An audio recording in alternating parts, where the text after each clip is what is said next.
Do you love Israel? Israel number one. No politics here. Why you no love Israel?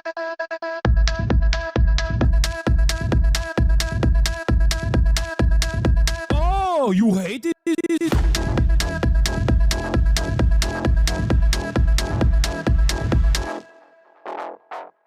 I'm Israel high.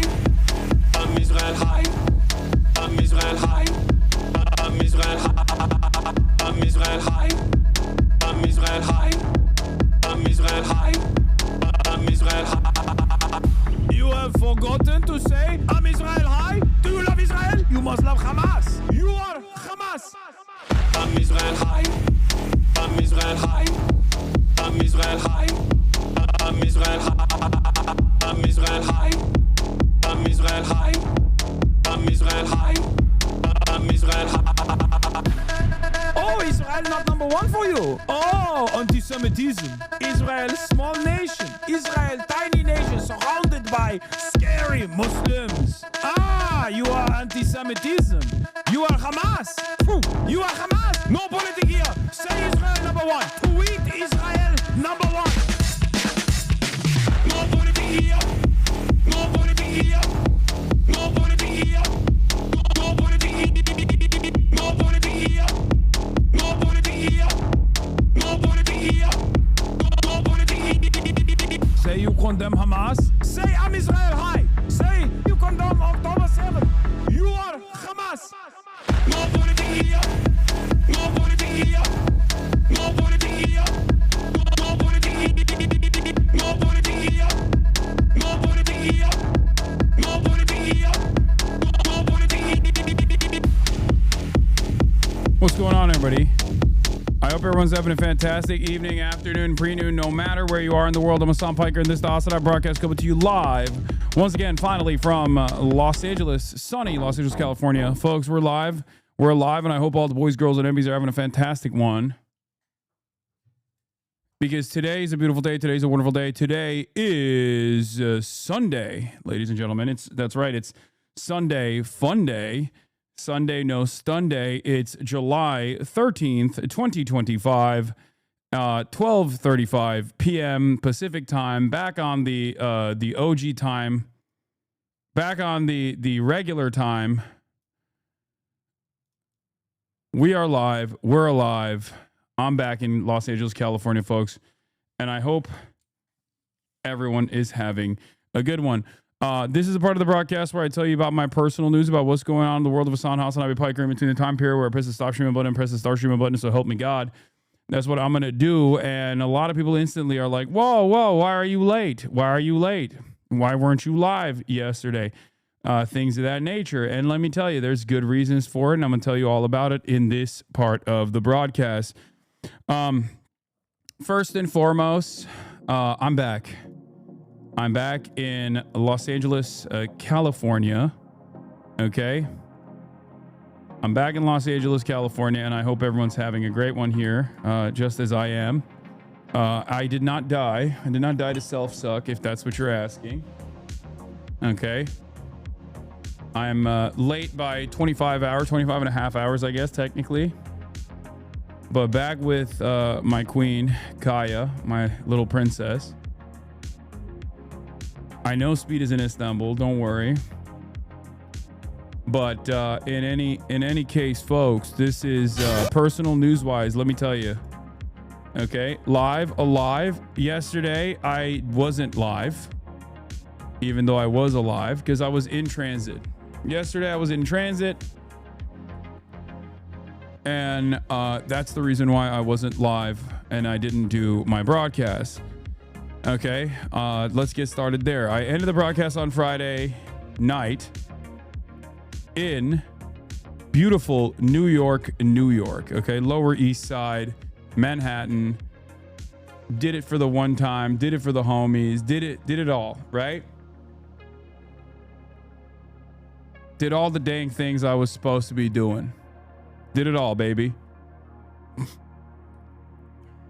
And then I went to sleep after going and getting dinner with my homies one last time. And then I went to sleep. I woke up super early. I got on a flight and I flew to Los Angeles. Now, of course, do real people talk like that? Yes. I am a real person. I talk like that. So I got on a flight, got to Los Angeles, California. I hit up Will, and I asked him, like, do you want to go see Superwoke? Okay. And Will was like, yes, let's do it. Let's go watch Superwoke. So that's what we did. We watched Superman, also now known as Superwoke, and Super Peak. That's another way to call it. I mean, it was a perfect comic book movie, and it was fantastic. It was amazing. I loved it. I loved it personally. I enjoyed it quite a bit, and I'll obviously be talking about that in a second because, you know, there's going to be some people who are like, no, don't spoil it. But, like, there's not really, it's a comic book movie. There's not a lot of things to spoil in general. But Will loved it. Will lost his mind because he's a big DC fanboy, as you guys know. Some of you know, some of you don't know. But after that, not much. I was really tired anyway. I just like kind of slept the rest of the day. And I went to bed, woke up, and did you apply for a role in the movie? Yeah, Superman. That's what I wanted to be. He do be kind of looking like me a little bit. I saw. But yeah, woke up this morning. Did not have time to work out because we had to do the podcast because they didn't want to do the podcast without me. But we have a really interesting episode coming out tomorrow. As always, it was really fun, and that's the reason why I'm late. But in my absence, a lot has taken place. Okay, in my absence, a lot has taken place. So we'll talk about that. Please, God, an actual fun day for once. Fuck the news. I mean, we are going to be talking about the news because the Jeffrey Epstein stuff is like, I guess, in some ways, much more aggressive news. It's not very light, but in other ways, it's like watching the actual imminent collapse of the MAGA movement. So that's something that I'm definitely excited about. How was the flight? Lots of cancellations and airport shenanigans recently. My flight was super easy. I did get owned. I will say. You remember how I talked about what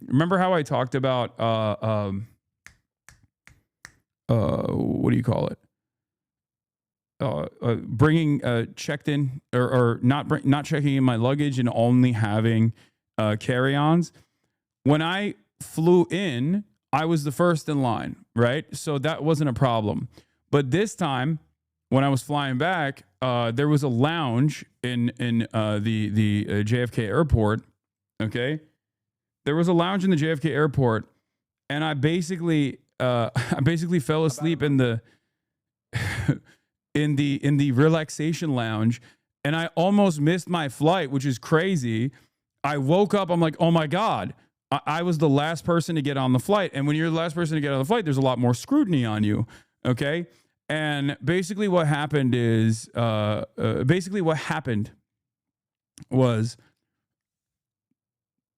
they stopped me. They stopped me when I was coming in, and they were like, what? How did nobody stop you with this luggage? I was like, well, I flew in with it. All right. Like I flew in with this. I actually carried it on. I didn't realize. They're like, put it in the, you know, the metal thing that they have, which is like, this is how big your luggage has to be for a carry-on. They made me do that shameful experience, and then they stopped me, and they wouldn't let me take one of my bags in, the one with all my equipment. So I had to take out all of the batteries, and I basically had to take out my IRL backpack from the other backpack that I had. And they made me check it in, and I felt owned. I will be honest. I felt super owned in that process. So, yeah. But other than that, yeah, they shamed me. They were like, you can't do that. That's crazy. It was shameful. And I had to take the L on that one. I had to freaking take the goddamn L on that one. What is this? Really? You have to rematch with FaZe. I was supposed to be on the FaZe team, chat. It looked bigger when you showed it off on your first day in New York City. Surprised they let you through it. Yeah, it wasn't even TSA. It was the lady that works for American Airlines that stopped me. TSA didn't stop me. Austin's Hasan impersonation? Say something, and it'll be a complete lie, but it'll be rage bait. And then I'll clip it, and I'll put it on my TikTok. And he'll never see this. He'll never see this clip, ever. He'll never see it. Or you know, he'll be like this. He'll be like, oh, what the fuck? That's what I sound like, huh? That's my Hasan impersonation. That's what I sound like, huh? That's his laugh. Is that good?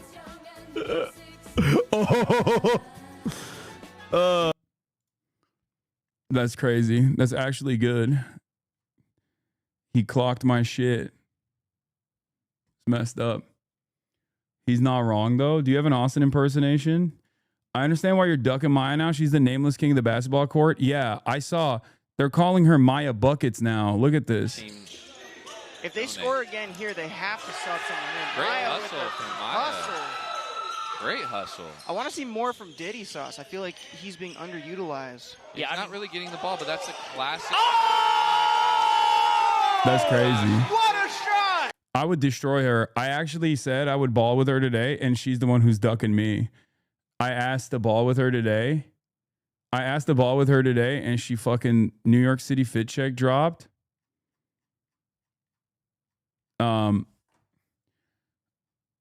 I asked to ball with her today. She says she can't do it today. So who's ducking who?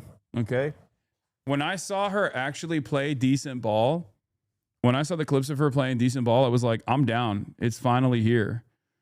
They've been calling her Maya Buckets. Don't act like you don't know. How dare you? No, I'm not the one ducking. She's the one ducking now, for sure. Fuck it, Maya highlights. Maya Higa highlights.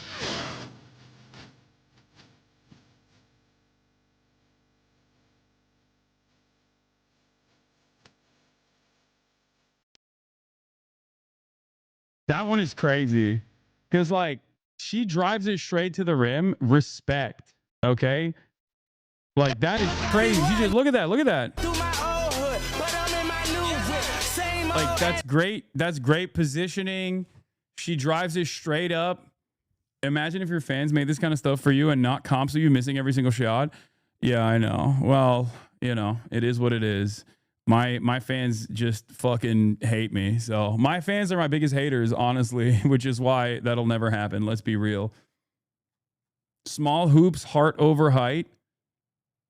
Maya's balling with a dab tomorrow in the FaZe house. Wait, she's actually balling with... I might just intercept that. I'm not going to lie to you, chat. That's crazy. Because that's crazy. That's like... I might just pull up on that. And just dunk on her. And also cook up adapt too.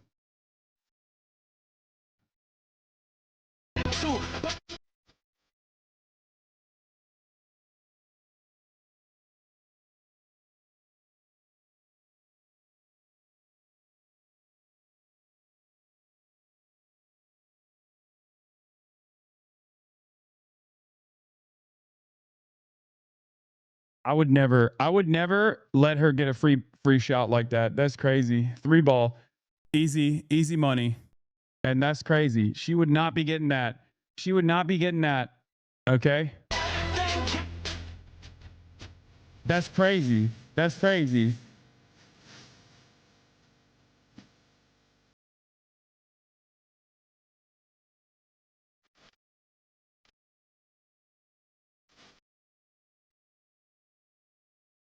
You know, it's a charity game. Yeah, the real charity is allowing. The real charity would be to allow Maya to take those shots. Okay, that's crazy. You'd be seasoned on the floor with both ankles broken. Hasan, you couldn't lock her down outside the paint. I would destroy her. In their last game, she scored all of her team's points. No, she's good.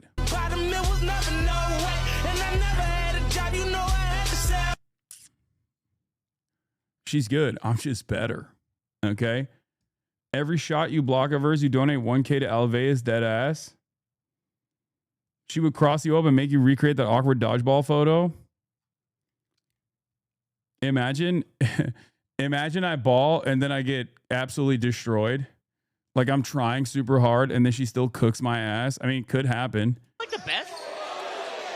What is this one? FaZe cooked? Really? Isn't she like the best? We're saying Josh Hart. That's very subjective. Oh, interesting. I think we're just throwing out names. How is he like?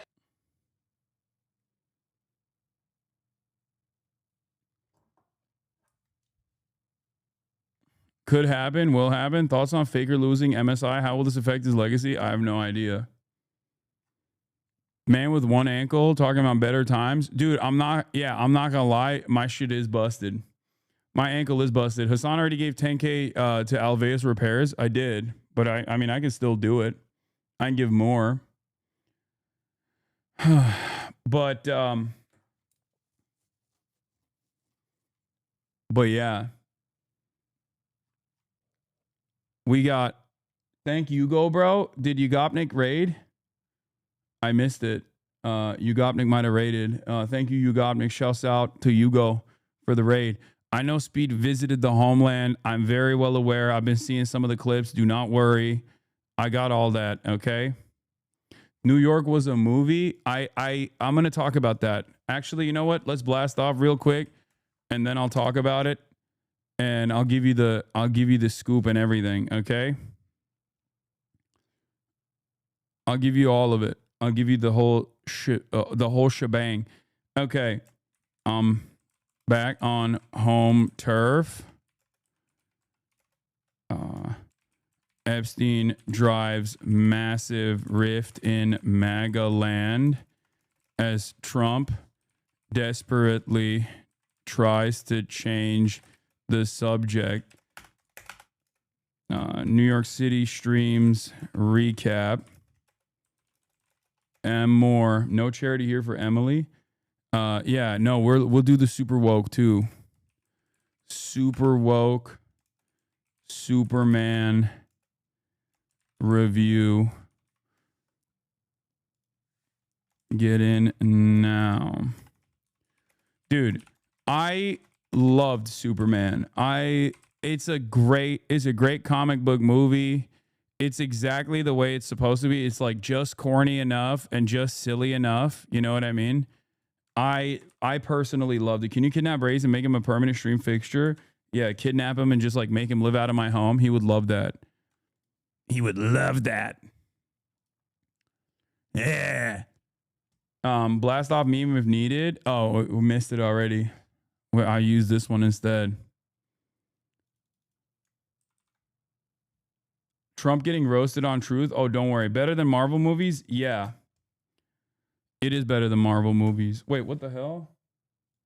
Oh, shit. The fucking link is busted. God damn it. Failed ass link. Broken ass link. Okay, I fixed it. I fixed the link. I fixed the link. Okay. We'll talk about Superman and Super Woke. That's what we're going to start off with. We're going to talk about Superman versus Super Woke. It's been doing crazy box office numbers. And that's what we're going to... It is so good. It is so good. MCU Fall Off is here. DC Revitalization Project is here.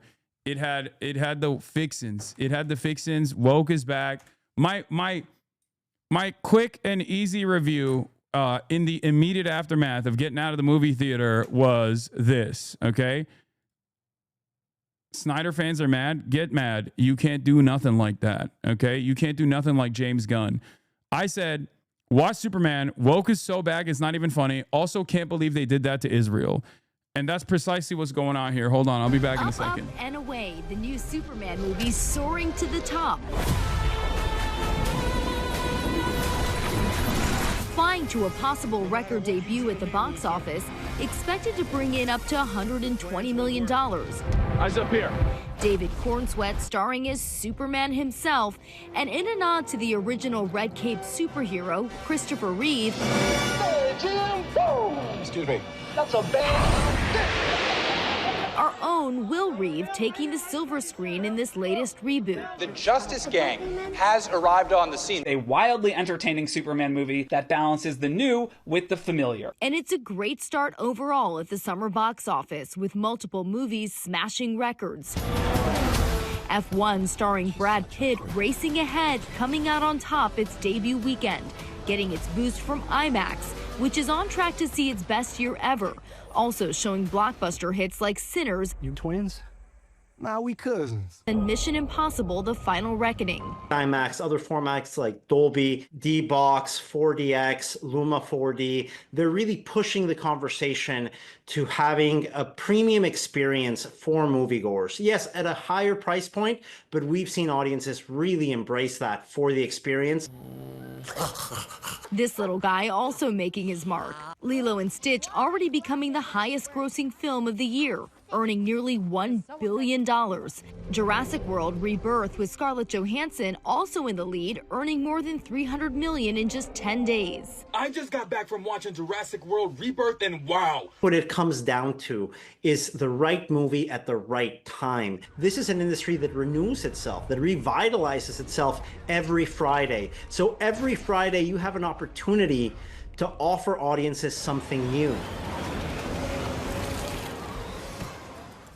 Now, clearly, July is already shaping up to be one of the most important months in this year's box office, but we also still have so much to look forward to, including Marvel's Fantastic Four and Freakier Friday, the sequel to Freaky Friday, which I know a lot of millennials like myself are excited for. Gotta love that early 2000s nostalgia. And also, I know what you did last summer. That's next week as well. Yes. Wow, we're really throwing it back. That's right. I'm really excited for the Freakier Friday, though. I know. Lindsay Lohan, Jamie Lee Curtis, throwback to that. So That's good. going to be so much fun. We got one. a lot of movies. Got to add it to the list to go and see. Thank you so much. So it's good to see you in studio as well. I love being able to hang with you all in person. Is Superman super woke? MAGA conservatives are coming after Superman after director James Gunn said in an interview that Superman is an immigrant that came from other places and populated the country, and that he's the story of America. Yeah. Ladies and gentlemen, woke is back, okay? Superman is super woke. Woke is back in a big way, and everybody needs to step aside, okay? Everybody that has an issue with how woke Superman is needs to step the fuck aside, read the goddamn room. It's over. Let me tell you, okay? Let me tell you. Woke is so back, it's not even funny. Woke is so back, it's not even funny.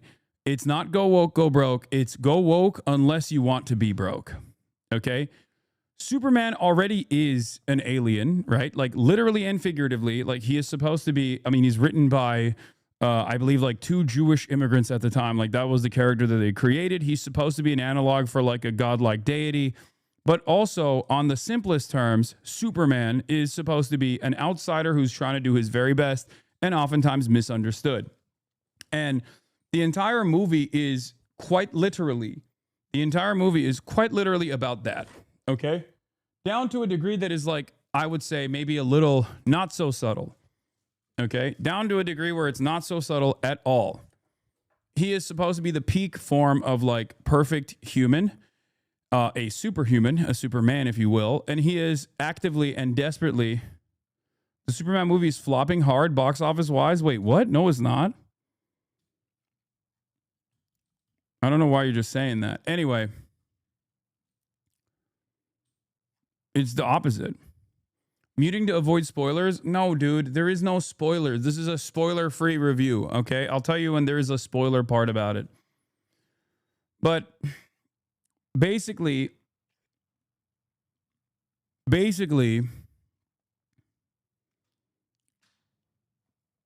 yeah, here's a spoiler. Superman wins.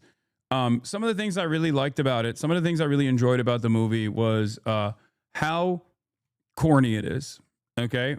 How corny they made Superman, because it's supposed to be corny. It's a comic book. So they have like all of the corniness of comic books directly baked into it.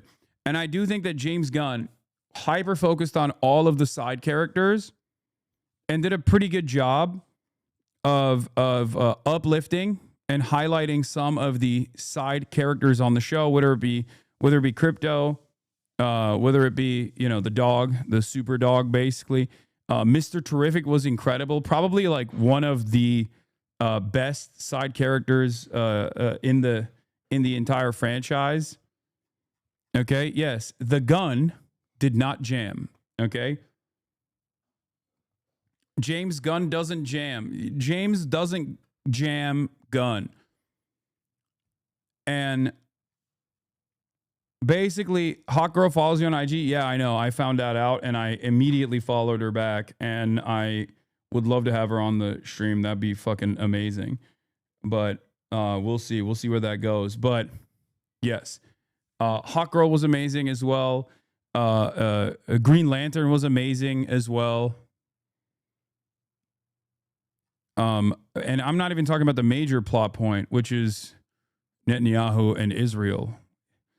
If you think that this movie takes away or like pulls punches, if you think this movie pulls punches from criticizing Israel, it does not. It is an analog for Israel and maybe Russia as well, if you want to call it. You can say a little bit of both.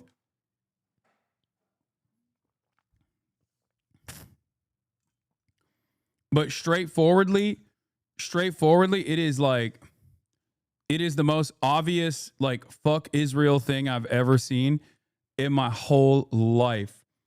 Okay? And r/Israel, the Redditors on Israel are very upset about this. But basically what I'm trying to say is every moment, every scene, every frame in the movie is framed exactly like the comic book. Okay? Like the incredibly corny, impossibly corny, kitschy characters that you see, exactly like a comic book. If you go into the movie looking for like gritty realism and like the old school DC style, like post Nolan dark DC, you're not going to get that. Okay? Do not look for that at all, because that is not happening. It is not happening. There is no like gritty realism in this, even though there is one aspect of it that I also personally like, that is a holdover from like The Boys, which is the impact that it has on real life people, like these sorts of massive battles. They definitely do show that a lot more than they do in the Marvel universe, where it's almost like a nod to how when these guys are fighting, like human beings are suffering as a consequence of that.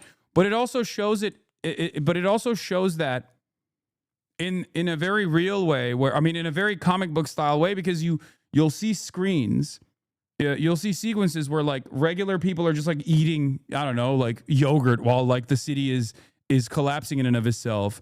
And that is because that's exactly how it's portrayed in the comic books. And it's also supposed to be like something that is happening all the time, so much so that they're basically used to it. Okay? This is something that like the average citizen is used to, right? And you see the impact on humans in Marvel TV shows more than the movies, yeah. But it was fun, yeah. James Gunn was like, we're gonna have fun with this. We're gonna have fun with this. Analogs to the real world, serious politics wise. Number one, the fictional country of Boravia. Going and invading the other fictional country of what's the name of it? It's like kind of it's like a Asian country. It's like an Indian kind of name, but it's not. It's like very clearly Israel, Palestine. Jarampur, yeah. Jarampur and Boravia. Boravia is this like high-powered, high-tech superpower in the region that is invading this other country that is not armed at all. It is a literal, exact one-to-one analog to Israel-Palestine. Okay, that's what it is. Boravia is Israel, and Jarampur is Palestine. Abso-fucking-lutely, 100%. Anyone who says that that is not the case is absolutely coping. Even if James Gunn came out and swore on his mother's life that this was not an analog to Israel-Palestine, I'm telling you right now, they're just, it's lying, okay?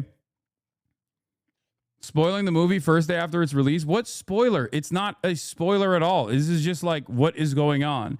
First, it's a comic book. it's a comic book movie. There is no, it's like the expectation that someone is going to the main character is going to win. It's in the premise. I'm describing the fucking premise to you. Okay. And then the American weapons manufacturer's relationship with Israel is directly explained, which is why I think it's a better analog to Israel than it is to Russia. Okay. That's why, because like this is straightforwardly America and American weapons manufacturers and the relationship that they have with Israel and what Israel is doing to Palestine and Palestinians. Okay. People try to cite the fact that the script was written pre-10/7 to say it's not about IP as though IP began on 10/7. Yes, I know that the script was written before, and maybe it was actually initially implemented to talk about like the Russia-Ukraine situation and how Superman would like save the Ukrainians. But obviously there is plenty of fill-ins post-October 7 that and plenty of scripting that took place post-October 7, but it doesn't even fucking matter. Okay? Anyone with two eyes and an active brain cell, like that can rub two brain cells together, will see that either James Gunn or someone in the writer's room straight up wrote it in a way where it is a 1-to-1 analog. Okay? It is a 1-to-1 analog. Script writing is hardly a magical event that changes from occurring. Some people don't understand how filmmaking works. Exactly. 1,000,000%. Dude. And you know it's real. You know that a lot of people have seen it because they're coping. Okay? A lot of the not the pushing Z chatters, like the pro-Russia ones, but the other pushing Z Zionist, Z for Zionism, Andes online have been losing their minds over it. Okay? Even if James Gunn came out and told everyone this is not Israel-Palestine at all, I don't know where you guys got that, I would not believe him. He could be like, no one ever touched this script. I'm the only person who wrote this. This is not about Israel-Palestine. I would be like, nope. Don't even lie to me right now. It's cool, man. We get it. Sure, bud.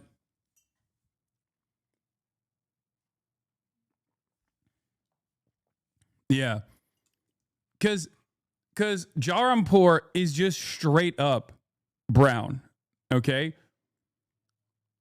Israel is a white country with a direct weapons manufacturing ties to the United States of America, and the country that they're dominating is not a well-armed country that is fenced in, and it's brown people wearing fucking, like, garb that you see in the region. They even have, like, AK-47s.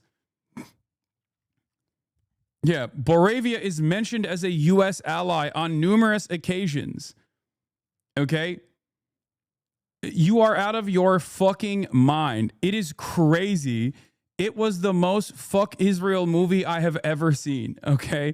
Me watching Superman say fuck Israel for 2 hours and 9 minutes. No, literally.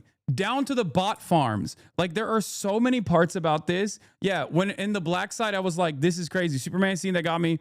When they showed an army of monkeys using computers to spread digital Hasbro to fuel the Boravian invasion of the native land is literally this. It is crazy. It is crazy, dude.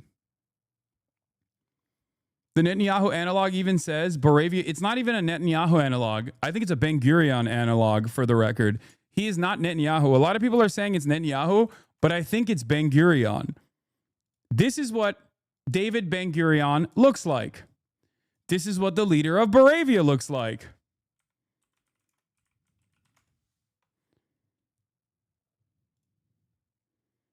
Let me see if I can find him real quick. Hold on. Oh, come on, give me a still.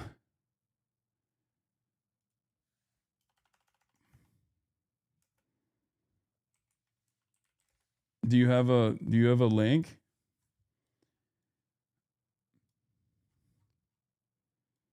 I don't think it's Benjamin Netanyahu. It's like a it's a compilation of a lot of different things. It's a compilation of a lot of different things, but it's definitely Israel. There's a little bit of Russian influence in it, but there's a lot of Russian influence in Israel too. Okay? It's not Netanyahu. It's fucking David Ben-Gurion, dude. That's from the fucking, this is from the movie, okay? Please tell me that this is just chance, okay?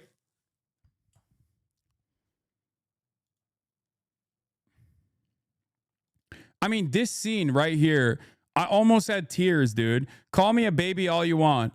But when they do this, I'm like, this is the most, I almost cried.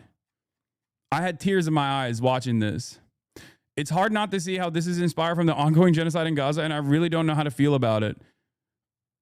This person says, on the one hand, it's disgusting and insensitive to use an ongoing genocide for entertainment when you not once explicitly stated your intent is to depict or bring light to it. On the other hand, anything that helps enlighten the average burger muncher is good, I guess. Yeah, I'm on the second side of this. Okay? I'm on the second side of this where 1,000,000%, 1,000,000 fucking percent that a major blockbuster hit in the United States of America that came out, and it's like a fucking big budget Hollywood summer blockbuster production, going to be massively successful. It's already massively successful, and it's literally 2 hours and like 10 minutes of fuck Israel the entire time.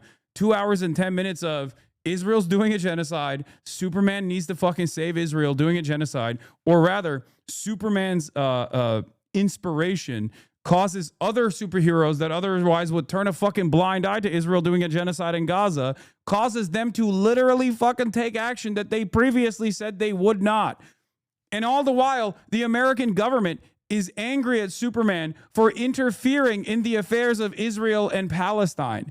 Get the fuck out of here. Superman is literally an immigrant that is always trying to do his best, and every single person is like developing tremendous enmity and animosity towards him for being an immigrant that wants to save the planet from harming children, from harming fucking people, where at a certain point, he just straight up says, dude, I just don't want people to die. Lois Lane automatically hits the Hasbara lines because she is a journalist at the end of the day at the Daily Planet, which is like the New York Times, and she straight up is interviewing Superman, and she just starts fucking railing into him. And I literally wrote it down in my notes. I was like, Lois Lane, of course she's doing Hasbara. It was so crazy. It was so crazy. Saying this is disrespectful then rather than helpful to the cause feels like peak lip shit.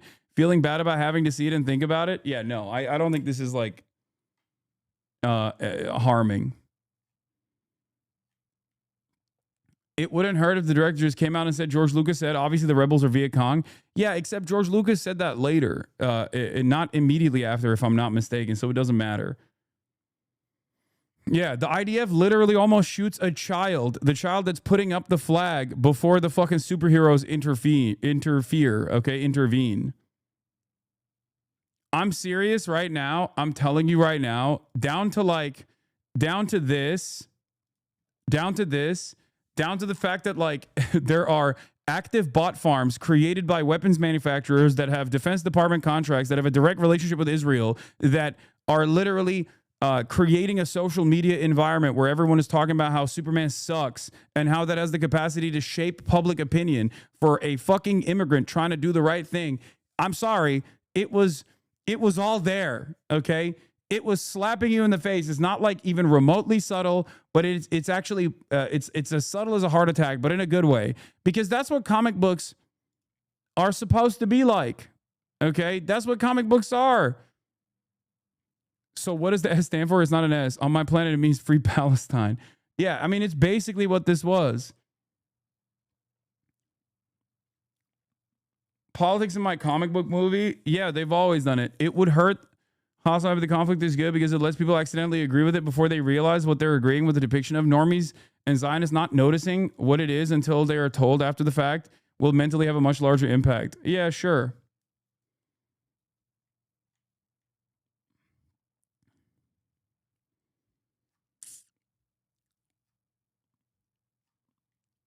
So Yeah, prisoners getting shipped away into a secret prison. Like all of it is like, and getting tortured in this secret prison by this secret prison that works at the behest of both Israel and the United States of America, created by weapons manufacturers. The entire Luthor Corps is Anduril and Palantir combined. Lex Luthor is literally a Palantir style figure. And yes, he has like silly ambitions, like his moral compass is like guided by envy or whatever, but that's just like the silly fucking comic book hero version of it. But it's very obvious that there is like what he says as the major motivation here is still is not as important as like what is going on in the movie. Okay, he has to still like abide by he has to still abide by like the personal ambitions of Lex Luthor from the comic books, but the very real the very real analog for Lex Luthor in the real world is straight up a Palantir style, Anduril style group of defense contractors. And what I mean by this is you can see it. You can fucking see it, dude. You see it with the Hawaiian shirts that all the fucking defense contractor engineer nerds wear. Literally. Like, let me see if I can show you. Like, here, look. Like, dude, if you guys watched it, okay? If you watched it, then you know. This motherfucker is everywhere, okay? Lex Luthor's ambitions are damn near identical to the real world analog of like both Palmer Luckey and also the real world analog of like Peter Thiel. And every single one of the scientists in Luthor Corp that are straight up working on, every single engineer that's working on the site is wearing a fucking Hawaiian shirt.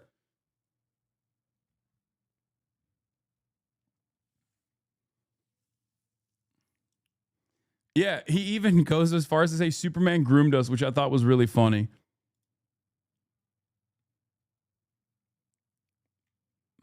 Lex Luthor as a Peter Thiel tech bro freak is excellent. Peter Thiel couldn't even answer yes to the question, do you want the human race to continue? Yeah. And I don't know. This is one thing that I thought about, okay? Throughout the entire movie, I was thinking,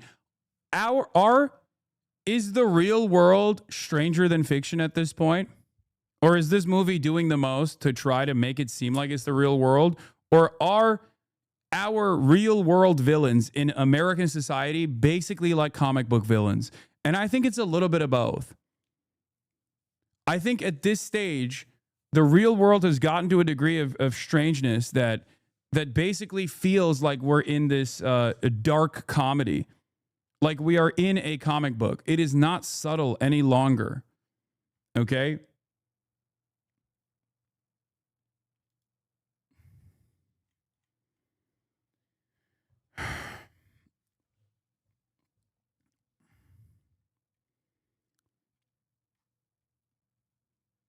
Comic books were made from past evil humans. I know, but like the current state of existence has gotten to a degree where we straight up have comic book style like silly ass fucking villains. Also, Ben Shapiro did not like it. So, that's everything you need to know about this. Okay. After having watched the movie, it's so fucking obvious why he didn't like it. Yeah. No shit. No shit. You can say, soy, oh my God, Hasan, you're reading too much into a fucking comic book or whatever. But it is whatever gets normies to like get on board, whatever emboldens normies to feel more confident about their opinion, about saying what they feel, saying how they feel is good. Okay. Lex Luthor rage bait Superman. Oh, that was another part. Yeah, that was there was the Lex Luthor rage bait moment too. I mean, it was just great. It was fucking awesome. How do these sorts of critiques of power get greenlit? I don't know. I guess it's like there's enough plausible deniability in it. There's enough plausible deniability baked into it, baked into the discourse that it fucking makes, you know, you can kind of get away with saying it. But yeah.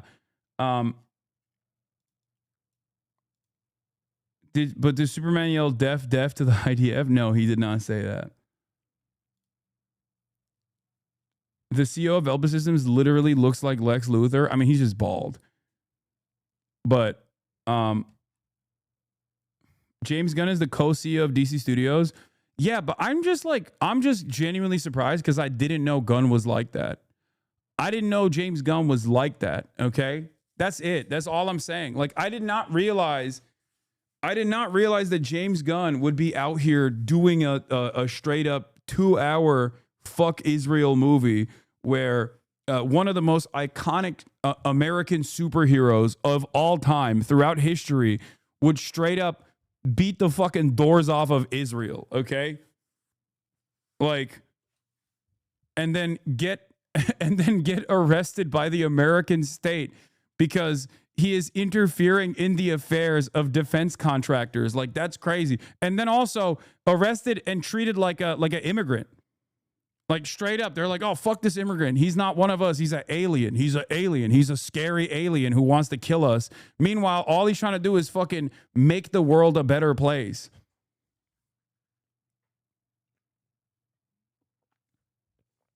Bro, there's literally police brutality against Superman. What are we talking about? It is the most woke movie. And it's not even remotely subtle. Do you understand? It is not even remotely subtle. Not to mention the billions of dollars in oil deposits as a reason for Lex wanting half of Jarhampur. Yeah.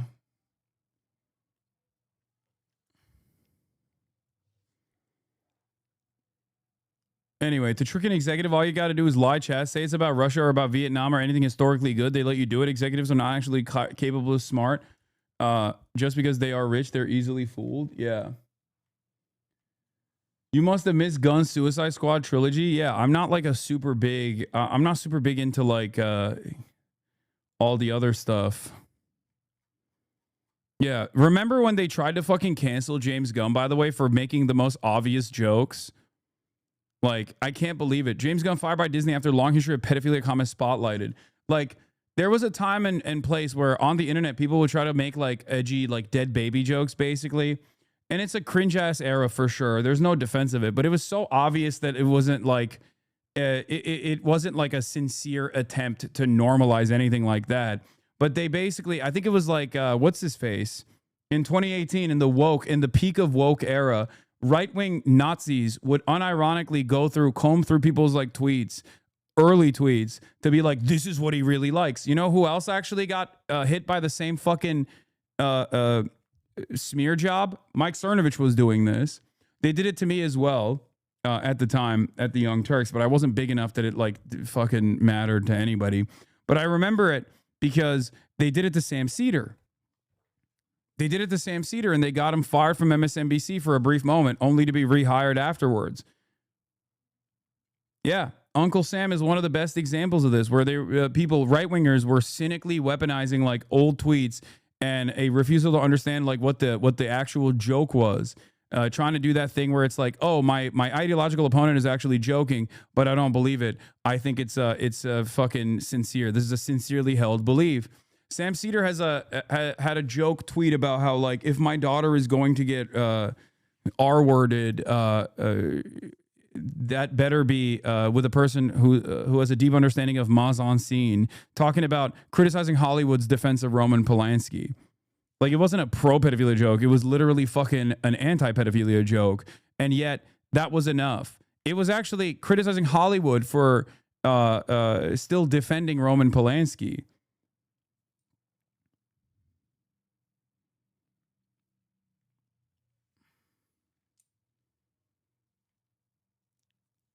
Yeah, Mike Cernovich did that against Sam Cedar to limited success. And he tried to do that against James Gunn as well. And it was successful. Like, Disney dropped James Gunn, but James Gunn is back. In any case, yeah, mise en scène. Sorry.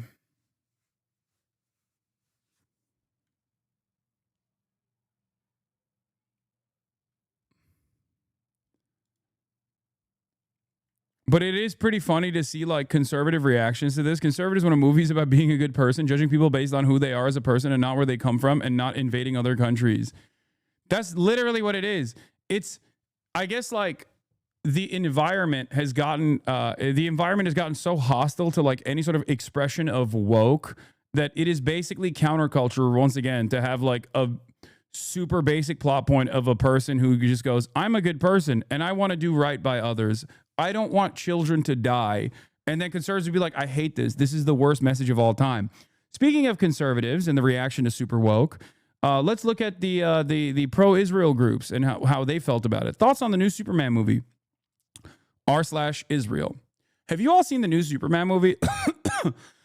I find it so disrespectful and distressing that a superhero created by two Jewish artists is now being used to promote anti-Israeli messages to the world. The entire story of Superman is believed to be based on Jewish history with strong parallels to Moshe. I can't understand how this was greenlit at a time like this with global anti-Semitism on a rise. Without giving too much away about the film, I like that this person is still like worried about spoilers at this point. There is a highly advanced fictional country, an ally of the U.S., that is attacking a defenseless neighboring people who live behind the fence in order to colonize their land. It's like, bro, if you understand that that's what Israel is doing, why are you still defending Israel? Like, if you watch that and you recognize that this is Israel versus Palestine, how the fuck? If you literally watch the movie and you recognize that it is a direct one-to-one analog to the country that you're supposed to be defending here, that should cause you to pause, take a moment of self-reflection here, and just decide maybe it's indefensible what the country that I want to defend is doing. You know? It's so strange that the initial reaction here is to basically go, this is Israel and I must defend Israel, the villain of the story. Okay? Of course, the invaders are portrayed as white while the victims are predominantly brown. And of course, if Israel speaks out against the film, it would be seen as, well, if the shoe fits. Pro-Pallies will literally take any movie or anything else from a pop culture right now and make it about whatever message they're trying to promote. Andor is just one such example of this. I wouldn't take it to heart. They'll do this with Fantastic Four as well. Just you wait. I've seen them do it for King Caesar from Godzilla. So anything can be corrupted to suit the pro-Pally message. I don't need to see that shit. If I want to see a Superman, I just go to reserve duty with actual superheroes and fight Hamas.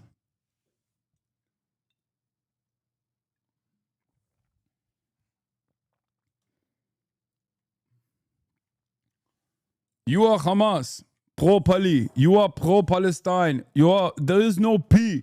There is no P in the Arabic language.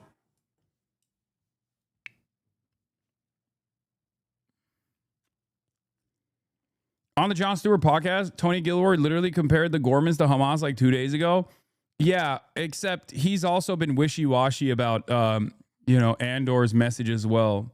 If we're keeping it $150, I think Andor had a lot more based writers in the writers' room than just like Tony Gilroy. I think he just basically signed off on it, and now he's just trying to manage his fucking Hollywood career by consistently being like, I don't know if this is like Hamas or Hezbollah. Please don't say that. I don't know how that happened. Andor's also incredibly on the nose for sure.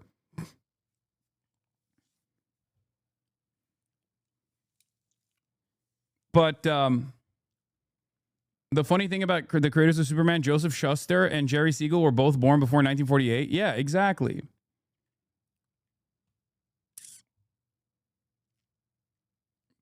There's literally no evidence in any media, be it games or movies, has ever had any political message. Of course not. Especially not Superman, classic. I really wasn't expecting much and chalked it up to hype or a liberal application of the Israel analogy to any imperialist expansion war, but the movie quite clearly recreates visuals from the 2018 Gaza border protests. Superman is anti-Zionist and leaves no room for doubt. Yeah. Here's a letterbox review. Yeah, holy fucking shit, this rips. As a noted modern CBM hater, I genuinely think this is the best one. It has such a unique visual identity that I absolutely love. That's the other thing. The color schemes. Okay? It is very clear, like the characters, the color schemes, the very fact that Superman is wearing a diaper, okay? All of that is deliberate. It pops. It's visually stimulating. It's fun. It's kind of cheesy, exactly in the way that a comic book is supposed to be. It is an incredibly faithful comic book adaptation in a way that it's supposed to be. It doesn't try to do gritty realism. It doesn't try to do any of that like post-Christopher Nolan, Dark Knight style, like Zack Snyder style, like DC shit at all. It's just straight up fun, and it's just straight up popping, and it's campy. Like there are times when it's campy because you can tell, like when you look at Lex Luthor's crew, okay? When you look at Lex Luthor's crew, every single person in Lex Luthor's crew is a goon.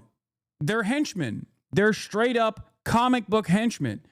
They're not trying to be cool. They're not trying to modernize it in a way. And the movie itself actually like exists in this unique universe where like there are certainly moments where like there's modern stuff, there's smartphones and shit, but it's also kind of like not modern, if that makes sense, like the outfits and whatnot. And I think like it just exists in like this unique universe, a comic book universe, a surreal comic book universe. Okay? It's both retro and modern at the same time. Mr. Terrific was amazing, for the record. Absolutely amazing. One of my favorite. Hawk Girl, I loved. And I'm not just saying that because she's a HasanAbi head. Okay? I didn't even know she was until someone in my community pointed out that she was following me. But she was amazing. She had the best moment in the movie, for sure. Yeah, there are smartphones, but then there's also like a store that sells like CRT, old school televisions.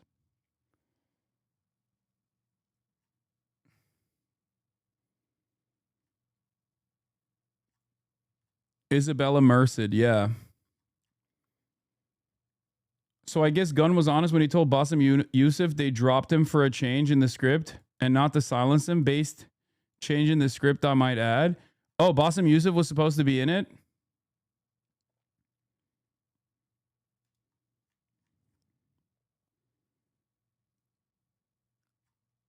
But yeah, it was cool. It was cool to see. I thought this was a really good take about why it's so much more vibrant compared to Nolan and Snyder's. Oh, I seen this. Yeah, current political climate and economic dread creates a space needed for bright and whimsical media. Yeah, seriously, what they were doing in the 2010s, so glad colors are back in CBM's comic book movies. If I tell you the real reason, you're going to tell me I'm reaching. No, I think so too.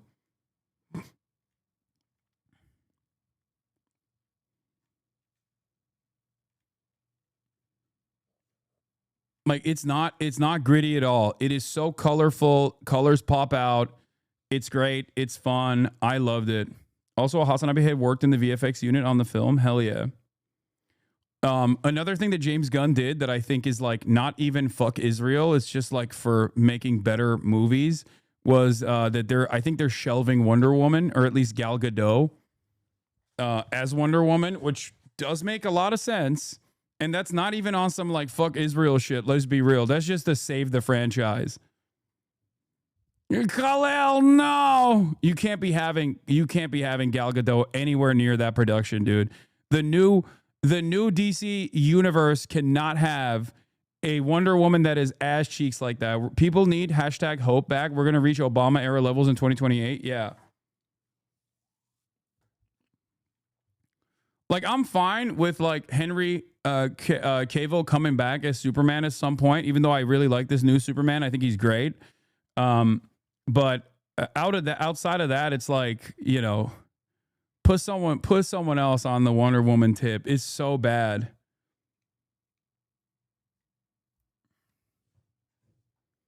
Yeah, not Wonder Woman, but just Gal Gadot, the actress, is out. Here it is. When James Gunn and Peter Safran became the DC Studio co-CEOs, they canned a third Wonder Woman film starring as Gal Gadot set in the present day. It's about time someone stopped an Israeli bomb. Nice. I mean, she's been owned into oblivion so much. I saw haters of the movie saying they made Superman into Hasan, which is insane glaze if you think about it. I mean, I'll take it.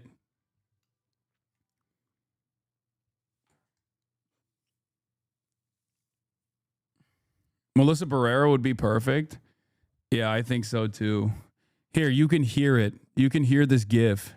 It's so iconic in the worst direction possible that you can literally hear her saying it without even watching it. Kal-El, no!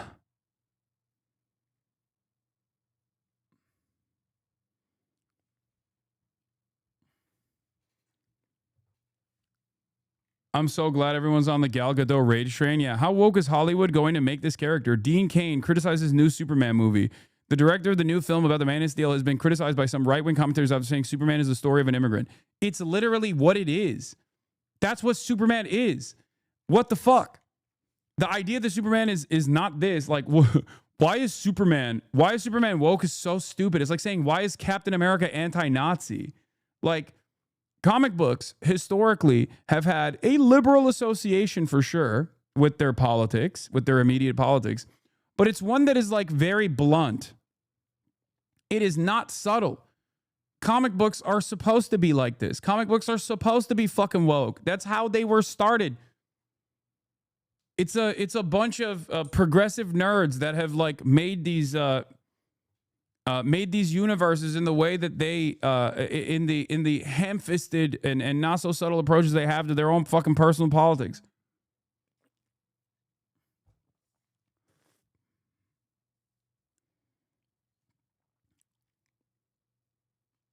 So it's like, it just doesn't make sense. Here, look. I mean, look. But this is him, by the way. This is literally Dean Cain's Superman. Let's take a look.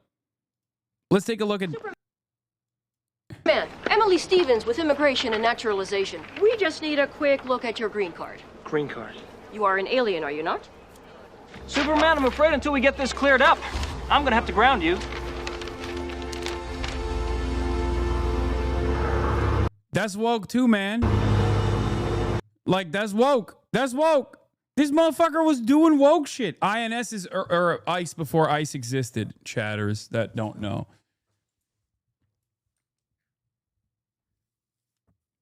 Oh man, I can't believe Superman is woke. It sucks because his Superman was good too. He's just brain broken now.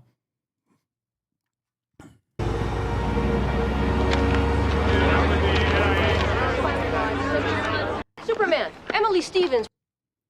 Actors, writers, and everyone working on movies, a gay nerd theater kid. Of course, movies are going to be woke. Exactly. A second order effect of this movie is it even has normie film podcasts like The Ringer's Big Picture talking about Israel-Palestine, which even they admit is a net positive. Conservatives hate it because it's not escapist enough.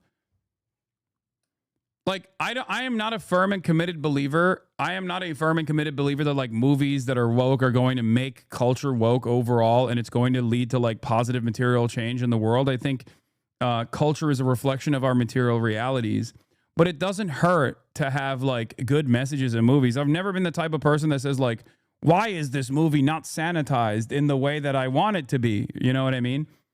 But I do think that a big part of reality is also showcasing the horrifying nature of defense contractors. That's real. Like, I'm not the type of person who will be like, sanitize movies, don't show like any sort of, sexual assault or anything like that. That's a real part of the existence, okay? That's a real part of the universe. It happens in the real world. Movies are supposed to be a reflection of reality. And it's not always supposed to be in the direction of like, this is good and this is bad, okay? But as far as like Superman goes, yeah, of course it's going to be fucking blunt. It's never not been. It's never not been blunt. It's always been blunt. Also, look, Look at this fucking little article here. Superman poisoning American children. Irate Nazis claim. Berlin, April 24th. Thus, Schwarzenegger's organ of Adolf Hitler's elite SS guard today denounced the American comic strip Superman, drawn by Jerry Siegel and Joe Shuster. Things don't change. Okay? Things don't change, ladies and gentlemen. You know, some of the actors in the real world might be a little different, okay, for sure. But ultimately, you know, you always have like powerful fascists. The Snyder movies are bluntly right-wing too, but these guys didn't complain. Yeah, history repeats itself. This is also funny. Superman isn't trying to be political. We just have real-life supervillains now. This is something that I also thought about as well. How was David Cornswet? Amazing. He was fantastic, by the way. He was fantastic.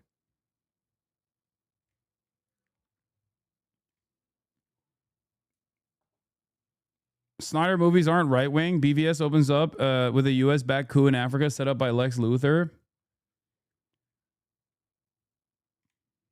He was awesome. Yeah, a Philly boy through and through. I have proof that James Gunn knew what he was doing. Can the mods give the link? Okay, you have to subscribe to be able to link, to get linking privileges. Okay? All I'll say is Hawkgirl does something amazing in the movie. And one of the parts about the movie that's like really awesome, aside from, you know, the whole like fuck Israel points and even like the bot farms that they have implemented against Superman to rage bait Superman over and over again for like trying to do the right thing, is I mean, I don't know. They just don't hold back at all, man. They do not hold back at all. And shouts out to Hawkgirl once again. You're glazing him to undermine your arch nemesis, Henry Cavill, who's a real gamer. That's true. Does Hawkgirl have a name? Hawkgirl. Played by Isabella Merced.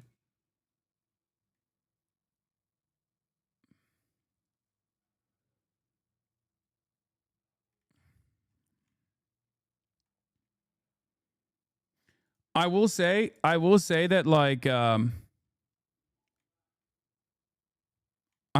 will say like there's some also kind of cheesy parts. Speaking of HasanAbi heads, there's some HasanAbi heads coming out of the woodwork as well. Even if they're like, you know, Disney HasanAbi heads and they're they have great limitations on what they can and can't say. So, you know, it's another indication that like times are changing. Okay.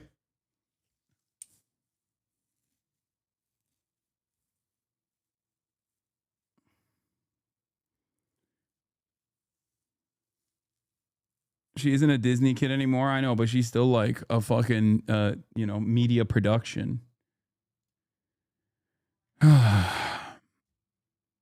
Yeah, I mean, this is pretty much it, though. 1978, respect minorities, Superman. 2025, fuck, they ruined it with their woke trash. This wasn't like this when I was a kid. It's like, maybe you need to fucking reconsider how your personal politics has changed. Yeah, James Gunn knew what he was doing. Hashtag the gun was locked and loaded.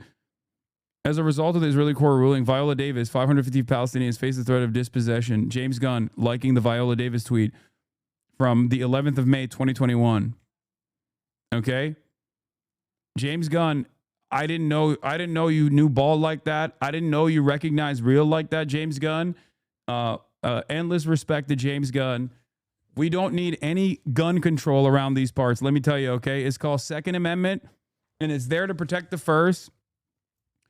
James Gunn, I didn't know it was like that. I didn't know it was like that. I didn't know you were like that. Okay. I was not familiar with your game.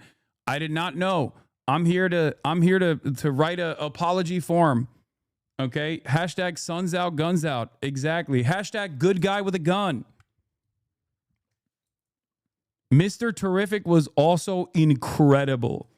All of the side characters are I think all the side characters, like, I think James Gunn is more fascinated with like the entire world of like, you know, cheesy and weird characters, the side characters, because like he very clearly spent a lot of time. He very clearly spent a lot of time on the side characters, and they were cheesy, but they were fun. They were good. Like Green Lantern, amazing. A studio going to cast you for Red Sun? Would you do it? Yes. This is how I think most people who hated the new Superman are thinking. Yeah, weak aura saving innocence. Strong aura allowing a courtroom of people. Strong aura allowing a courtroom of people get slime for a fit pick.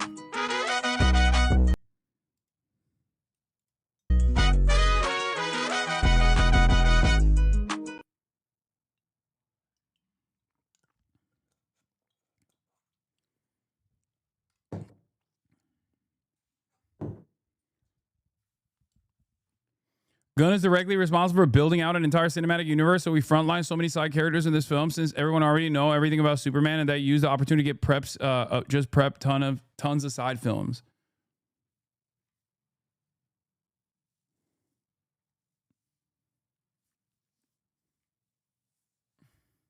Black hero without electric powers getting a movie.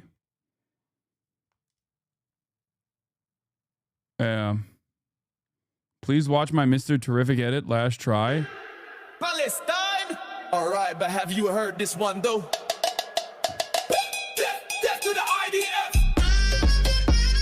Death to the IDF! Death to the IDF! Bro, did you film this on your phone to make a video out of it? Because that's crazy to me. Or did you find this online of like someone filming it from the movie theaters? That's crazy. This scene is amazing. This doesn't do it service. I'm sorry. Great edit, but I don't want to show you what's going on there because honestly, it doesn't do it justice. You should see it in the movie theaters if you have the opportunity. I saw it in IMAX. Gunn said they might make a Mr. Terrific TV series if this movie does well. I think the Mr. Terrific TV series could be great. We love seeing autistic black characters thrive on camera. He was an aura farmer too.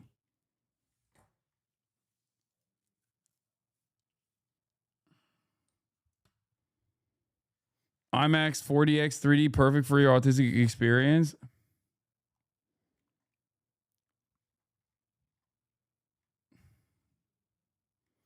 Yeah. Anyway, what else was I going to say? Oh, we're going to obviously watch Ben Shapiro mauled over this. Of course, we have to. Because that's also amazing.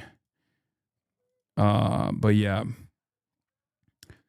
I did personally think that it was strange, like whether, like I went back and forth on like our real life villains that work in like these defense contracting companies and whatnot just comically bad at this point, or are they really hamming it up in the show? Or are they like really blunt about it? And I think it's a bit of both for sure. Yeah, here is Superman being woke. We are a nation of immigrants. If you go back enough generations, we all came from somewhere else. My father sent me to Earth that I might escape a dying world destroyed by the hate of terrorists. That doesn't make me any more or less American than this man or you. You don't understand, Superman. These refugees are in our country illegally. So am I. Yeah, lend a friendly hand. Superman says lend a friendly hand. Because remember, this is for kids. This is for teenagers. It's like, Jim, we don't want Sander along. Those refugee kids can't talk English or play ball or anything. Maybe there's a reason for that. Superman, how about my taking you for a little trip across the ocean so you can learn something about refugees like Sandor? People who have fled to another country because of political events, war, or disaster are placed in refugee camps like this one. This is where they live, in shabby, crowded barracks. Some of the children were born here, and they have never known what a real home was like. Gosh! Lots of international organizations have been helping during this World Refugee Year to find new homes in new countries for these people. United Nations World Refugee Year. You can help too by being friendly towards boys like Sandor. Superman is technically undocumented. You know that? So is Martian Manhunter, Wonder Woman. I could go on. It's a long list. Yeah, well, they get a pass. They're heroes. That's not why they get a pass.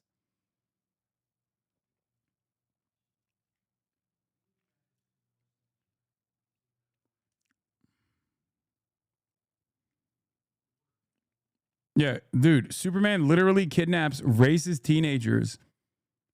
Like, this is Superman kidnapping racist teenagers to explain to them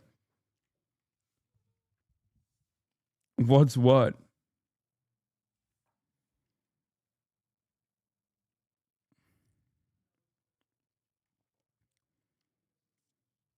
Anyway,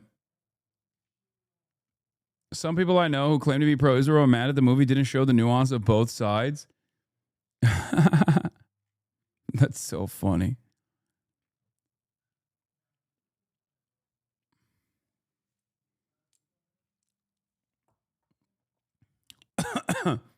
Superman indoctrinating kids into becoming better human beings. Please, bro, stop this dangerous propaganda. I know. It's the same. It's the joke that I make all the time about, like, right-wing Republicans getting mad about messages like sharing is caring. Okay? That's where we're at now.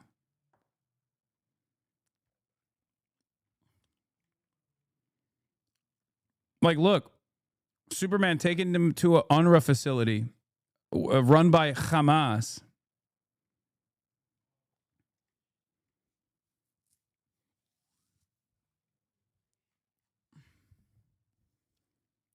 It is crazy that Israel is a worse villain in the real world than anything a comic book movie could put together, okay? Yeah, anybody who says sharing is caring should be forced to give out 90% of their birthday cake. That's like the funniest that's the funniest fucking take of all time, because it's like yeah, that's what a birthday cake is supposed to. You're supposed to do that with birthday cakes. You know, that's the whole point if you have friends. Nobody talks about how scary being a home invader is. It's so quiet and dark, and you never know what could be lurking around each corner.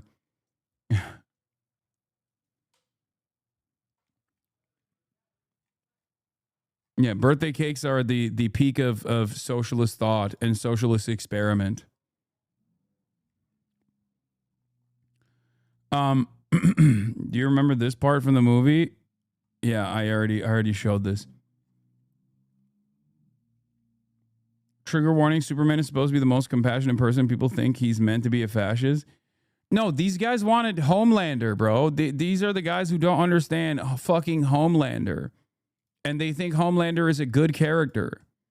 Okay, that's it. You were right, and he was right. You were right, and he was right. And we take lessons from this as we go forward. Think for yourself. Ignore the herd mentality, the conventional wisdom that they try to shove down your throat every day, whether it's in movies. They've even ruined Superman, I understand. Yeah, they ruined Superman. They made him woke. I mean, look. We have no choice. We have to call immigration. I told Javier he'd be safe here, and I meant it. I want to help this boy as much as you do, but I took an oath to uphold the law. All he's trying to do is find his mom. I know, but we have to go through the proper legal channels. Was it legal when you forged my adoption papers? I'm an illegal immigrant, Mom. You've been harboring me for over 17 years. Your situation was entirely different. We had to protect you. And I need to protect Javier. If I don't defend him, who will?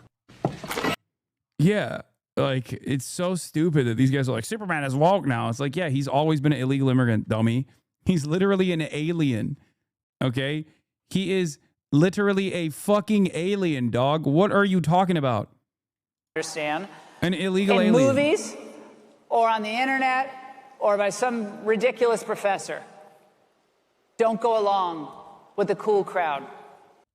I like that they're also, like, weirdly admitting. It's like when my haters would be like, Hasan is always suspiciously on the right side of every political opinion. It's like, why are you admitting that? Like, what honor or dignity is there in openly being like, I'm on the wrong side of politics and I like it. Okay. Like this never makes sense to me. Like when people are be like, oh, he's signaling virtuous beliefs that he does not hold. It's like, okay, so you're saying it's a virtuous belief. The opposite of that is vice signaling. Why the fuck would you signal a vice? I don't understand this. I don't understand this mentality at all, but it's like, I guess, pure reactionary. And that's what it is at its heart. That's precisely what it is. And then James Gunn. What is this? Wait, no way. This is not real. James Gunn launched a $1 billion lawsuit. I don't believe that. Against the White House using the image of Superman. I don't think that that's the case. There's no fucking way. That sounds like fake news, dude. There's like also a ridiculous website, US Media or something.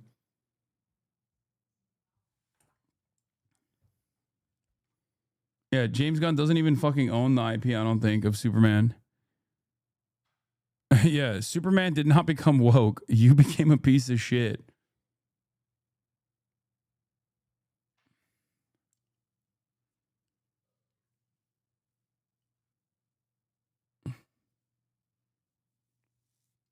Dexerto just tweeted about you? Why? What the fuck? Also, don't let me know about that shit, dude. I don't want to know. Anyway,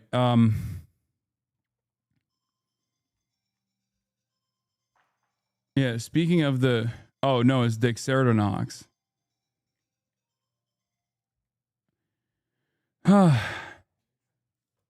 Directly from the barrel of the gun.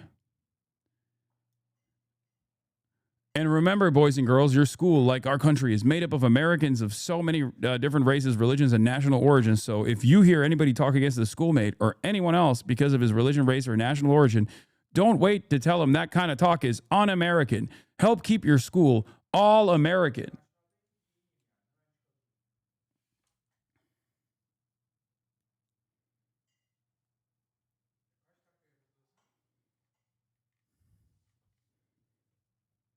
The SS newspaper literally went after Superman's two creators. Yeah, we already talked about it.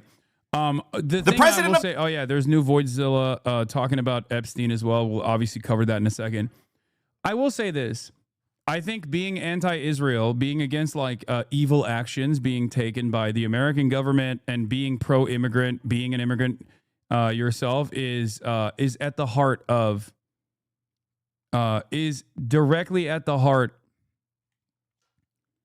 of what the original creators of Superman wanted to create. So it makes perfect sense that this modern iteration of Superman would look at the modern iteration of an evil state doing a metric ton of evil and would want to put an end to it by regardless of what the cost is. So yeah, it was cool seeing that. You know what it says on his cape? MS-13. We don't go to the movie theater to be lectured to and to have somebody. Also, these guys, like, watching this right after watching Superman makes me feel like we are living in a comic book universe, dude. It literally feels like these are the types of people that you would see in the fucking Superman movie or the Superman comic books shitting on Superman using the exact same language and terminology. Like, the real world, unironically, it has become as...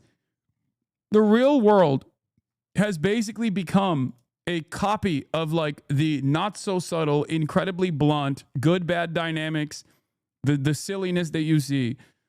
Fox News has become such a reactionary shithole, just abiding by the standard of vice signaling and just like being a villain, that the propaganda that they fucking churn out has basically gotten to a point that is beyond what you would see in a comic book. Life imitates art is past that point. Yeah, the movie literally has a Tucker Carlson analog in it, obviously. Super woke. MAGA conservatives are coming after Superman after director James Gunn said in an interview that Superman is an immigrant that came from other places and populated the country, and that he's the story of America. You know what it says on his cape? MS-13. We don't go to the movie theater to be lectured to and to have somebody throw their ideology onto us. I wonder if it'll be successful. He's creating a moat of woke, enlightened opinion around him. But DC fans are saying that Superman has always been an immigrant and that superhero comics have always been political, since he was an alien who grew up in Kansas as a refugee. I'm an illegal immigrant, Mom. Actor Nathan Fillion, who plays the Green Lantern, said this to Variety in an interview after the backlash. Somebody needs a hug. It's just a movie, guys. But that's why people are asking. Alrighty, folks, so I watched the new Superman, and I have many, many thoughts. This video is sponsored by our friends over at ExpressVPN.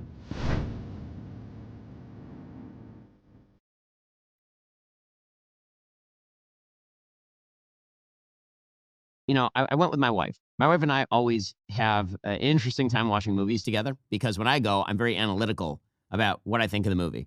My wife sort of gets an overall gestalt, and it's mostly like, that was fun.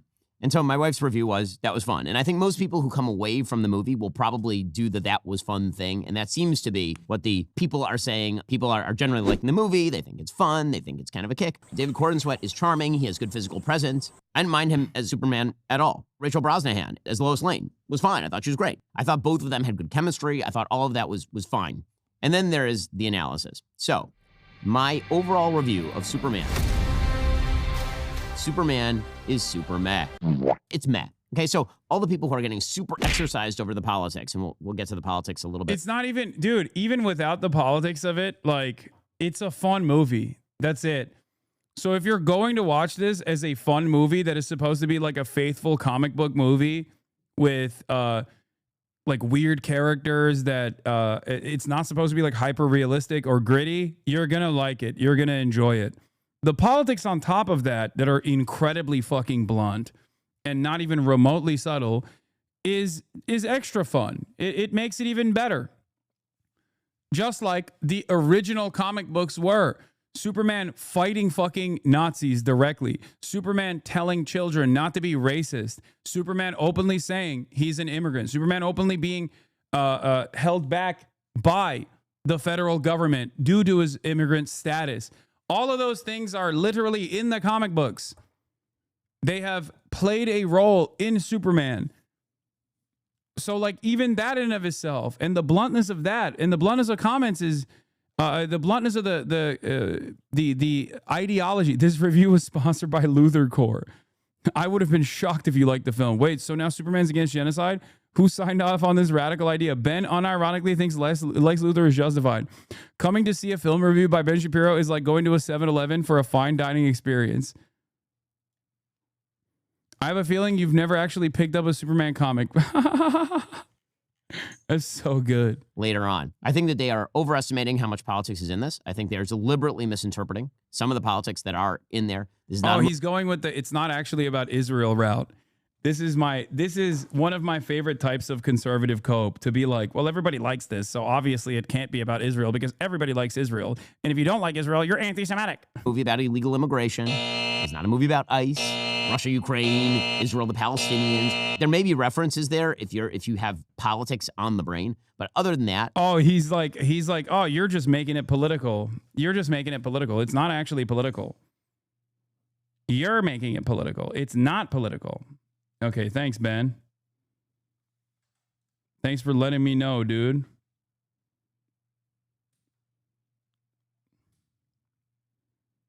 I really don't think that there's that much of this there. That is not my overall problem with the movie. My overall problem with the movie is that you are taking the most iconic American IP of all time, Superman, which is to be treated with a certain level of respect. That doesn't mean it has to be, grand mythology, the way that Zack Snyder. Maybe it is. Maybe it's what America's supposed to be. Like anti-racist. Maybe you guys have personally actively tried to go against that narrative in a way that is ridiculous and almost like a comic book villain. Because, like, America is what you make it. America is a nation that was built by immigrants, okay? Migration patterns have made America this unique country that it actually is. It's perhaps one of the best saving graces of America, something that I talk about quite a bit. you know?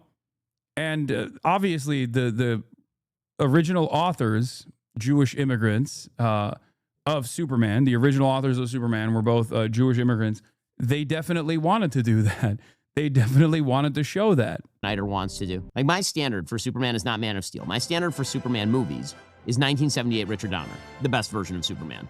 It just is. Overall, here is my problem. James Gunn is the wrong director, writer, creator for this thing. I saw Chewbacca on the cover of People magazine. I was like, oh my God. He's just wrong for it. It's Guardians of the Galaxy with Superman in it. And so that means it's all kind of a mess.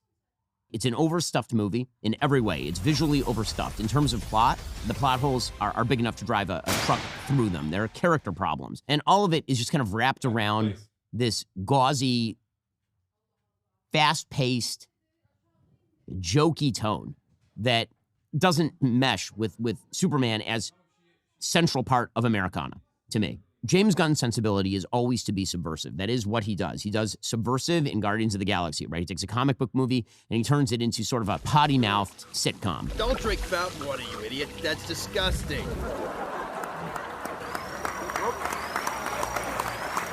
And he does the same thing with Suicide Squad. He takes that same sensibility, and now he's doing that with Superman. Superman robots, I thought I told you to keep an eye on him. We feed the canine, but he is unruly.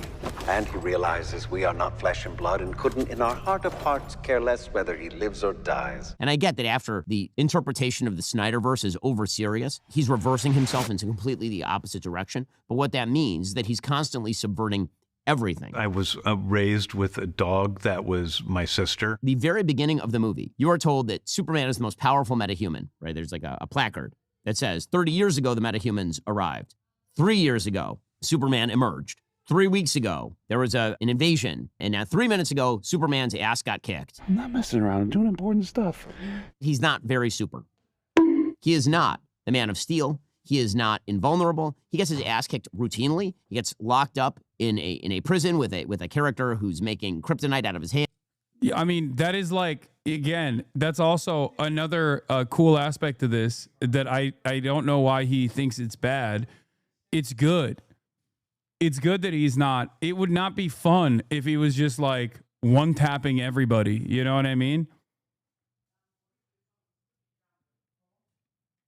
Yeah, there needs to be fucking conflict, dickhead. What are we talking about? Sorry, what? He's constantly in victim mode. Like Green Lantern has much more success in this movie. Mr. Terrific has much more success in this movie than... Like, one of the major plot points of Mr. Terrific and Green Lantern is that they initially, in the formation of like the Justice League, right? They initially aren't involved in global affairs. Like, they literally say, I don't want to play a role in this.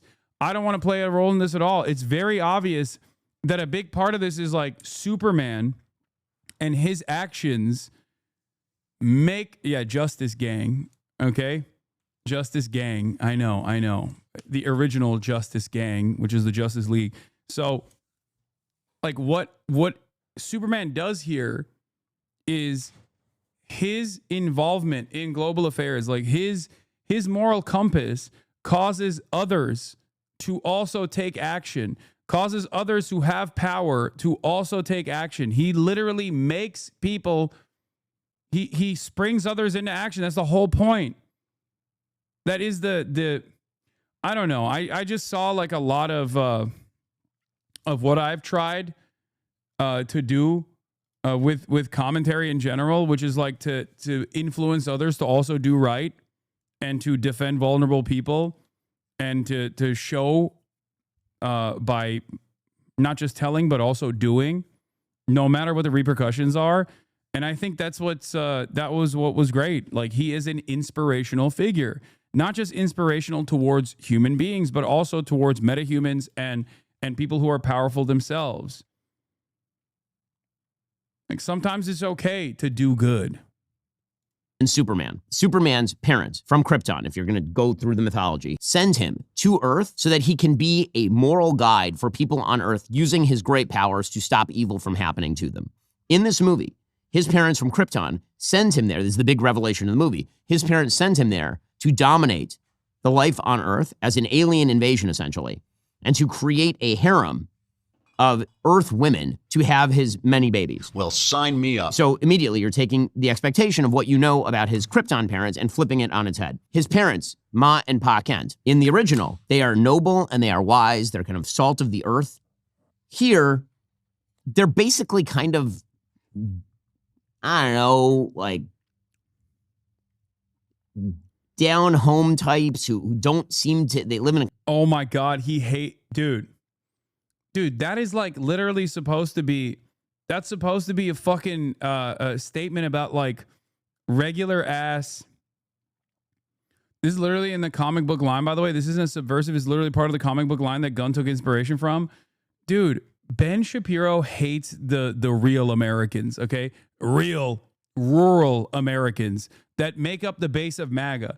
Because his parents are the base of MAGA, okay? His parents are supposed to literally look the part of corn-fed Republicans who still have a moral compass, who just keep to themselves and have a moral compass, and they have guided Superman against what his Kryptonian parents initially might have liked, and have basically created like his parents offer him the initial guidance, or they create Superman obviously, but then his Earth parents are the ones who give him the morality that he upholds. You're supposed to think, see, this is real America. In a normal world, you're supposed to watch this and go, see, even real Americans that you wouldn't expect, that the media has always blindly criticized as like racist monsters, actually have the capacity to show a positive side. Like Superman's adoptive parents are simple folk that teach him right from wrong. Okay? What the fuck? That's what it's supposed to be. But Ben Shapiro is such a fucking squishy bi-coastal elitist that he sees the Kansas parents and he thinks like they're disgusting, they're fat, they're slops, I hate them. Kind of a crappy house. They're the kind of people who call the TV the box. They're the kind of folks who are sitting around and kind of scratching their butts. They're purposely cast as ugly and non-noble. It doesn't mean everything they say is bad. It isn't. What? And by the way, both of them are alive in this, right? The original Superman mythos is that Pa Kent dies, and that's what sends Superman on his journey. Anyway, Crypto, the super dog, is a terrible dog, is a dog that does not, like an idiot dog.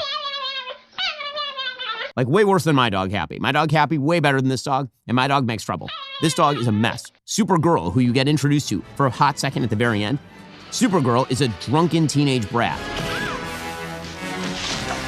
Right, like anything that you think you know about the Superman universe, James Gunn is determined to debunk in the first half hour of the film. I think that it's a betrayal of the original IP and mildly upsetting. Not like hugely upsetting, but mildly upsetting. That is my critique of James Gunn. He is not the right person for this film because James Gunn is not capable of delving, he's just not. He's not capable of delving into a single character and examining his motivations and what's interesting about that character. He can't do it with Superman. He can't do it with Lois. He can't do it with Lex. Instead, he decides he's just going to toss everything into the stew. And so you end up with this sort of ADHD film where a bunch of things are going on at the same time, but you never get a good, interesting perspective on anybody who's in the film. So Green Lantern is there, and he's kind of just... Yeah, this is why you failed as a screenwriter in Hollywood, man, I think. Because everything he's saying is the exact opposite. Like, literally, everything he's describing here is the exact opposite, where, like, in a very short period of time, James Gunn is able to create compelling side characters that you can even launch a franchise off of individually. Okay? I would go so far as to say that my analysis is the exact opposite of Ben Shapiro, where, like, it's clear that the side characters are unique and compelling, even if they're, like, kind of cheesy in a comic book kind of way, that is the exact opposite of what Ben is saying. That, like, it's obvious that James Gunn actually did care a lot about the side characters and wanted to focus on it. Mildly upsetting. I only cared about it a little bit, merely 45 minutes. He's correct about the dog only, but it's just another problem for Superman to have to manage his cousin's poorly trained dog. I liked the dog being unruly. It reminded me of Kaya's behavior. This editing is unbelievably cringe. Biblical fall off. Honestly, I mean, Ben Shapiro's fall off has come way before this. Let's be schmuck. real. And he's there as comic relief. And then you have Mr. Terrific, who's the actual hero of the film, who you learn nothing about other than he's just kind of a noble do-gooder fellow. And you have all these superheroes who are wandering around. You never get any information about them that make I need to see what he thinks about Hawk Girl. Oh my them God. interesting or sympathetic or even particularly cool. But you don't know the motivations of any of the villains except for Lex, who it turns out is just really kind of jealous of Superman because Superman has superpowers. And Lex is like, I'm really smart and Superman is really strong. So why do people like Superman? But dude, that's like his motivation in the comic book, man. That is literally what Lex Luthor, like, I don't even read comic books like that. I've never been like a massive DC guy.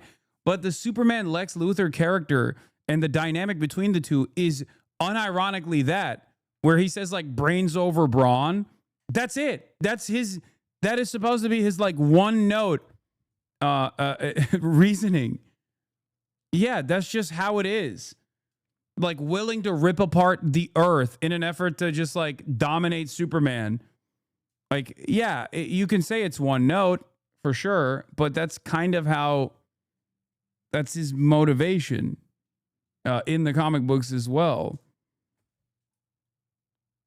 Yeah, he is an incredibly jealous and an incredibly petty bitch.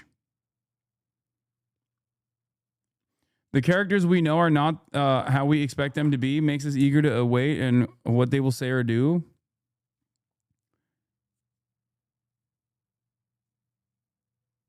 Like Lex Luthor is designed in a way where he has everything on the planet. Okay. He is the richest guy. He's the smartest guy. He has government contracts. He has all of this. But the one thing he can't get is the admiration that Superman has, which bricks him because he's like, why can't I have that? I have it all. And yet I don't have the admiration and the hair, of course. So it's like, it is in a way, it goes back to what I was saying about how the real world, unironically, is more like kitschy and stupid than a fucking goofy ass comic book villain because that's just Elon Musk. Okay? That is literally just Elon Musk. You are like, under normal circumstances, if we lived in a universe where Elon Musk didn't exist, I'd be like, this is so stupid.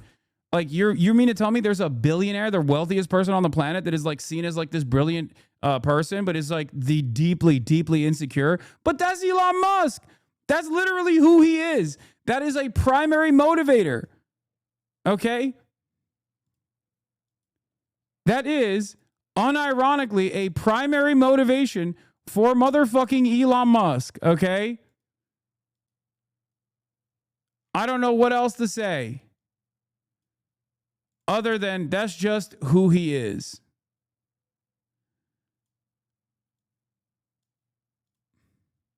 More than they like me, which is a pretty boring motivation, to be frank. So the characters are complete pastiches. They're just cardboard cutouts. Even the moments that are supposed to hit don't hit because there's so much going on in the background because James Gunn cannot control his ADHD. He just cannot. I think he was pooping his brains out for the next 36 hours. There's a scene where Clark and Lois, they've had a fight and now they're back together and they're having a talk. And it's supposed to be this very intimate talk where they're speaking with each other. And literally outside the window, Green Lantern and Mr. Terrific and Hawk Girl are fighting a gigantic sort of eye monster that looks like it's from Suicide Squad. Stop it right there, Joker. You'll never get me, Will you catch someone? It's God, these edits are so ass. Extremely distracting because he's James Gunn and everything has to be some sort of dumb joke. Wait, what? That's the point. What the fuck? And he also didn't use the original scene, and he just used a separate scene instead, which I don't know why. But yeah, what the fuck? What? That's the whole point. It's supposed to be like Superman, regardless of this like analog for God almost, like a moral figure, like a deity, is still capable of feeling hurt, is still capable of being wronged, is still capable of being almost petty at a time when like there is a necessity for him to save the city. He's too invested in having a conversation with his girlfriend after he got fucked over and he's like looking for his dog. He's sad. He like, in spite of his superhuman status, he still has the capacity to feel feelings like a human being. Joke. You're like, well, shouldn't Superman be doing something about it? No, let them handle it. Again, that's irritating. As far as the plot itself makes very little sense. The plot is basically dude, this literally okay, I can't believe I'm saying this. Ben Shapiro inadvertently, without recognition, has created a movie review that Lex Luthor would have made about the movie. Like, this is, I suspect if Lex Luthor in that world was reviewing the Superman movie, he unironically would review it like this. It feels like this is almost like a meta review. It's like, Ben, if he just shaved his head and was like LARPing as Lex Luthor, this would be a much better product. Lex Luthor has decided that he is going to make a deal with a foreign politician who... I love Nicholas Hoult, by the way. He's so good. The left wants to believe is both Vladimir Putin and Benjamin Netanyahu, but actually is just kind of nothing, is going to invade another country. That's not... It's David Ben-Gurion, by the way, which I'm surprised Israel's greatest defender doesn't even recognize. He's based. I mean, it is a placeholder for both Benjamin Netanyahu and also Vladimir Putin. That's for sure. There's like a little bit of Russian USSR almost style, like Russian associations, but there's also directly Israel. It is literally Israel, and he looks like Ben-Gurion too. And Superman stops that invasion. Apparently, Lex wants to use this as an excuse to box up Superman, saying that he's running counter to American foreign policy. Now, we've seen that iteration in other movies, right? That was in Batman versus Superman. You've seen it in other versions of the Superman story. But also, even the fucking flag, dude, when I saw the flag of Barovia, I couldn't believe it. Like, I was like, dude, they're not subtle about this at all, brother. They were, bro, come on. I mean, they put like a kind of like a Star of David on that flag. It's not the Star of David, but like it was crazy to see.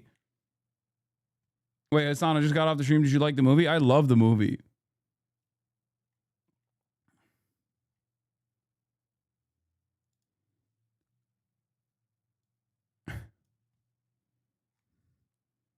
It's not like it has different colors than this, but that's just, I think that's like the Barovian hammer. That's the way he shows the flag.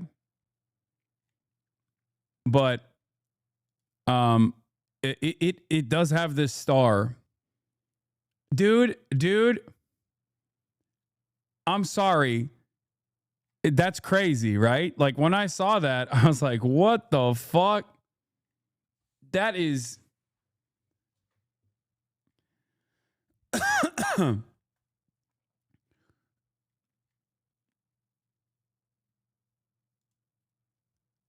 the copium and Ben is wild. She actually tried out for Superman, but James said he would make a better Lex, which was so cool. Do you believe Baravia has a right to exist?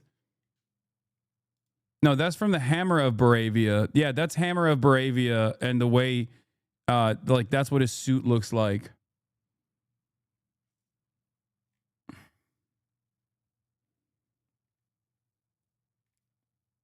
But is there a still from the movie?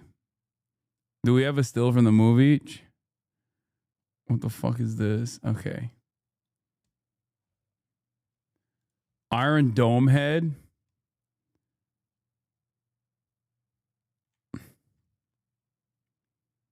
What is this? Literally a Palestine flag in the last shot?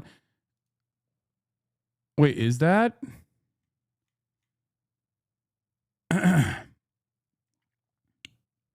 The villain is Israel. James Gunn's Superman set the ruffle feathers as early viewers realize it's entirely pro-Palestine.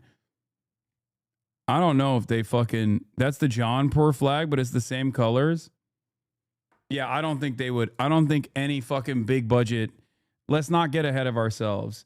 There is 0% chance that there would be a real-ass Palestinian flag that made it past any of the censors, okay?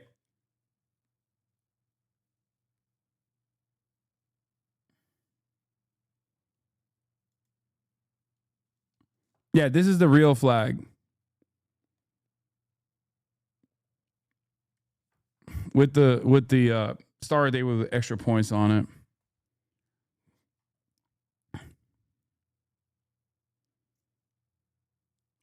My far right cousins shit on you constantly and I have to agree to not make it awkward. I hope you forgive me.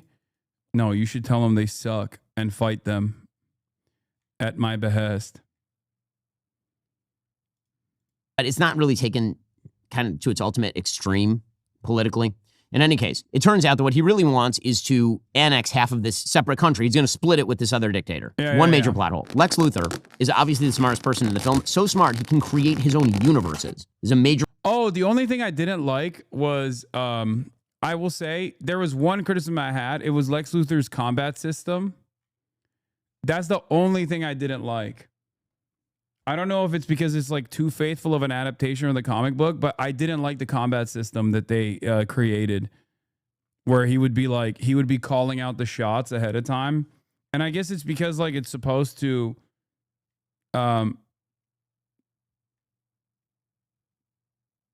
he made it like chess for his ego. Yeah, I get it. I get that part, but he's just like, I wasn't the biggest fan of it. He's supposed to be a chess master. Yeah, he made it so that it was like a chess move. I like, because he would just call out different things like 1A, 3D, and then that would mean 1A is like a straight right hook, like straight right punch, right? So we say 1A, 1A, 1A, 1A, and then like he would just like be straight punching Superman, like the Ultraman that he created.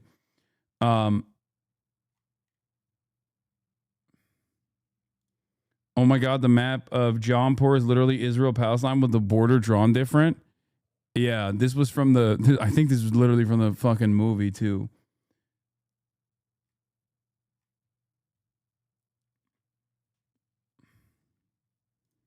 plot point. And he is concerned about a relatively small piece of land occupied by third worlders. This is his big plan. And later it turns out that he said, oh, no, I started that war just so that I could get people to turn against Superman. Okay, well, he does that halfway through the film. And then he jails him, and then he leaves him alive and explains this secondary plan that apparently was his primary plan, sort of. But he doesn't kill Superman at the time for a reason that remains undisclosed. We hear that he killed 27 children, and you're always going to make mistakes, but that's how it is. The entire plot is a complete mess. If you try to chart it, there's no way to do it because James Gunn doesn't care about plot. James Gunn doesn't care about characters. James Gunn cares about joke. Being woke. James Gunn cares about being woke. That's what he cares about. Wokeness. Look at his hair. It's awakened.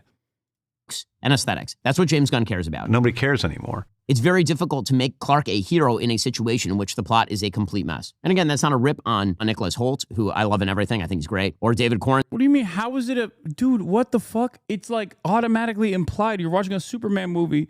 Of course he's the fucking hero. If anything, it makes it harder for, I would say that if you want to criticize something about James Gunn, the thing you should criticize, and it's too limited of a time frame to like really build out this world.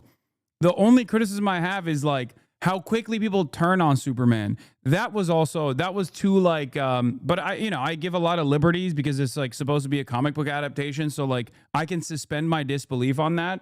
But if anything, that was the major criticism, which is that the turn happens in a way where it's like way too fucking, it's way too immediate where, all of the people turn on Superman almost instantly as soon as like the TV says Superman is bad and he wants to actually dominate the world.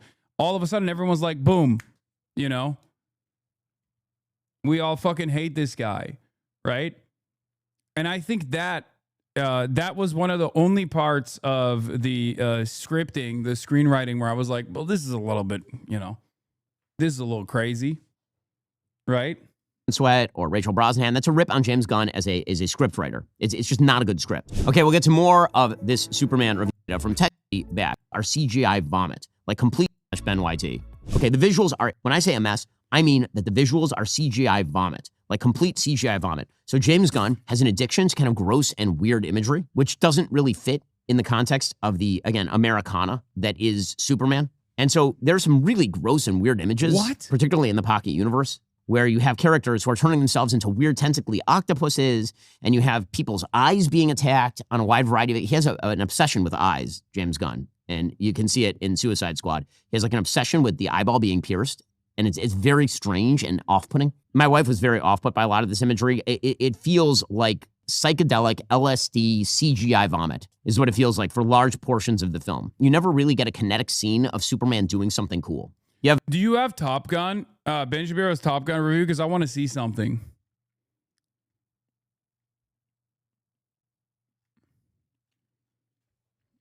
Because I wonder if he talked about how Top Gun was very clearly Iran. Because it was. Everybody knows it was Iran, right? Like the new Top Gun was about striking Iran. It was the Fordow facility, right? And I wonder if Ben makes that. Do you feel the need for speed? Yeah, this is back when he was popping, by the way. So anyway, we'll get to that in a second. Multiple scenes of giant heavy objects falling on Superman and Superman stopping the giant heavy objects from falling to save an individual. Again, another plot hole. You'll have giant building. The entire building will fall, and he will stop the building from falling to save one person or a chipmunk who is in the way. But it's an entire building full of people, so presumably all those people are dead. In any case, the visuals, I think, are a problem. The music, again, John Williams is still alive. Just hire him to do your Superman movie, you stupid. Just stop it. Get some help. I get very exercised. This is the only thing that really exercises me about this. John Williams, his original Superman score is one of the great scores in all of movie history. It is a phenomenal score, beginning to end. It may be John Williams' best score. I love that score so much. It is a great, great score. It is magic. How many views does this have? In one day, only 167,000 views. He's washed. He's over.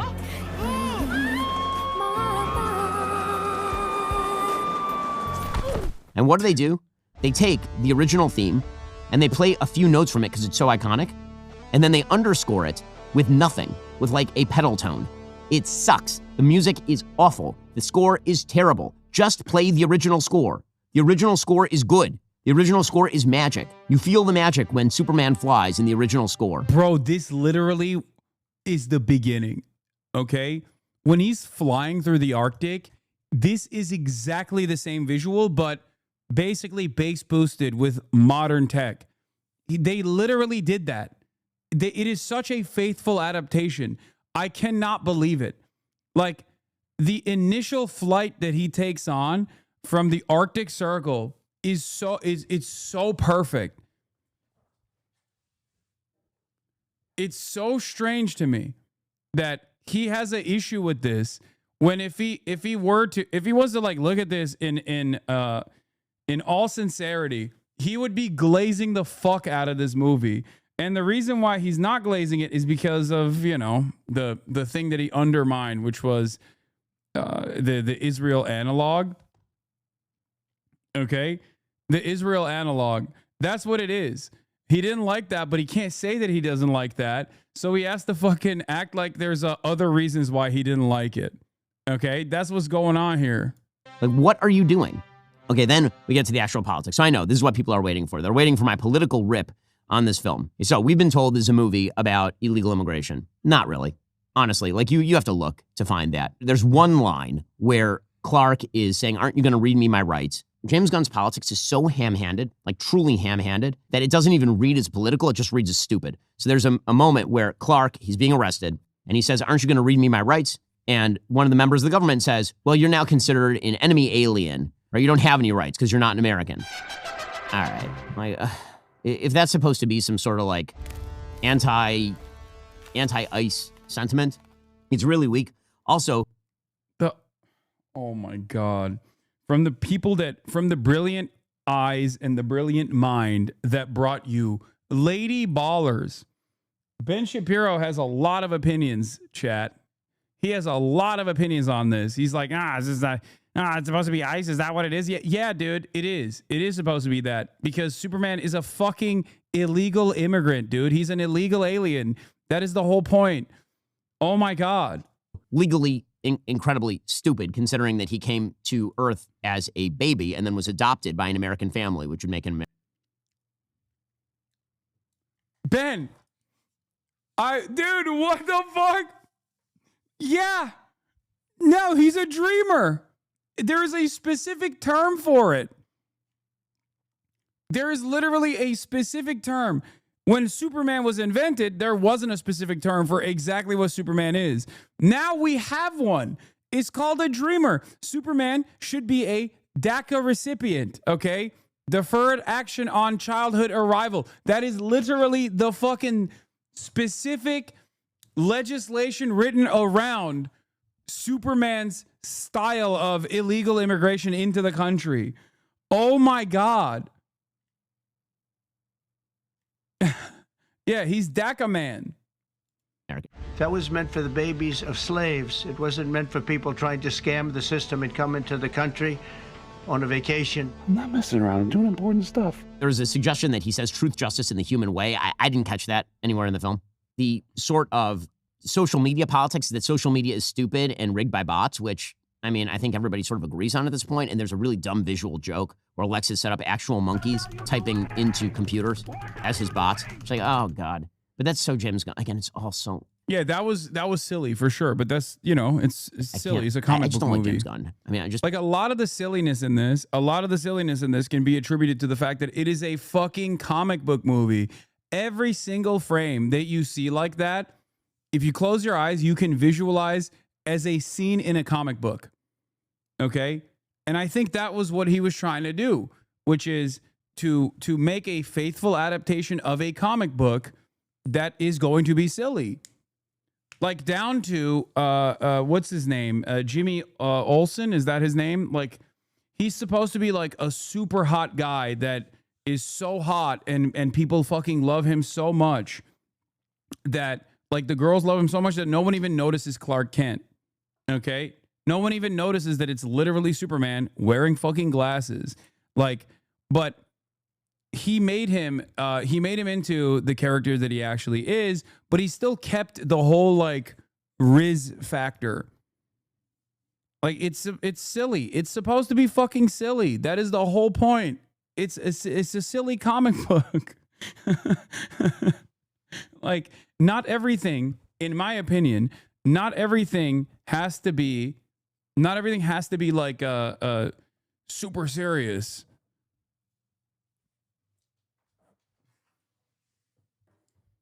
Yeah, it's camp.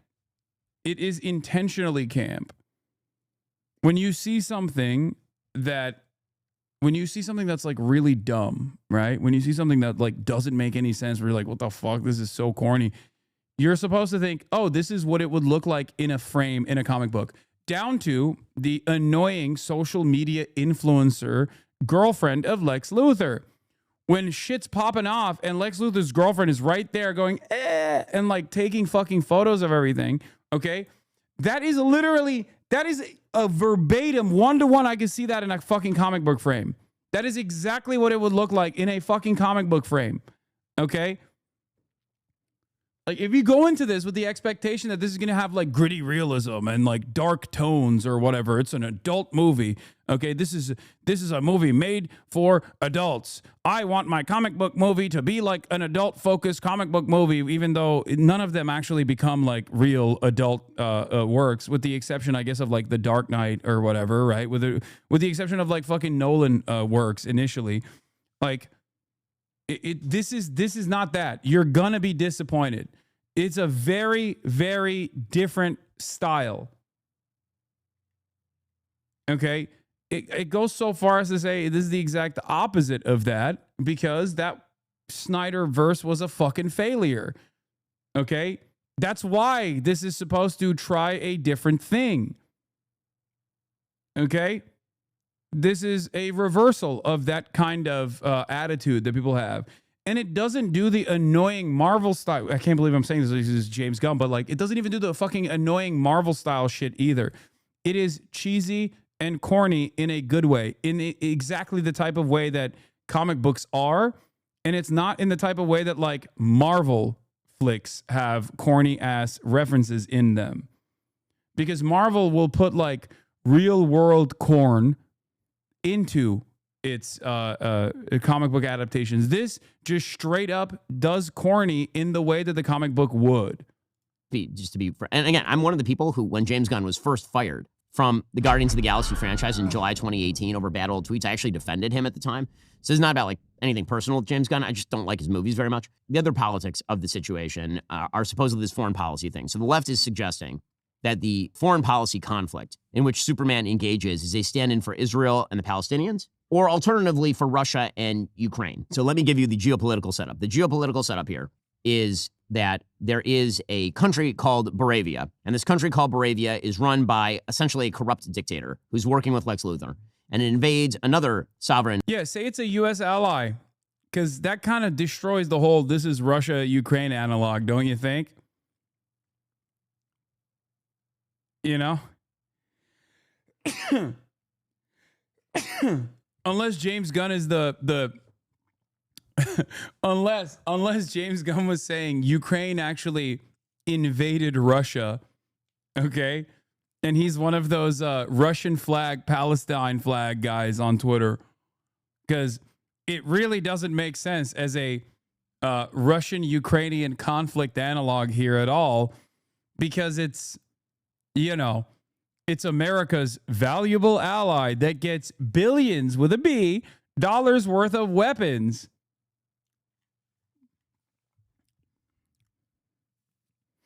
And yeah, invading a sandy country with its Merkava-style tanks and Humvees and U.S. gear. Country, Jarhanpur.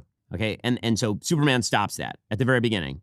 Okay, like, and doesn't show him stopping it. He talks to Lois Lane about it. Fine. Okay, the idea is geopolitically that Boravia has been a longtime ally of the United States. Jarhanpur is a country where we don't know who it's allied with. And it may or may not. Dude, he's trying hard. Bro, I swear, this is literally Superwoke review from the perspective of Lex Luthor. He's like, Boravia has a right to defend itself. Boravia has a right to defend itself against Jarhanpur. Everyone knows Boravia was destined to be. Boravia was destined in the Bible 3,000 years ago. Lex Shapiro. This is deeply anti-Semitic. Why do they not show that Jarhanpur is using human shields? Jarhanpur is being backed by scary enemies of America. Yeah, Ben Shapiro is about to be like, Boravians like to build. Jarhanpurians like to live in dirt and blow things up. Oh. Oh, that's funny. Be run by jihadis, but we don't know. Like, we don't know who it's run by. Oh, it's run by jihadis. Doesn't matter. The only reason that Clark stops it, that Superman stops it, is he says because people were going to die. Yeah, it's that simple. That's it. It's not supposed to be any different than that. And in many instances in the real world, that is a perfectly understandable moral compass that, unfortunately, not every single person abides by. Okay?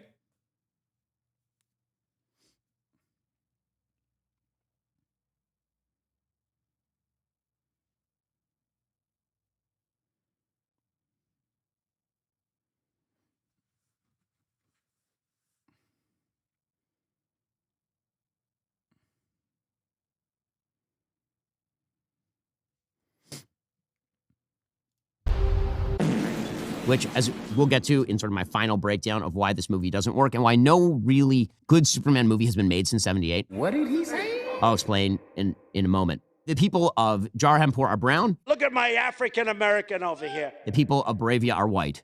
Okay, so this is why the left is reading this as Israel, the Palestinians. The reason it doesn't work that way is because we are not made aware that the people of Jarhanpur are either wildly terrorism support. Oh my God. Oh my God. There's more nuance to the Jarhanpur conflict. Oh my God. Oh, I was joking when I said this.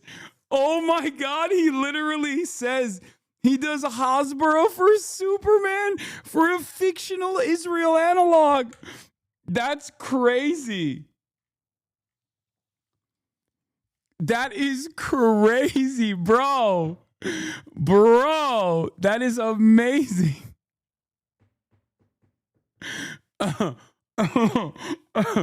Yeah, tweet like you're in Metropolis as response. This is how you know it's a direct analog to Israel-Palestine? Oh, 100%. Yeah, Zoran Mamdani wants to be the mayor of Metropolis, yet he refuses to say Moravia has a right to exist. Straight up. Eric Adams. Metropolis is the Jarampur of America. No, is the Moravian capital of America. Hasan, on a quick different note, did you like Sinners? I loved Sinners.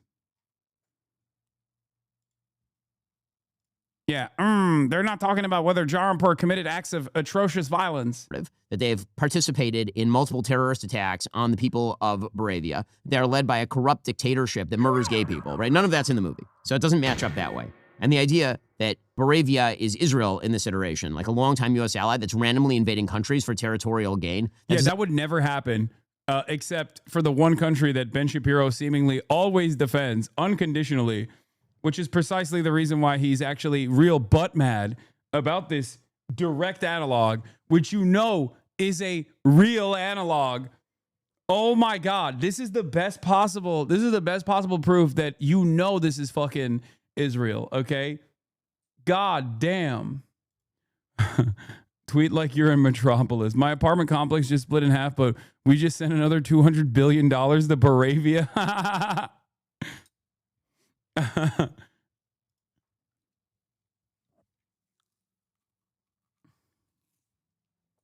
Not match up to any of the facts on the ground that we know of at all. That is not real. So maybe in left-wing brain, that's how it reads. I could see if you're a left-winger and you don't know anything about the situation, or you think... Yeah, totally. Ben is the only one who knows about the situation. I love that these guys will also try to reduce like actual critical thinking about Israel and Palestine as an ongoing, 80+ year conflict that is filled to the brim with ethnic cleansing on one side, obviously, and an apartheid state and a genocide that's ongoing. And they try to say, no, it's actually the left that's like reductive about it. Meanwhile, the Israeli officials are like, this is a war between the children of light versus the children of dark. These are darkness. We have to kill them all. They are human animals. Like, who's reductive here, man? It's not... The people that say this is complicated, actually, are just people that obviously have to exist in the real world where they recognize that most people don't fuck with Israel and they still try to, like, find something that's, like, redeemable about Israel's behavior when it's incredibly... It's obviously irredeemable.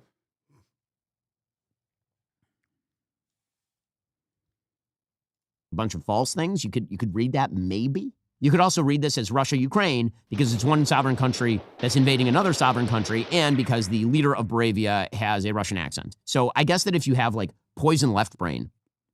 The Russians are nuking us. Yeah, this is cope. This is so cope. Yeah, is America funding Russia's invasion of Ukraine? Is that what's going on? Is America funding to the tune of billions of dollars Russia's invasion of Ukraine?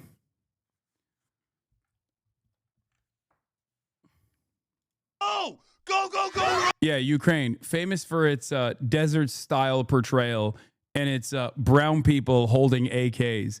Look, man, Hollywood is not exactly shy about presenting all countries in that region in this similar way.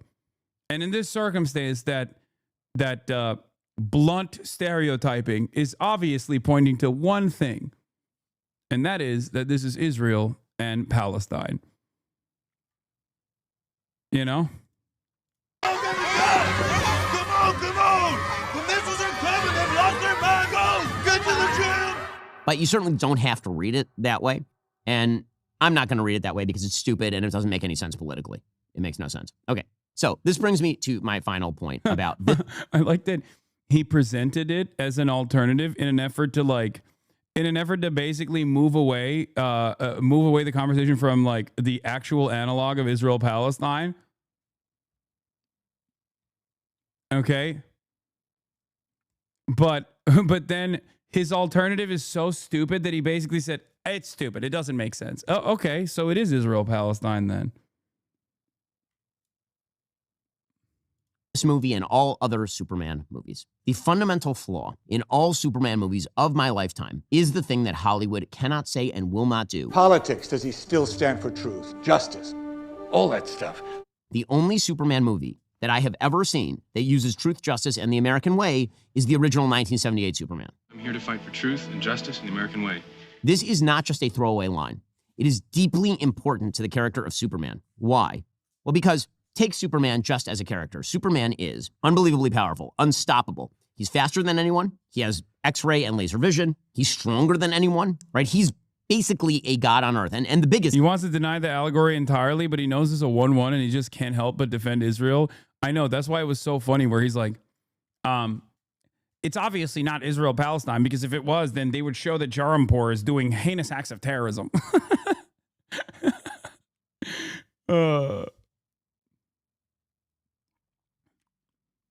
God, he's Zeus, right? He can do whatever he wants. And so, why is he the good guy? Why isn't Lex Luthor right? Because, let's be real, if there were a person on Earth who actually had those powers... Praying for Moravia, Justin Bieber posting a photo of Gaza and then making it and saying praying for Israel. That's great. That's a deep cut. People forgot all about that. Remember when Justin Bieber did that shit? That was crazy. He's doing Hasbaravia. Americans would rightly be very much afraid of that. Correctly. As Federalist 51 suggests, you need ambition to counteract ambition. If any one person had ultimate power, what you're really talking about is a philosopher king. And that's pretty scary because that person could be a dictator, simply doing whatever they want to the world. The only reason why Superman would be a hero as opposed to a villain is because he grew up in America, because he has the American way, right? He's emblematic of what America is. May blunder, may make mistakes, but overall stands for freedom and liberty and private property and free speech and all of those things. All that stuff. Right? All the good American stuff. There's a great comic book called Superman Red Son. Wait, no way. Does Ben like Superman Red Son? Because I love Superman Red Son. I recently watched the animation of this as well, which was all right. It wasn't like super... it was great. What the fuck? Wait, hold on. It's an alternative universe in which Superman's capsule from Krypton lands in Soviet Russia. And he grows up as the emblem of Soviet Russia. And he's evil because he grew up in Soviet... What? No! That's not... Wait, what? That is not the takeaway at all. What the fuck did... Brother, that is not... No, Miller literally, at most, you can say, was depicting a perfect universe. Like, his ideology there is unironically, there's a lot that's wrong with America and there's a lot that's wrong with the USSR. And we need to, like, in order to find like a perfect, in order to strike a perfect balance, we have to get some of the good sides of both. Like that, it's literally, he is not fucking evil at all. What the fuck? Dude, conservatism breaks your brain. This motherfucker went to Harvard, dude. He went to UCLA undergrad and then Harvard. How are you? Did you not read? When you read stuff, do you just like see the hammer and sickle go, obviously this is evil, like Nazi Germany? Like what? What?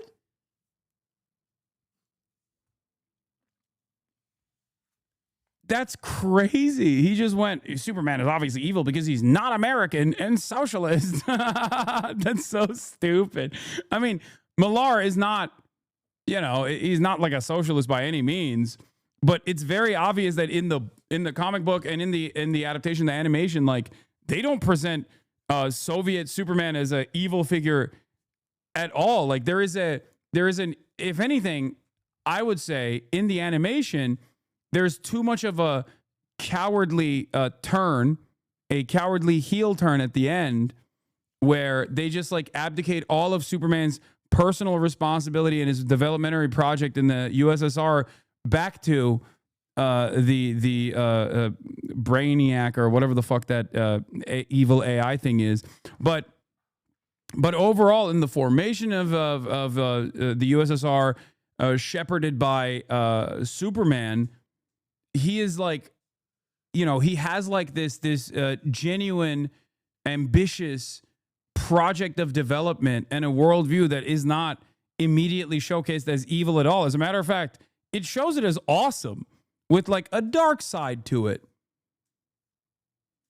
But they present both the United States and the USSR as deeply flawed ideological projects, and one where the US is perhaps even more evil than the USSR is, unironically.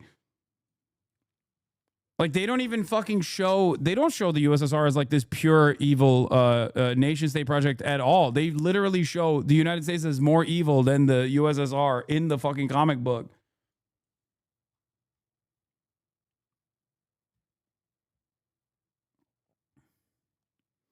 I mean, for what it's worth in the actual book, yes, that's why I said, like, there are obviously ideological limitations to Millar's depiction. I mean, for what it's worth, the actual book, the portrayal of the USSR and the communist Superman are a typical liberal take of naive good intentions that end up super evil with the same lib ending as the movie. Yeah. But it's more so, I read it more so as like these are both, there are good sides and bad sides to both. It's like a typical liberal, almost social democrat approach of like, we need a mixed market. Like, you can't do full communism or you can't do full socialism. Both end up as failures, like that type of attitude. Ben Shapiro's take on it, on the other hand, is obviously it's purely evil. They make Superman purely evil because he was born in Russia. Of the West, long have you been deceived by the lies of America. This beautiful wall. Dude, he literally liberates Korea and unites it. Get the fuck out of here. At no point do they actually show this as a bad thing. They literally show this as a good thing. To prevent you from knowing the truth, that you live your lives enslaved to the capitalist elite. Like, I would go so far as to say, even under like Stalin, even under Comrade Stalin, okay, Superman is like depicted as a hero of the people. Like, my life to the state, my life in service to the people. Like, I would go so far as to say, like I guess if you have a negative association with that kind of language, like, you automatically assume they're showcasing it as evil. But I thought it was like relatively faithful to like the attitude that you would have in the USSR if such a beacon were to exist. He literally builds a mega dam. They use his superpowers to do development projects that actually power the entire fucking state under the guidance of Stalin. They literally... There's even a mention of like the Sino-Soviet split as well, because he kills Stalin in the fucking in Red Sun. And there is a moment where like the Chinese ambassador's like, I'm terrified of you. Like, there's almost a subtle nod to like the Sino-Soviet split of like betraying Stalin and Stalinist principles that make China worried about Superman's ambitions. It's fucking awesome. Red Sun. It's an alternative universe in which Superman's capsule from Krypton lands in Soviet Russia. And he grows up as the emblem of Soviet Russia. And he's evil because he grew up in Soviet Russia. Because if you give that power, that amount of power to an evil ideology, then evil ensues. So this is why it's really important. It's not just truth, justice, and the human way, or truth, justice, and all that good stuff. There's a specific definition of Americanism that says that this is why America, for example, should be a world power. Because America is better than other countries. And people who live in accordance with Americanism make the world better. I love when Ben goes, I don't like it. You guys, the left has a reductive approach to the world. And then will, in the same breath, turn around and be like, America is the ultimate power for good and should retain hegemonic superpower status in perpetuity because it's only done good and its enemies are evil. Thanks, Ben. Thank you for your nuanced and complex political worldview. When Superman ruled Soviet Union had a 95-year life expectancy. Yeah.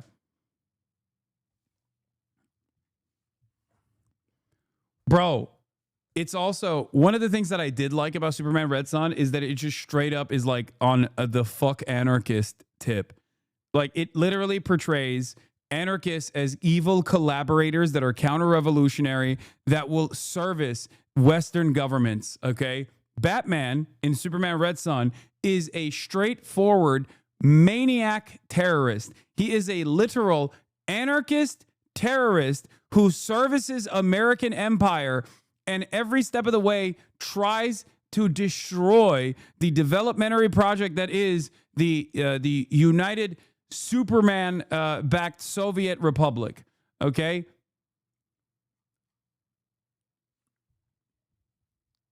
He literally fucking works with Lex Luthor.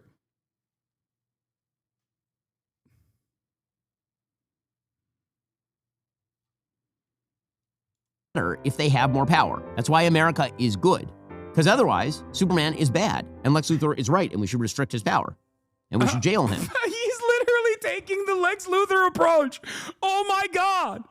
Oh my God. That's the whole point in the fucking movie. In the movie, the entire plot revolves around Lex Luthor's attitude where it's like, well, we got to control this super powerful being. Like, I don't fucking like that. He's not serving the interests of empire. Lex Shapiro. Oh my God. Oh my God. He literally is like, well, obviously, if he's not a controllable super weapon, then we have to literally fucking end his life. Luthor is right. We should restrict his power and we should jail him. What a screenshot. What a perfect screenshot and a perfect demonstration of Ben Shapiro's worldview. Holy fuck. And we should check and balance him. And we should not let him be free. The problem is that Hollywood cannot say the American way because they don't believe in the American way. They don't believe that America is unique. They don't believe in these American basic values and principles and rights. They have a hard time even with the idea that like the values of Ma and Pa Kent back on the farm are values that ought to be promulgated in the best of all possible circumstances. And so what they come away with in kind of the key moment in this movie, for example, is Pa Kent telling Clark that parents don't make missions for their kids, right? They don't make their kids kind of what they are in terms of what they should be. They give kids the tools to choose what they want to be, and then those choices make those kids what they are. Okay, that's kind of half true and half not. Of course, you give your kids the tools to make choices in life, but you also try to define the mission your kid should have in life. That's maybe the most important thing you do as a parent. Direct them in a world of choices at what is the ultimate good? What is the ultimate goal? Hollywood is not run by people who believe that there is such a thing as an ultimate good or an ultimate goal. It's run by moral relativists who have a kind of, at best, soft-pedaled, generic, be nice attitude toward the world, which is why Superman's defense of intervening in this foreign conflict is People were going to die. okay, well, people would die on the other side, presumably.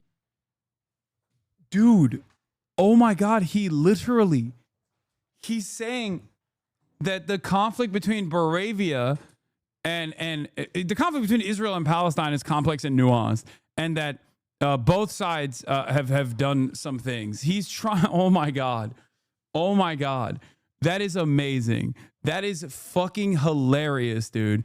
He is so bent. He is so fucking bent.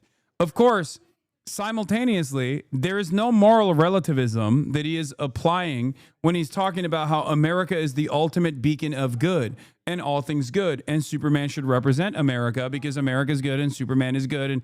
And God forbid America does something bad. Okay? But it is hilarious where he's like, well, you know, in terms of like Israel, Palestine, I mean, both sides have some good. Please remember that. It's complex. It's nuanced. If you didn't intervene, or people die every day in conflicts all over the world, right? The reason that Clark or Superman is supposed to intervene is because one side is right and one side is wrong. And unless you are willing to simply say that all foreign policy situations in which people die under any circumstances are equivalent, which I don't think is right, then you end up in this kind of weird generic place. The central question of Superman has never really been handled by any movie, and it's certainly not handled here. which is why should one person be given this much power? And the answer is he shouldn't, unless he is essentially just a metaphor for what makes America awesome, which is what... I love this review, bro. Bro, this review is amazing. This review is amazing. He just straight up says it out loud. He literally is like, in my worldview, I'm like a child. I'm like a baby, okay? My understanding of the world is like a baby. The only pure good in the world is America and what America represents. And therefore, Superman has to represent America. Because if Superman is at odds with America, as it is in the fucking movie, and America's foreign policy decisions, that makes me feel bad. That's why I'm actually in favor of Lex Luthor killing Superman. That's what he's saying. He went against the U.S. ally, which was Bravia. Did he even watch the movie? No, exactly. No, he's just mad. He's mad. That's why the comments are making fun of him. This review was sponsored by Luthor Corp. I would have been shocked if you liked the film. Wait, so now Superman's against genocide? Who signed off on this radical idea? Ben unironically thinks Lex Luthor is justified. Ben's comments about Mom, Pa can't caught me so off guard. I'm from Scotland, so perhaps I don't have the privileged biases of Americans, but I absolutely did not think of them as sloppy or downtrodden. They seem to me like normal good, the kind of people Superman exists to protect and serve. Seems a shockingly cruel and judgmental reading, and frankly, I'm a bit disappointed. That's the kind of arrogance that gives old school conservatism a bad name. Superman didn't become woke. You grew up to be a villain, Ben. Ben's describing his parents as ugly and non-noble is such a tell of how nasty and odd his spirit is. The original mythos that Pa Kent dies, sure, if you only seen the movies and the comics, whether one or both, neither Kent parent dies, depending on which comic age we're talking about. The original Golden Age comics have them both die. Post-crisis, neither die. It's just...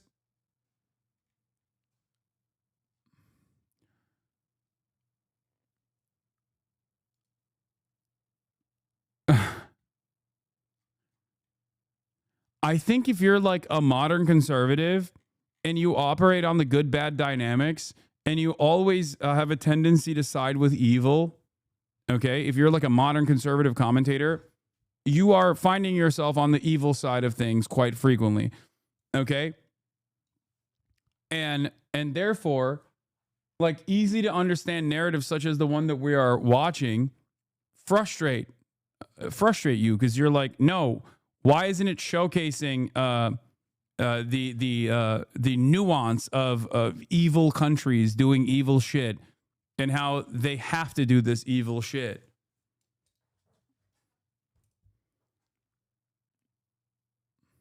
What Superman was designed to be. This is why Superman in the original comics is punching Hitler.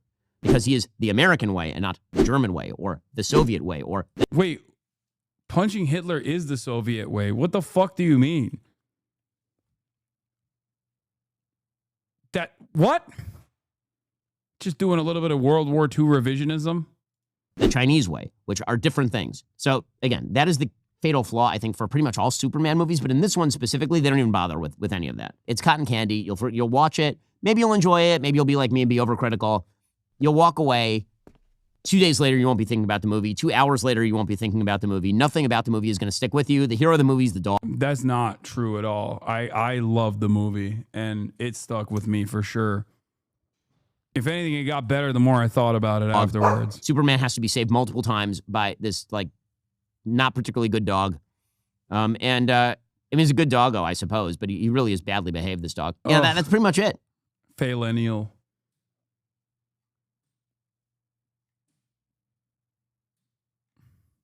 Faillennial. Good doggo. So, my overall review, 2 out of 5 stars. Meh.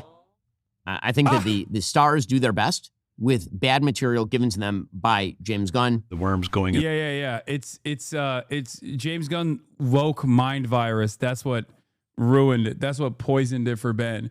These are the guys who used to always say, why do you have to make everything political? And, the left doesn't appreciate something if it has like bad politics in it. Politics that they don't agree with. And to a certain degree, there is an element of truth about a bunch of like joy killers in the peak of woke. Okay? But that's precisely what Ben is doing here. The only thing he didn't like about it very clearly is that it is, as a matter of fact, Israel versus Palestine, and Superman and the heroes that he inspires end up beating the fuck out of Israel, like directly, hands on. Okay, that's it. He saw too much of what Israel's doing that is bad. Let's bring in and ABC. it pissed him off. And now he's taking this approach. I want to see if he talks about how this is Iran. It's really, really his Top Gun review. I want to see what he has to say. It's time for our Tom Cruise may be the last true movie star. Ben Shapiro reviews Top Gun Maverick. Top Gun Maverick review. We'll get to that in just one moment. First, this video is sponsored by our friends over at ExpressVPN. What they call development hell for quite a while. It had actually been produced a couple of years ago, and then he starts talking about Iran at 150 exactly. So here is the setup for the film. Tom Cruise, again, playing Maverick. He is now probably supposed to be 55 years old. It's 30 years removed from the events of Top Gun. He's still a captain in the military. Ed Harris, who is now an admiral, he directs him to the Top Gun program to train the best of the best for a specific mission at the behest of Val Kilmer, because Iceman is back for a very brief but meaningful cameo. With all due respect, sir, I'm not a teacher. Just want to manage expectations. The mission is to destroy a nuclear facility in Iran. So they call it the enemy. It's pretty obviously Iran. Oh, so you could tell that it was Iran when you were watching Top Gun, but when Superman was slamming you in the face with Israel references, you couldn't figure it out. Oh, really? Well, I thought maybe it's a fictional country, Ben. I can't see what the analog is here. Huh. Mountainous terrain. So when you see mountainous terrain, it's pretty obvious that it's Iran. But in this circumstance, when the people that Superman are saving, that are supposed to be the good people or the innocents that are being slaughtered for no reason, when that's Palestine as an analog, you're like, I don't see it. I don't see it. My eyes are closed. Shut the fuck up. Yeah, it could be Russia. It could be Israel. Who knows?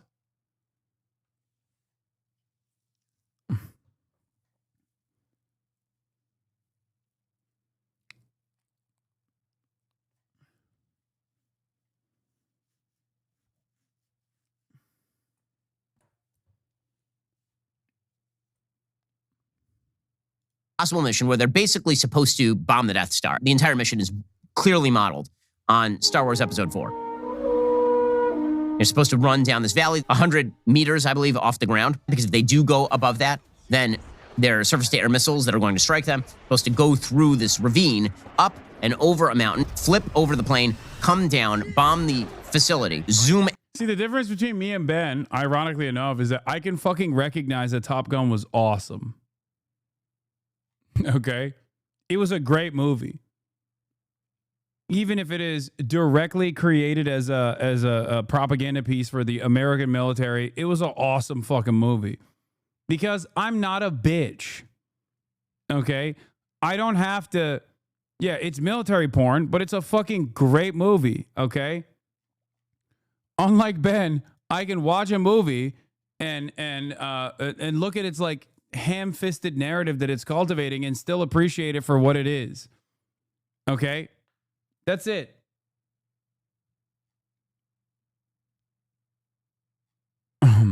Top Gun, 2 stars. Meh. Iran has a right to defend itself, and it's not showcased throughout the movie.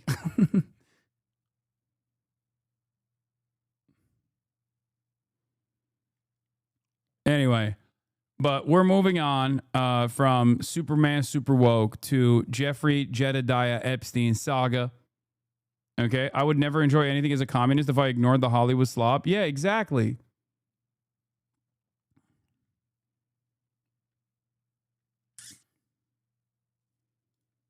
Trump refused to get out of the way as is customary for the trophy lift. He was told to move, but he stated to be in the picture. Chelsea fans are mad he ruined the picture. Oh, hell yeah. Damas y caballeros, el Chelsea Football Club de la Liga They're Premier. trying to move Trump.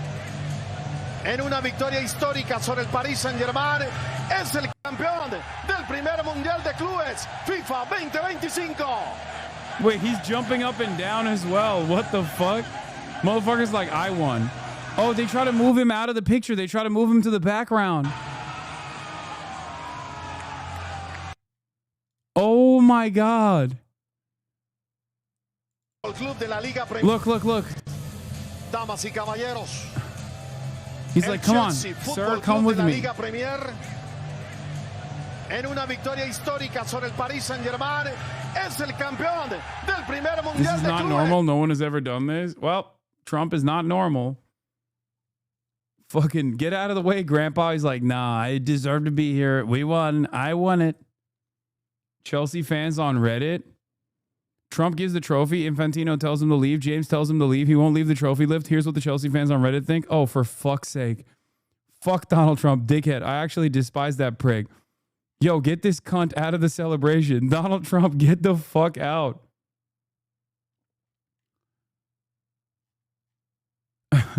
Bro, this is funny because this is like the Drake edit. Bro thinks he's on the team. Little bro thinks he's part of the team. Remember the fucking Kentucky Drake edit? He was loudly booed when he entered. No shot.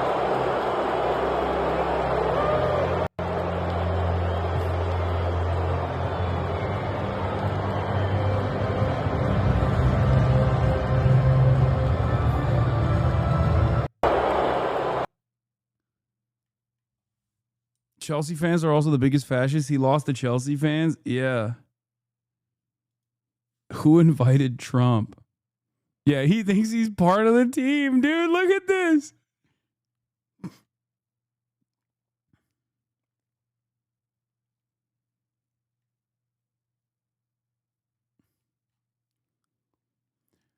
Dude, isn't this what Salt Bae did? Unironically, that just tanked what remained of his like status. Because like Salt Bae was like riding high on meme status that he had. And then he like did this incredibly cringe thing where he tried to present himself as like part of the celebrations. And then everyone was like, oh, he's over. It's done. Yeah, this is the fucking Drake meme. Yeah, Kentucky. Drake creates bro thinks he's on the team meme.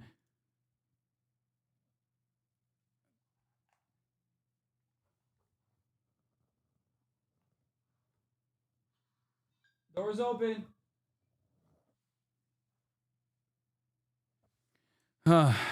Salt Bae was only big for like 2 years. It's going to take way more for Trump. I mean, to be fair, Trump has been hated for a lot longer than Salt Bae. Here's Salt Bae doing the same thing. Football's governing body, FIFA, has opened an investigation into a security and protocol breach at the end of the World Cup final in Qatar. This after celebrity chef Salt Bae was filmed harassing players from the victorious Argentine team, including Lionel Messi. Turkish chef Nusrat Gökçe, popularly known as Salt Bae, was seen kissing the golden trophy in Qatar after Argentina defeated France in the summit clash. FIFA rules stipulate that the trophy can only be held by a select group of people, which includes the tournament winners, FIFA officials, and also heads of state. How Gökçe got hold of the prestigious trophy is still a mystery. FIFA has launched a probe into that 3 days after the incident created a storm. They're also probing Salt Bae's undue access to the pitch following the closing ceremony and have vowed to take appropriate internal action. The 39-year-old gate-crashed Argentina celebrations. Images of his awkward attempts to pose for pictures alongside the likes of Lionel Messi, Angel Di Maria and others have gone viral, with social media users slamming him. Gökçe responded to the criticism by sharing footage that shows him meeting Messi and posing with the Argentina captain back in 2018. He shot to fame in 2017 after a viral video showing his over-the-top method seasoning steaks in front of diners went viral. Since then, of more than 20 restaurants, celebrities like David Beckham, Leonardo DiCaprio. If FIFA was a real one, yeah, I saw the F. If FIFA was a real one, they'd permaban. They'd permaban this fucker, Trump. If FIFA was a real one, they would perma him from all events like they did with Salt Bae, but they won't because they're fucking cowards, okay?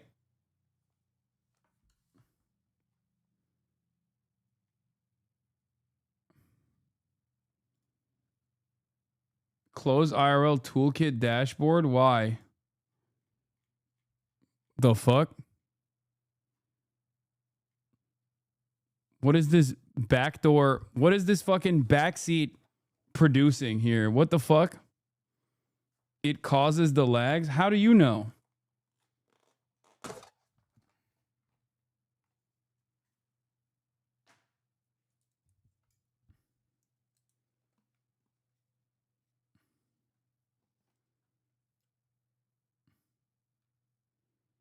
No, I'm asking you sincerely. How the fuck do you know that?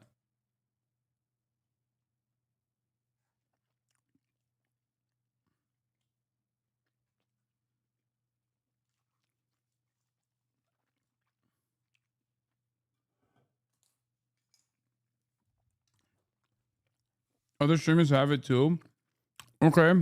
Why didn't it lag when my RL Toolkit dashboard was open on my other fucking laptop when I was in New York?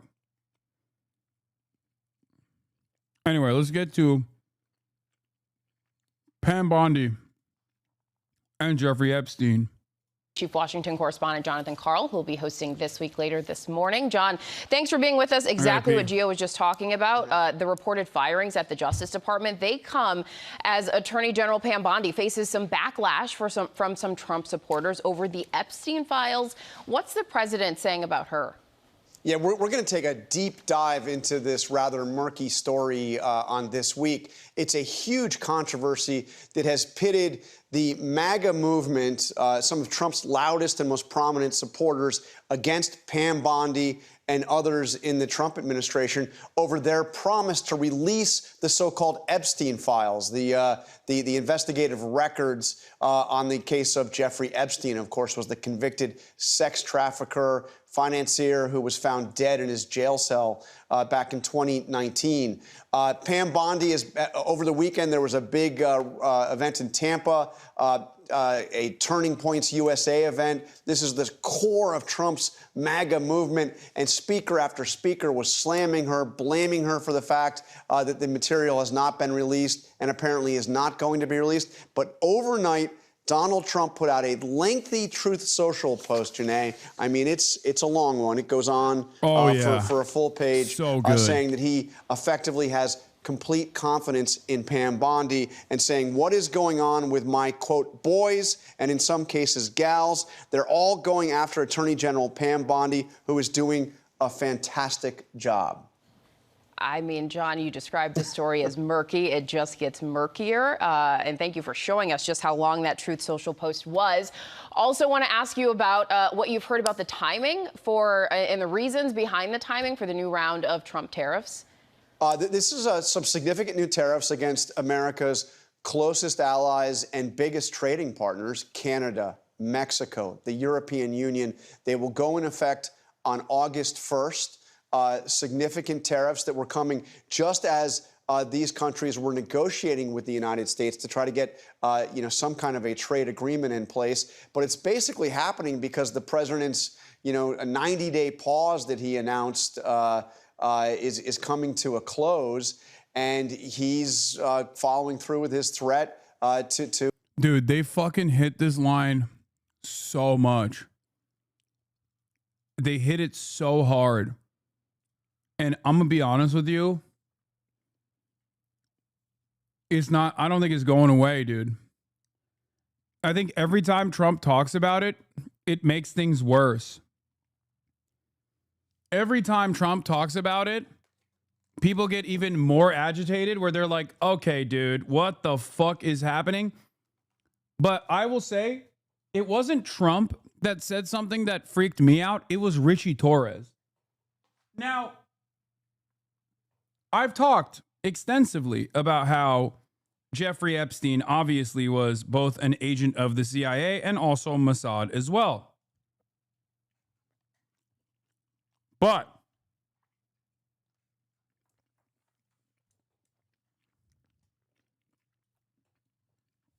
it was Israel's attack dog, Richie Torres, going on television and saying these words that made me go, oh my God, this got to be something that the Israeli state doesn't want out. Yes, I got the Tucker Carlson clip, and I will obviously cover Tucker Carlson's statements as well, even though he is a charlatan. And I know Richie Torres has changed his statement since he did that TV hit, but it was alarming that he even did that TV hit to begin with. Okay? Where is it? Let me see if I can find it real quick, because it was truly, truly shocking. Does anyone have the Richie Torres statement? This is a bombshell. This is a gift given to the Democrats once again through Trump's pure incompetence. And here is Apex attack dog Richie Torres coming out on CNN and saying this. Can we be clear that the Epstein controversy is a distraction of Donald Trump's own making, that he was fanning the flames of the Epstein conspiracy theory during the campaign, and so now he's essentially an arsonist pretending to be a firefighter, and there was no need for an investigation. The medical examiner had investigated the matter and found that Epstein died by suicide. The same conclusions were drawn by the Bureau of Federal Prisons.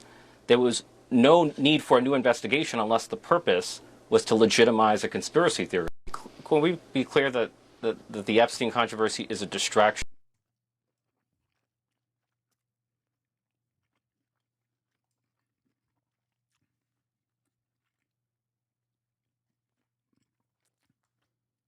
When I saw this, I was like, oh, okay.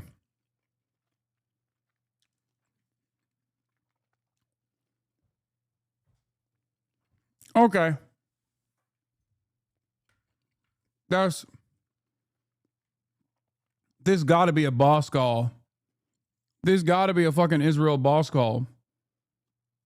Because it's like, why else? Do you think Torres is on the list? No, dude. Torres is not. Torres is a random nobody when Jeffrey Epstein was popping off. He has since walked it back. And now he's saying, Dear Donald Trump and Pam Bondi, release the Epstein files. Whatever happened, the promises made, promises kept. But Richie Torres doesn't go on television and say anything unless it's something that Israel wants him to say. Okay?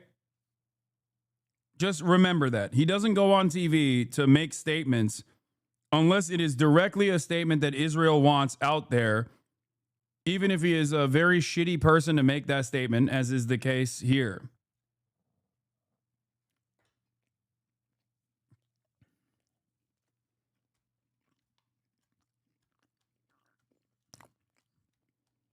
He's just not a very good communicator. That's why he looks silly here.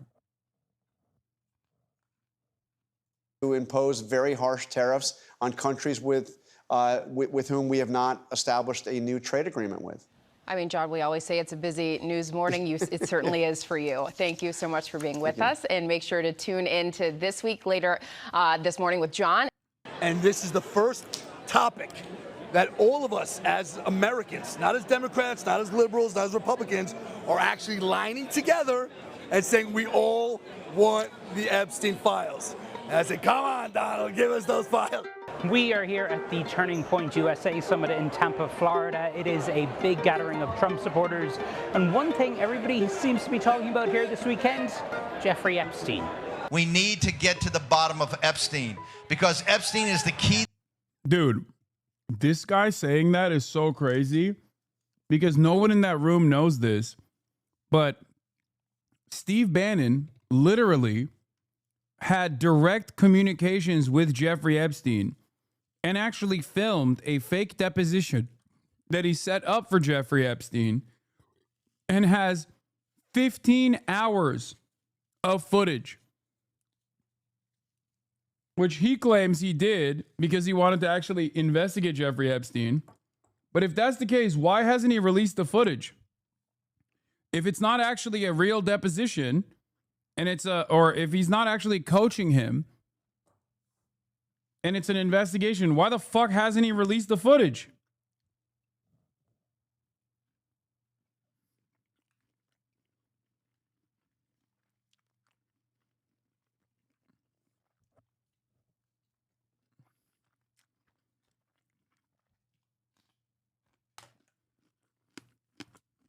That picks the lock. Let me just ask you, make some noise if you care about the Jeffrey Epstein scandal.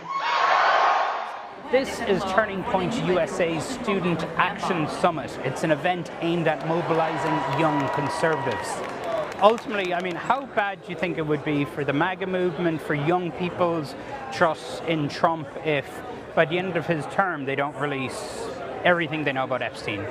Well, I think that if they don't release the Epstein files, whatever J.D. Vance says then is irrelevant, because it's like everybody's going to take it as like a lie because of what Donald Trump did. But I think J.D. Vance wants these files released as well.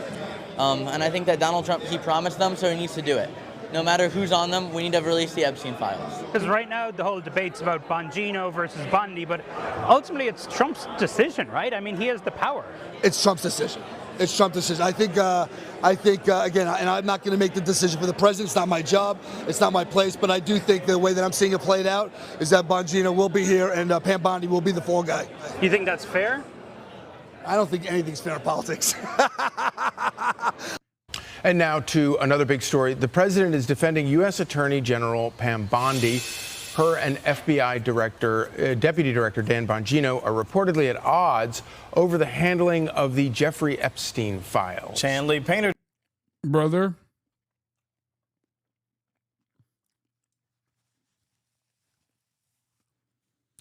This is a pivotal moment. Because this has been the rallying cry of the entire conservative media ecosystem. Oni Spumoni says the Epstein story is so great because it is the base saying they want it for themselves. They're so completely primed to getting what they want, and they thought they'd get this too, that now that they're not, they're literally eating themselves. Yeah. I personally have said over and over again that there is no fucking way that they would reveal the actual Jeffrey Epstein files because it is a blackmail operation conducted by both the CIA and Mossad. Why would they do that? Okay? And I think Democrats who are now actually confidently saying, release the Epstein files, with some notable exceptions, are saying that knowing full well that Trump will never release the actual Epstein files. This is having a total Streisand effect. Do you think they'll try to dump it on someone like Bondi and we'll just blow over? This will just blow over too? I think eventually, as everything else, this will also blow over for sure. But this is not one of those things that's just going to be hand-waved by Donald Trump. Something has to happen. Some changes have to happen or something that like pushes the conversation back a little bit.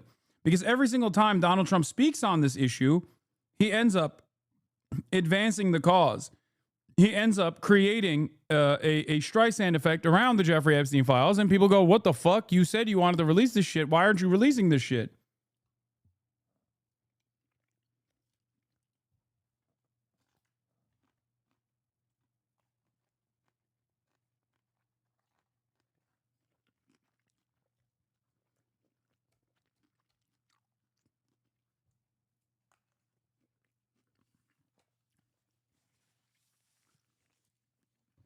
I think the reason why they're not releasing anything, and not even like, for example, Democrats that are involved, because everybody knows that there are Democrats involved in this, is because there are a fuck ton of Republicans and also apolitical elites, people that fund both parties from time to time, that are also involved.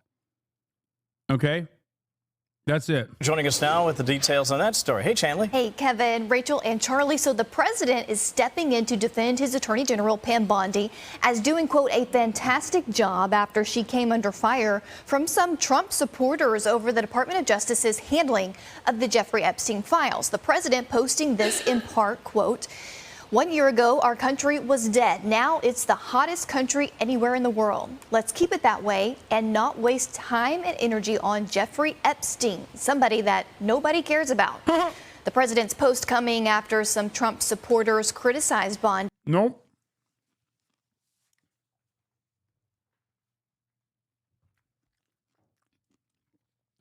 Nope. You can't just hand wave this away, bro.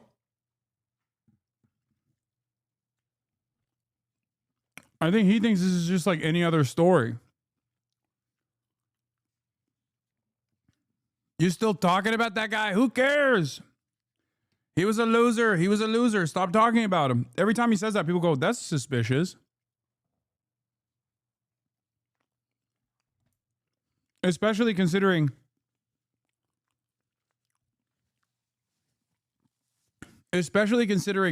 how many photos there are of Donald Trump hanging out with Jeffrey fucking Epstein, dude. I mean, come on.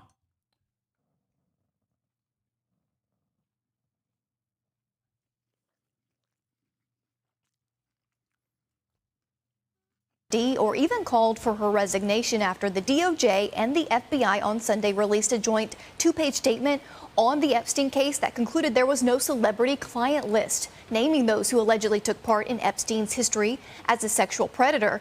In February, though, Bondi had indicated that such a document was sitting on her desk. The DOJ also concluded that Epstein did commit suicide in his New York City jail cell in 2019. While awaiting further sex trafficking charges, yet a missing minute in the jail video that was released has only spurred conspiracy theorists. FBI Deputy Director Dan Bongino reportedly clashed with Bondi over her handling of the Epstein matter last week and has told confidants that he may actually resign if Bondi remains in her post. Guys, we shall see. Thank you, Chanley. Thanks, Chanley. You know, obviously there are lots and lots of questions that have been swirling about Jeffrey Epstein for a long time, for over 10 years, and the government's involvement in it. If there's anybody who could walk in and say, okay, we've resolved all of the questions and there is nothing here, it would be President Trump and his crew. The problem is you can't really do it without giving some explanation, and there has to be some explanation, and I think that's why you have a lot of people still pretty... This is Trump loyalists in mainstream media trying to give Trump talking points and trying to explain why Trump is failing to Trump. When they say, oh, like, if there's any man who could put this to rest, it's Donald Trump, but he really needs to do a better job of explaining why, after, running around and fucking consistently claiming that Jeffrey Epstein situation was like weird.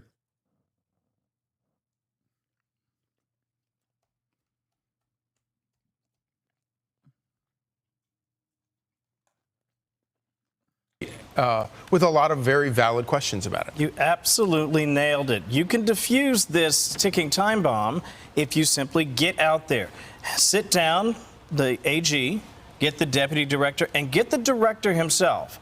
Put them in front of cameras, have them make a statement, and have them answer questions. We're only talking about 5 or 10 questions. But what this will do is, first of all, restores confidence. Number 2, it answers some of the basics, especially the simple things like... They didn't even throw the MAGA weirdos a bone and mention the Clintons because they can't. It's the same reason why Barack Obama did not prosecute war criminals of the previous administration. It's because it's like this.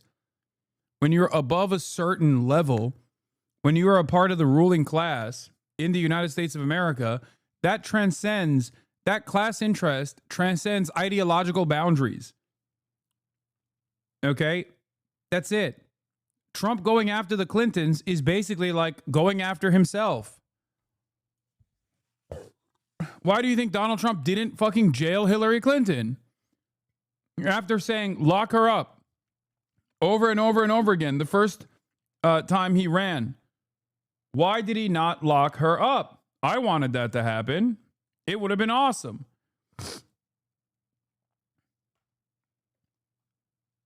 That's it.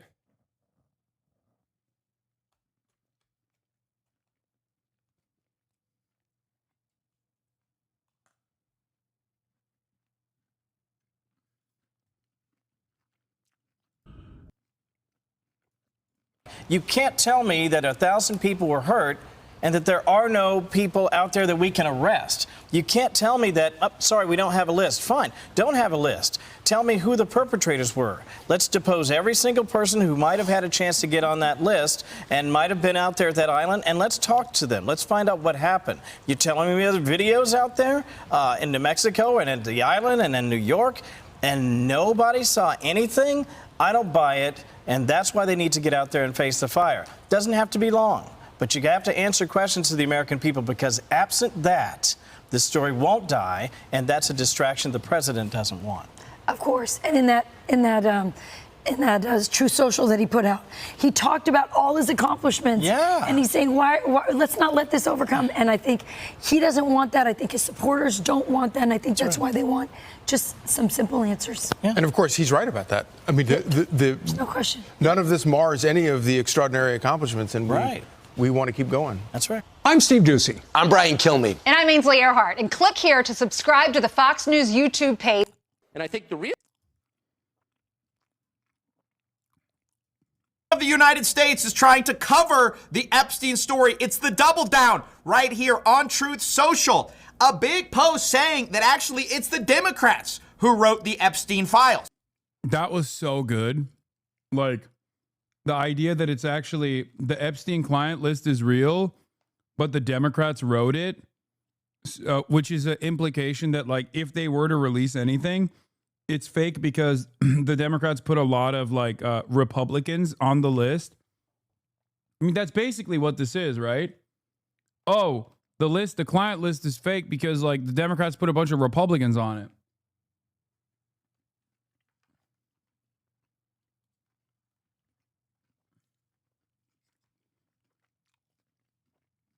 Meanwhile,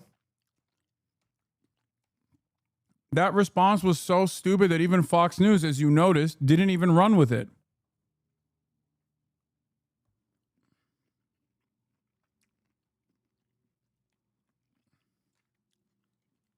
Also, if the Democrats wrote the list, why didn't the Democrats release the list? If it was if it was actually a totally fake list that they put together.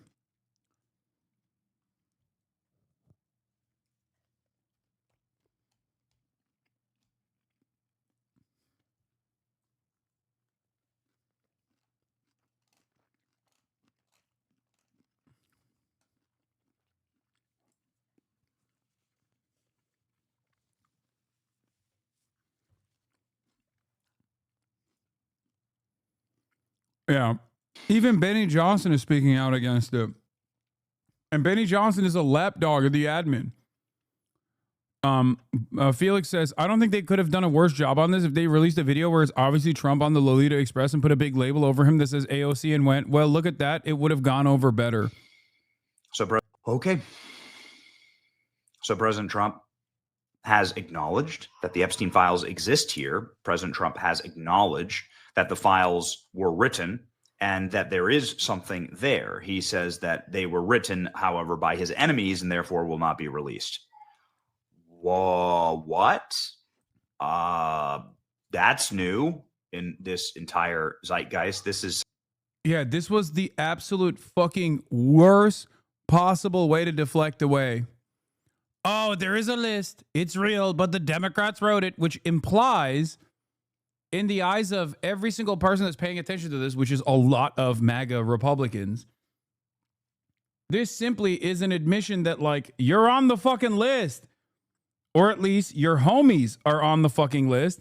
And that's the reason why you're trying to protect the list from ever being released. Oh, you're saying, like, oh, the Democrats wrote the list.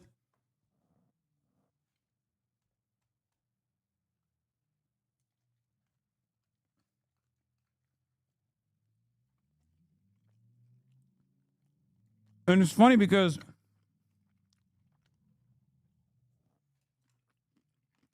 look, we know who a lot of these people are.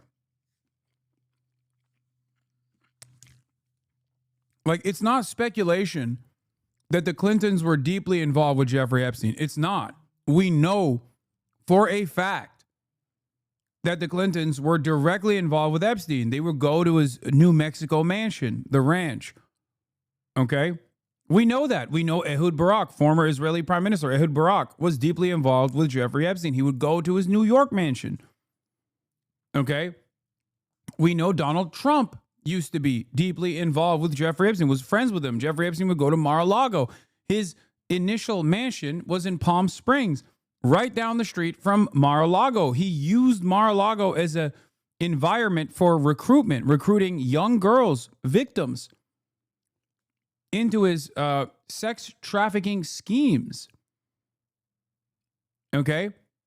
Or not Palm Springs, sorry, Palm Beach. I apologize. We know, like, all of this stuff is out in the open. Like, none of this is, like, fake. The thing that you could at least point to with Trump, at least in the past, was, well, you know, he said a lot of positive things about Jeffrey Epstein, but he cut ties with him, as far as we know, after he was outed as a pedophile, as a pedophile sex trafficker, right?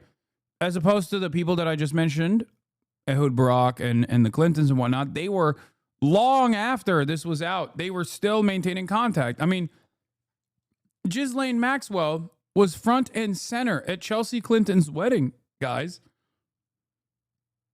It's not hidden. This stuff is, like, well documented. It's photographed. It's out in the world. It's out in the real world.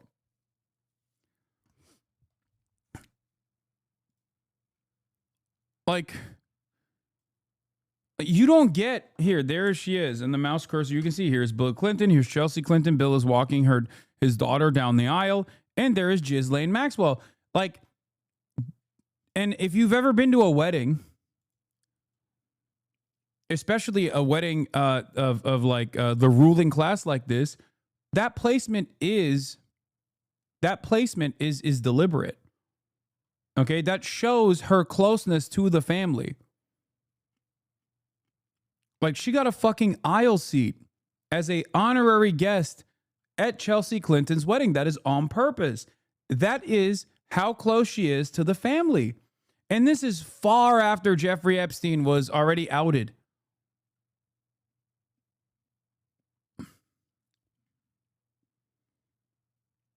I need you to understand.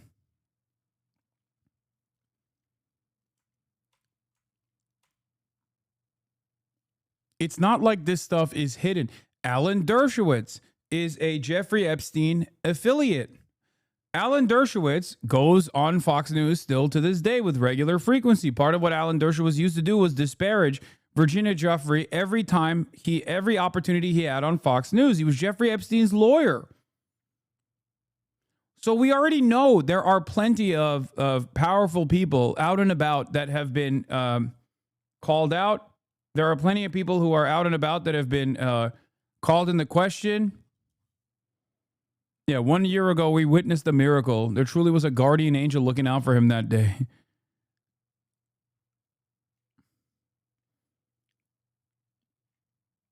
So this is just the client list, which, you know, people say is not a real client list or whatever.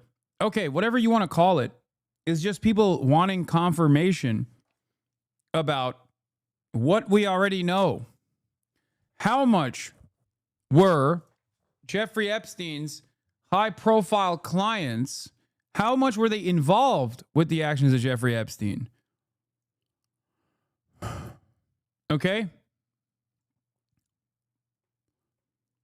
That's it. Who's in the videos that Jeffrey Epstein shot in all of his different properties that were all in his terabyte of video footage that he had carefully crafted and put aside?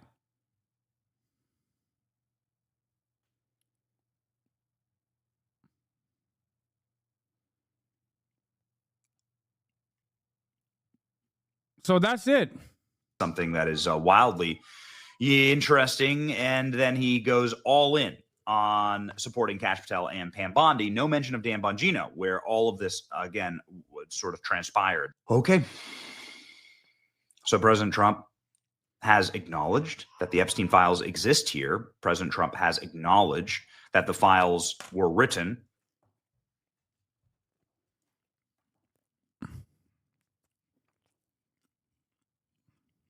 It's crazy. This is just after Elon Musk, who worked with Trump for many months, said that Donald Trump is in the Epstein files. That's the real reason they have not been made public. Obviously, we've already seen deflections from the president about Epstein, saying that it's a disgrace to talk about him. Are you still talking about Jeffrey Epstein? It just seems like a desecration. But today it goes a step further. Quick context. There's been a lot of infighting in the Republican Party over basically who's at fault for the giant botch of the Epstein files, with the majority of Republicans not wanting to believe that Trump himself was against a full release, but rather that he was sort of tricked into not releasing the Epstein files by one of his lackeys. But today, Donald Trump came out and basically backed Pam Bondi, saying this is perhaps the worst possible way that he could have dealt with it, because at least there was plausible deniability from all of the Trump orbiters that still want to defend him. And now he basically fucking confirmed that he's the one who's standing in opposition for the release of these files. they're all going after Pam Bondi, who's doing a fantastic job all over a guy who never dies, Jeffrey Epstein. For years, it's Epstein over and over again. Why are we giving publicity to files written by Democrats who conned the world with the Russia hoax? They created the Epstein files just like they created the fake Hillary Clinton Steele dossier. Now, this is such a smokescreen and a deflection. This is not a left versus right issue. Epstein never has been. It's the people versus the predators, not left versus right. The people versus the pedophiles, the people versus the people on planes. There ain't no left versus right here. In fact, some of the people who want this the most. Yeah. A lot of right-wingers in the MAGA base want this. A lot of liberals and leftists want this too. I will say this. I don't think liberals have as much brand loyalty to the Clintons or any other liberal that might be in the Epstein files as do the Republicans to Donald Trump. I don't think that that is a controversial statement, which is precisely the reason why I would say that it's more shocking that the MAGA Republicans still demand the release of these files, knowing full well that this might actually implicate Donald Trump as well.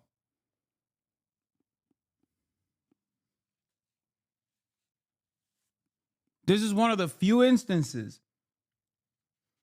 where I will say that the reason why, for example, the Democrats didn't make a bigger deal about the Epstein releases during the election cycle when what's-his-face was running around, Michael Wolff did a bombshell release, and he is a bit of a fabulist, but Michael Wolff did a bombshell release talking about how he has tapes with Jeffrey Epstein, where Jeffrey Epstein tells him that he was still connected to Donald Trump. This, under different circumstances, would be utilized by a competent party against Donald Trump. This was in the lead up to the election. Okay? Do you understand? Like this is this was a bombshell piece of information leading up to the election cycle. Why did the Democrats not talk about it? Because the Democrats know for a fucking fact that Jeffrey Epstein is connected to some elite pedophile Democrats as well. Because they were too busy defending the Clintons. They were too busy defending power.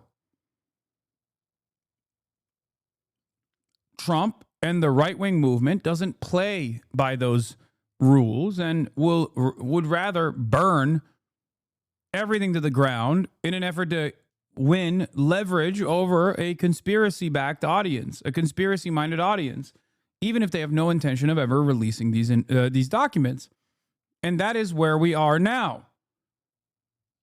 I think that, these people were fully aware that they had no intention of releasing these documents, but they still tuned up their base over and over and over again. It's not even a conspiracy, though. I know.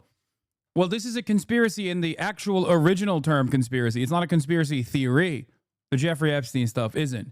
But conspiracy theorists also obviously look at this as well. They hyper-focus on this as well because it's kind of like 9/11 or the JFK assassination, right? there is still a lot that is unsolved about these things. And so people develop their own personal theories, some of which are far-fetched and others that are closer to reality. But the people that are invested in conspiracy theories in general also tune into these like real world conspiracies that are quote unquote unsolved.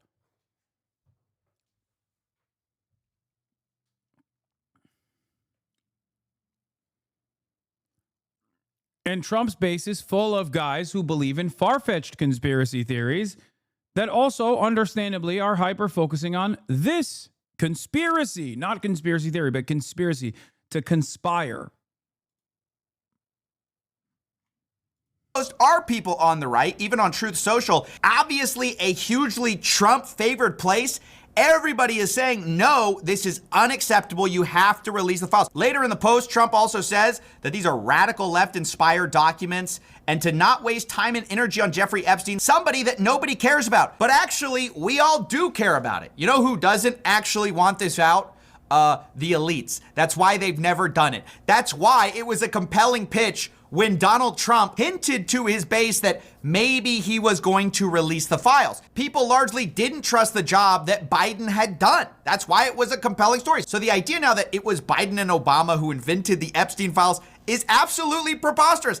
They don't want that out either. And maybe that's because, as a producer of 60 Minutes alleged, Ghislaine Maxwell implied that there were tapes on Trump and also tapes on Clinton. You know who else said it? Mark Epstein, Jeffrey Epstein's brother, saying Epstein said, what I know about both candidates, the 2016 election would have to be canceled. So this whole idea that this is a left or right thing, it's not. It's the elites. Anybody who was on that plane, anybody who was associated with Epstein, seen with Epstein, even if they did nothing wrong, they don't want that out. Everyone who wasn't seen with Epstein, wasn't on that plane, of course they all want the files out. And what's interesting is obviously the Trump administration has sort of played footsie with this idea for a long time, playing to their base. They know this is a big issue. They had the influencers stand out there with a bunch of released material. But we also showed clips of Donald Trump implying that maybe Bill Clinton and Prince Andrew were doing bad things on the island. Bill Clinton. Got a lot of problems coming up, in my opinion, with the famous island. That island was really a cesspool. There's no question about it. Just ask Prince Andrew. So consistently, Trump has hinted that. Yeah. His FBI, by the way, Trump's own FBI, Trump's own Department of Justice, this past week stopped the Prince Andrew probe.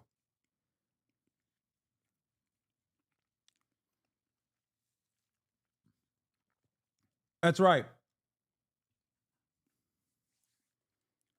Trump and his Department of Justice officially ended the probe into Prince Andrew. Now, Prince Andrew is, unlike some of these other suspected affiliates, or suspected rapists, let's say, child rapists, that are known affiliates, because if we were to categorize this broadly, like, you have affiliates, but we don't know what they did. And then you have people who you suspect as being affiliates, but again, you don't know the extent of their affiliation.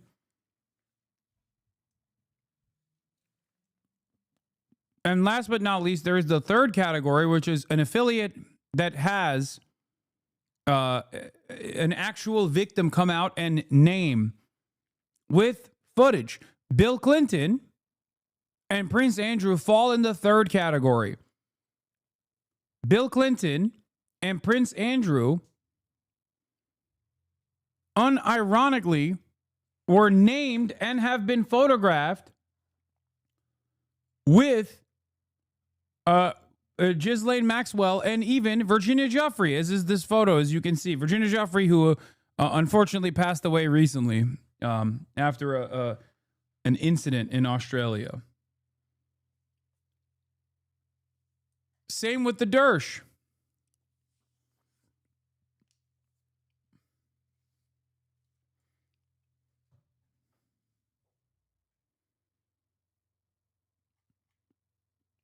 And as I said, Prince Andrew was even basically disowned by his own mother, the Queen of England. So, like, that person, after being outed and had a bunch of these people fucking yell about him, even that investigation being dropped by the Department of Justice is crazy. Here's another version of this as well. This is a confirmed Epstein victim, Sarah Ransom, former prisoner of his island, in contact with the FBI deputy director as recently as last week, accusing Peter Mendelsohn of sex trafficking children. To date, he's been asked about it publicly only 3 times, once replying simply, "Fuck off."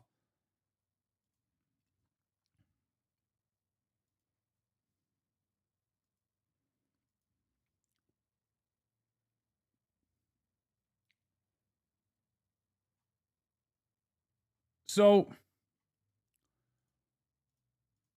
we know all this shit.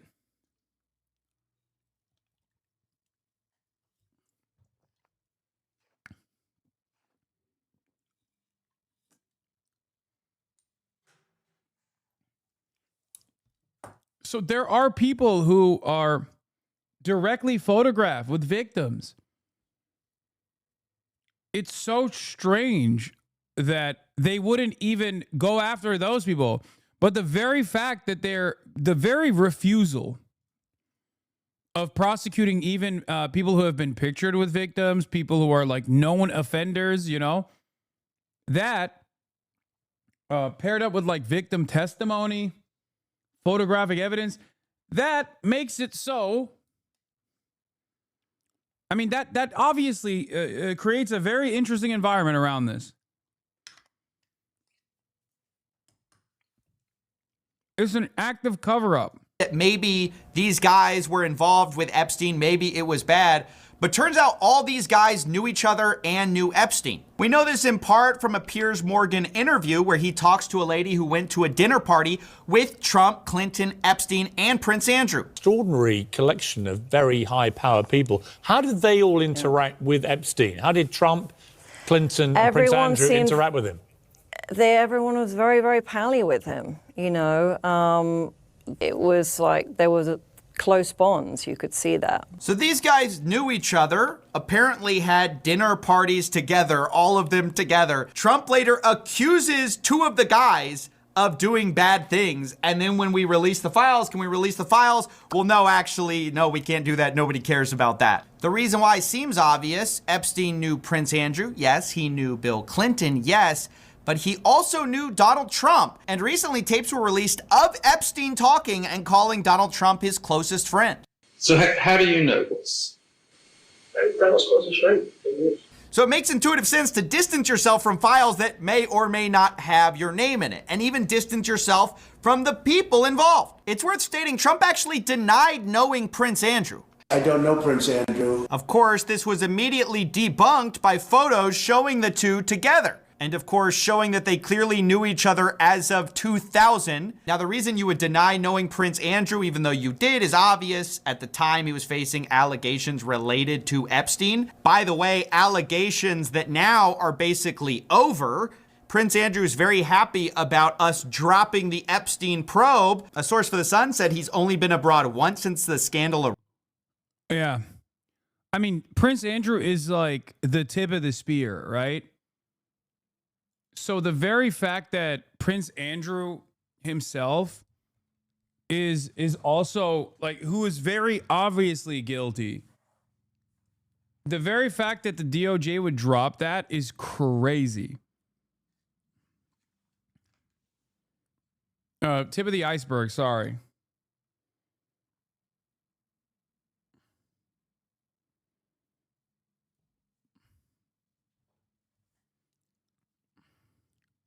Erupted. Prince Andrew has always been very nervous about going abroad and always looking over his shoulder, as he should be in my opinion, but now he's very happy because the guy who never met him but was photographed with him in 2000 just ended the investigation. Now, I have to say, Trump's been pretty consistent on the fact he has no interest in releasing the Epstein files in full. He said this multiple times. The reason most people have sort of a false memory of this, the reason it's sort of a Mandela effect that he campaigned on the idea of releasing the Epstein files, is because Fox News released a deceptively edited clip where they cut out the part where he said, yeah, I'll probably release the Epstein files.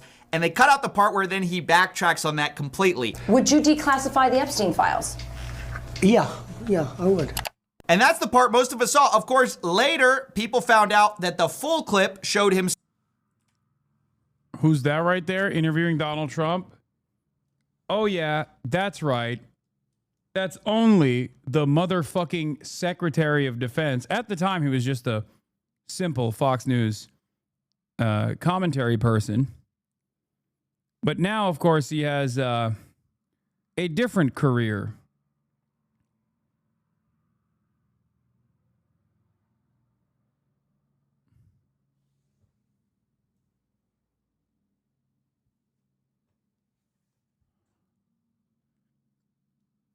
DUI hire. Classic. And that's the part most of us saw. Of course, later, people found out that the full clip showed him saying basically the opposite. I guess I would. I think that less so because, you don't know. You don't want to affect people's lives if it's phony stuff in there because there's a lot of phony stuff with that whole world. We also have Bill O'Reilly on News Nation saying he just talked to Trump back on St. Patrick's Day, and Trump basically said the same thing. He said, and I agree, there are a lot of names associated with Epstein that had nothing to do with Epstein's conduct. They maybe had lunch with him or maybe had some correspondence for one thing or another. If that name gets out, those people are destroyed because there's not going to be any context. Media doesn't care about context. So you can't do that. So over and over, we've seen the same answer from the president. Not the fact that, oh no, the Epstein files, it's a lefty conspiracy. No, actually, it's the worry that people in the files are going to have their lives destroyed by the files. That sounds a lot more like covering for the people in the files than it does covering the victims. We've heard Kash Patel and Pam Bondi talk about, oh, we got to protect the victims. Go through it very cautiously to protect all the victims. Like, it's pretty simple with the Epstein stuff. A lot of people in positions of power are understandably making this somewhat logical calculation that if this were to be released, because elite pedophilia and like sex trafficking rings are of bipartisan consensus, that it would basically ruin societal elite. It's not enough that they basically have designed a system where they extract all of your surplus labor value and become immensely powerful and control all facets of media, all facets of information by social media, also simultaneously making you work day in, day out, and see nothing in return for that. But then on top of that, there is obviously some additional ties that hold people together. I don't think it's like ritualistic or anything like that, but I do think that there's at least like some kind of a blackmail operation involved, like that Jeffrey Epstein was seen as like a fixer of sorts, right? And therefore, this would implicate a lot of societal elite, whether liberal or Republican. Okay? It's a mutual. It's the pedophilia. Exactly. It's the pedophile MAD, mutual assured destruction. You know. So these guys they're not invested in undermining the system that they are now in charge of, understandably so.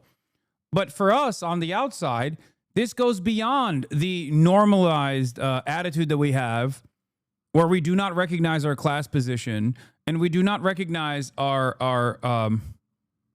class interests. But this is one thing that we all recognize as like morally repugnant behavior, which is pedophile sex trafficking. It is morally repugnant. It's completely unacceptable. It's the most evil thing you can do. And therefore, many people don't give a shit about society falling apart if that's the case. Because why would they? If the foundations of what keep the American societal elite together is this like pedophilia sex trafficking ring, then yeah, fucking break it, burn it to the ground, right? It's understandable that people would be like, I don't want any association with that. It's not even something that you can, it's not something that you can simply just like wash away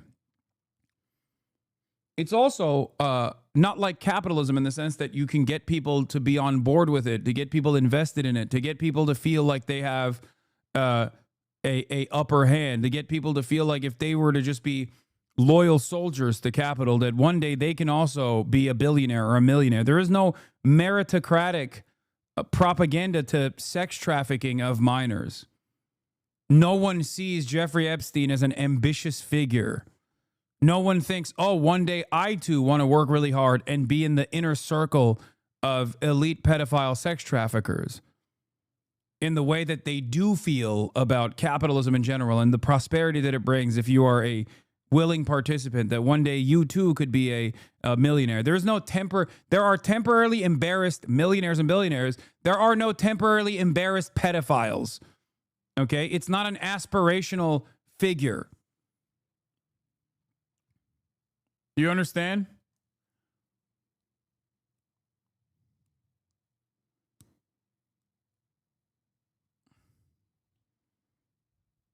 This is the reason why there is in the most predictable, most American way, this is the one thing that unites class interest, that actually creates class consciousness. Ironically enough, we cannot instill class consciousness on the boundaries of class. But of course, because we're so conspiratorially minded, this is the one area where there is actually some semblance of fucking class, some semblance of class consciousness and class unity, which is crazy. We're not going to re-victimize women. We're not going to put that back out there. But when we actually hear the president talk about it, and the real reason, right, because he's ultimately the decision maker on whether this gets released, what the real reason is cited is not about victims. It is about the people, the names in the thing. So I find it disgusting. They're using the victims of Epstein as a shield for the people who are actually in these files. Now, of course, who specifically is he worried about? Well, maybe it's his friends. Maybe it's people he has dinner parties with. And of course, maybe it's him, Donald Trump, that he's worried about. The journalist Michael Wolff actually quotes Steve Bannon as saying Jeffrey Epstein was really feared in 2016 for what he knew. I'll have the full video here as well. I was there, and it was that moment, and Bannon said to Epstein, and he said this in a good humor. He said, during the campaign, it would be the 2016 campaign, you, meaning Jeffrey Epstein, were the only person I was afraid of. So that is 3 independent sources. You've got the Ira Rosen quote, the Michael Wolff quote, and that Mark Epstein quote, all saying that there is some type of damaging information on Trump. 2 of those people specifically implying that it's also on Clinton as well. You also have the Elon Musk allegation from left field, but he doesn't source anybody, so we won't count that. Either way, I must say, I don't know for sure if Bill Clinton, Prince Andrew, Donald Trump were heavily involved in anything nefarious or not. That is exactly why we should all demand that we open these files. But the possibility of both Democrats and Republicans being implicated in some of these files, whether they did it or not, or just knew him, may give a plausible reason for why the Epstein files have been heavily redacted this whole time. There are very powerful people involved. We've known that. The reason we've been given, of course, is that, we've got to protect the victims. The real reason behind the scenes is really they're protecting the powerful people. Now, the most charitable interpretation is, as Bill O'Reilly said, it's because those people would have their lives ruined. They had nothing to do with Epstein, but we know some of them probably did. We know this from the Miami Herald because the FBI agents who searched Epstein's house found a cache of thick black binders all labeled with names that contained hundreds of naked or semi-naked photographs on CDs that Epstein stored in various places. The labels on the binders were redacted from photos because prosecutors said they were names of third parties who were not relevant to the case they are mounting against Ghislaine Maxwell. So my question is, are those some of the third parties? Their names are on binders with a bunch of explicit photographs that Epstein was storing? That seems like something we should be investigating. Or what about the fact that since the FBI is saying there's no blackmail involved with Jeffrey Epstein, we investigate the Wall Street Journal report that Jeffrey Epstein allegedly tried to extort Bill Gates over an extramarital affair? Because I thought there was no blackmail involved. And my real plea to people is to not allow comments like this, these statements about partisan politics, to trick you into thinking this is some type of left versus right issue. No, it's elites versus regular people that want to know the truth. Here it is. Lee Fong does the classic pedantic take. The Epstein list is a bit of a misnomer. There are hundreds of docs, pictures, and videos taken from Epstein's homes featuring his high-profile Rolodex, politicians, CEOs, etc., engaging with the underage women he victimized. That's what Trump is suppressing and lying about. The Epstein files is a grating discourse object because, yeah, there were surely incriminating things in his possession, as Lee points out, that have disappeared since the arrest. But the moron MAGA crowd hyped up the files as a vague burn book, making QAnon prophecy come true. I'm just grateful that the intelligent inquiry into the conspiracy is pendulum swinging back to left-coded, just in time for the reportedly huge Washington Post story coming out tomorrow about George Joanides, the CIA, and the assassination of JFK.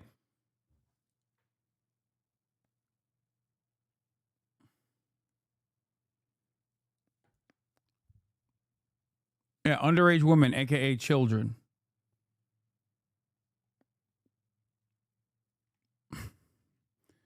Robert Skvarla says, I keep returning to the data broker with intelligence ties that was tracking the devices of people traveling to and from Epstein's properties.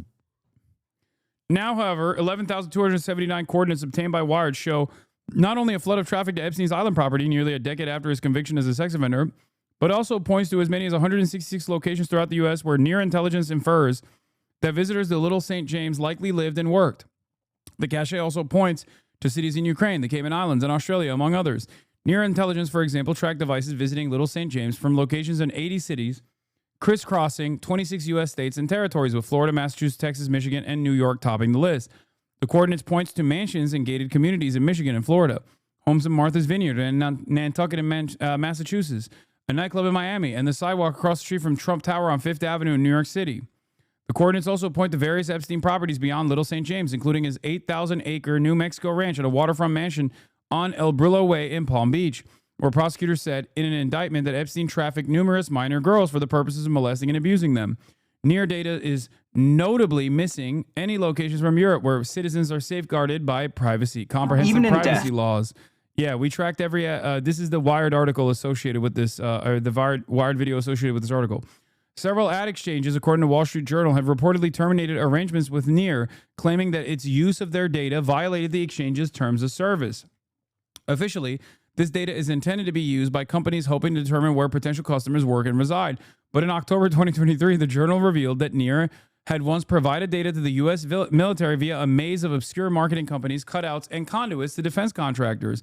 Bankruptcy records reviewed by Wired showed that in April 2023, Near Intelligence signed a year-long contract with another firm called In Context, a subsidiary of defense contractor Sierra Nevada. Remember when I told you that China does not actually need to spy on American citizens because they can use data brokers to do whatever kind of surveillance that they want to, that their spy satellites would not cover? This is precisely what I was talking about. Okay? What is this? Sarah Ransom tweeted this earlier, but deleted all of her posts, and she was a victim of Epstein. Oh, with Dan Bongino? What the fuck?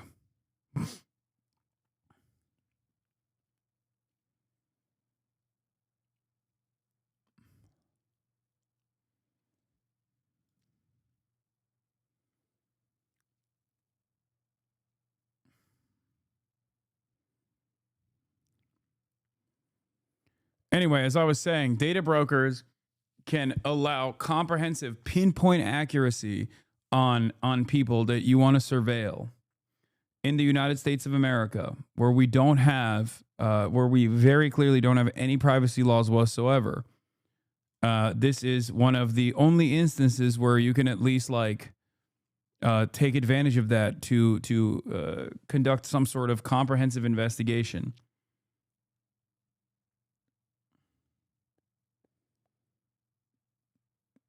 Elmo got hacked and is talking about Epstein. Okay, I don't care about that. Yeah, he says release the files and he adds Donald Trump and he calls him a child fucker. Brian Context secured 6 federal contracts to provide data in support of the National Security Agency and Defense Counterintelligence Security Agency, according to reporting by Byron Tao, author of Means of Control, an expose of data broker industry and its ties to the U.S. surveillance state.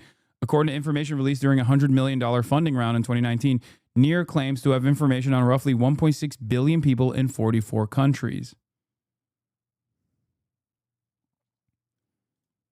These digital trails. I'm gonna fucking I'm gonna Brian kill me if one more person says the annoying orange says release the files on IG, but it's legit orange is actually based. What are you saying, dude? I don't fucking care about what the annoying orange is saying. Who gives a fuck, you goddamn faillennial? Oh my God. Who cares, man? Jesus Christ, it's 2025. Shut the fuck up. Real estate, man. Just like he was brilliant. He was a brilliant quant. That's why he had billions of fucking dollars that some of the wealthiest individuals in society gave him. Like literally just gave him. For example, Les Wexner, who famously gave him power of attorney over his entire fortune, for example. You know? Nothing weird here. Please do not ask any silly questions. Okay? You don't understand. This guy was just brilliant at math. Okay? He was so good at math.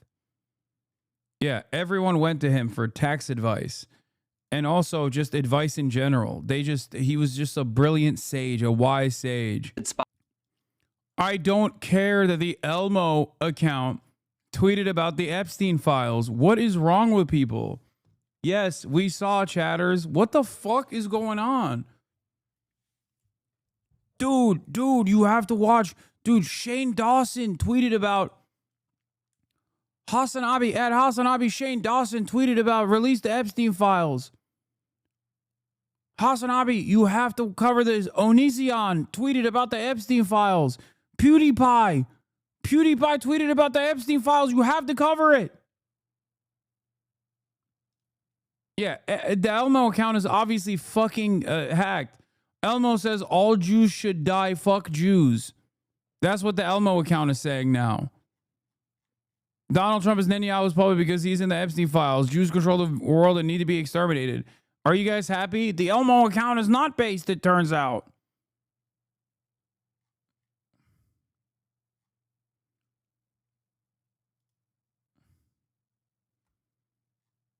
I don't care about fucking random Twitter accounts, man.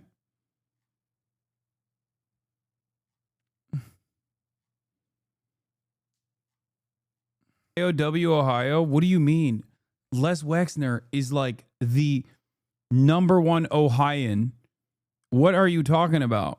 If anything, Ohio is deeply compromised and directly connected to Jeffrey Epstein, given Les Wexner is like one of the top affiliates.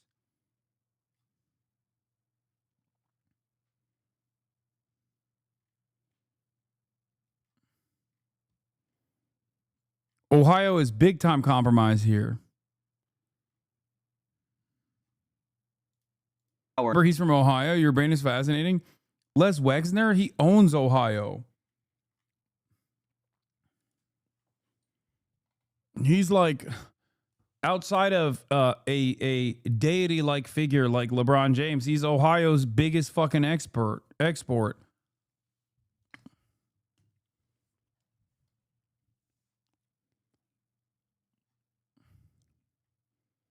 Which I shouldn't even be mentioning in the same breath as Jeffrey Epstein, to be fair.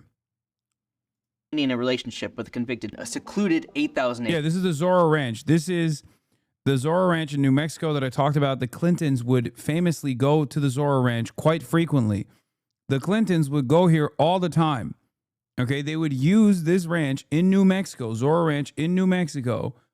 It's because the European Union actually offers tremendous data privacy to everyone, which is, in this case, I guess technically a bad thing, but it is actually ultimately a very good thing. So primed to see a fucking hashtag ad that you literally think a Wired.com, Wired magazine news report about data brokers is a fucking ad. You guys are literally Pavlovian, dude. It is straight up like a Pavlovian response to hearing about private data brokers stealing your information.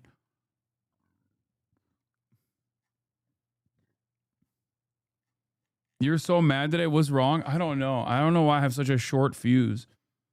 Back in the day, I used to take a day off and then I would come back refreshed. Nowadays, when I take a day off, I come back pissed off because I'm like, man, that when I took a day off, shit felt awesome. Jean-Luc Brunel, major Jeffrey Epstein affiliate, also died under mysterious circumstances as well. Oh, a lot of these guys, man. It's just like,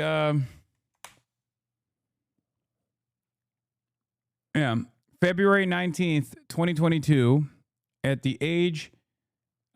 age 76, Jean-Luc Brunel, Epstein associate, was found dead in a Paris prison cell. But once again, must be a coincidence. Must be a coincidence. Yeah, and then this guy right on the money goes, why won't the whistleblowers come forward? I wonder why. I wonder why. There's just a major coincidence of a lot of these, a lot of the direct affiliates just kind of mysteriously getting sad in prison.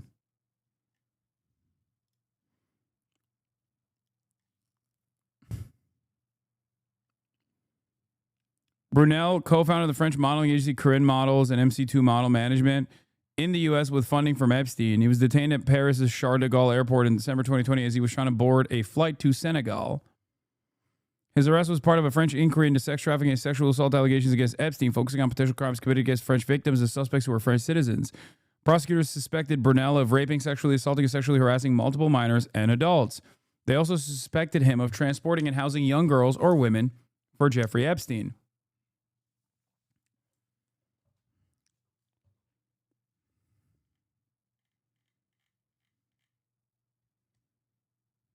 Also, victims have come forward, yes.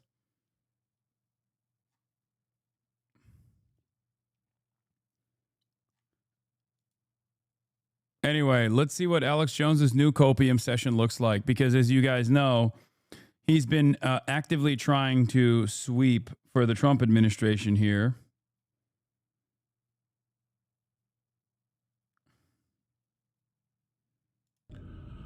As you know, I just call balls and strikes.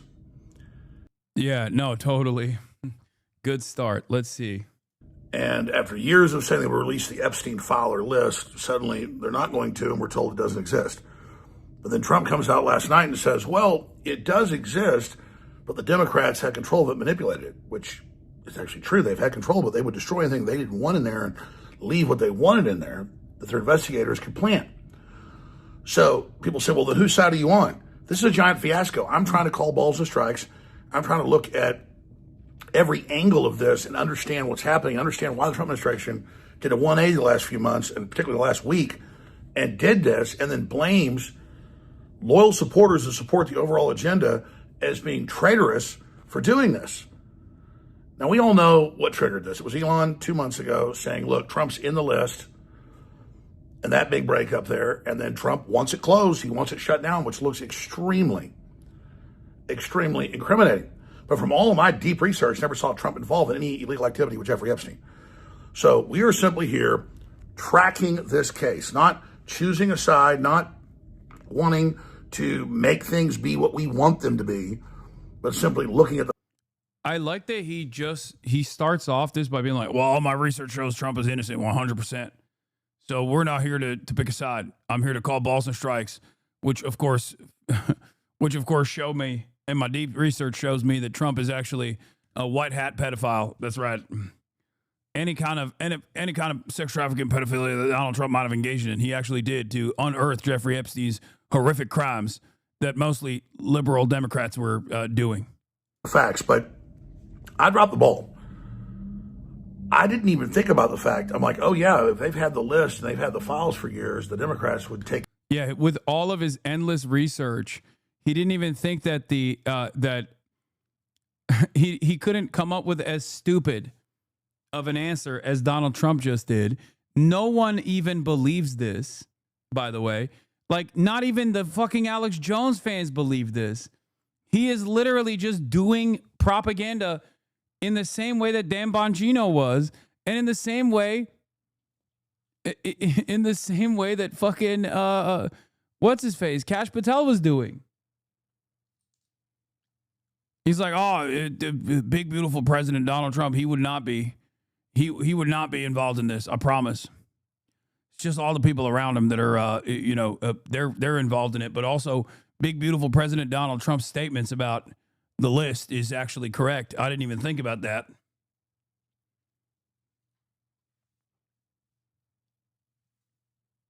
For years and years, he fucking understandably railed against the Clintons and loved talking about the Epstein connection with the Clintons. And there's plenty of connection with the Clintons and Jeffrey Epstein.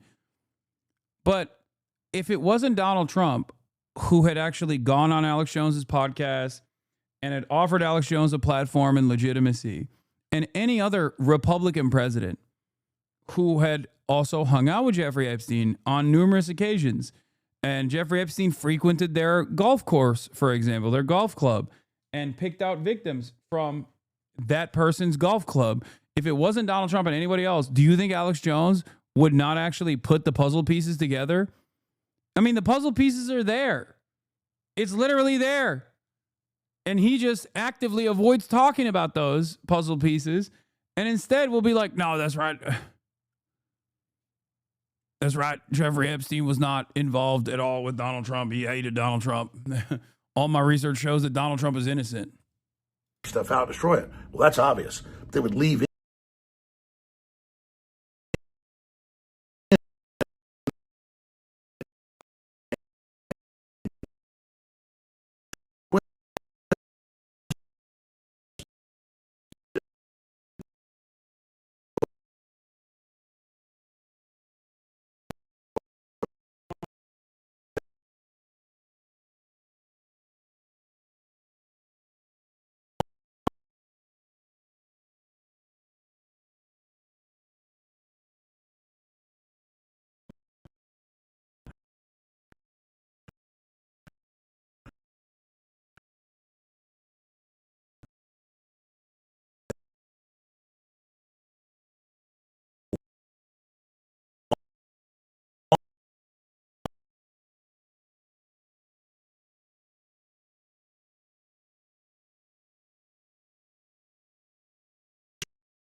Documents, reports, Crossfire Hurricane, the list goes on and on. January 6th. So we've got to investigate this. We've got to keep open minds about. What the fuck?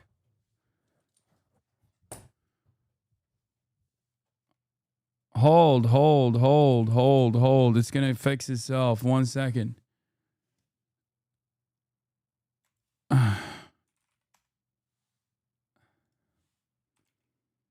It's the big one, but it's fixed. It's fixed. It's good now. We're back. But it's mega delayed, I assume, right? Let's do a delay test. Hit 4. Boom. Okay, that was I had to do that. That's a crazy. All right, I didn't even wait because I saw how long it took.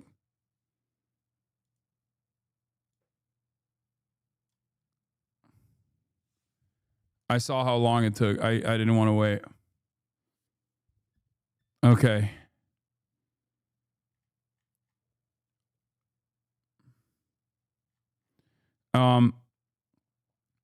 Wait, let's run the delay again. Is there still a delay? I'm confused. Subscribe if you're back.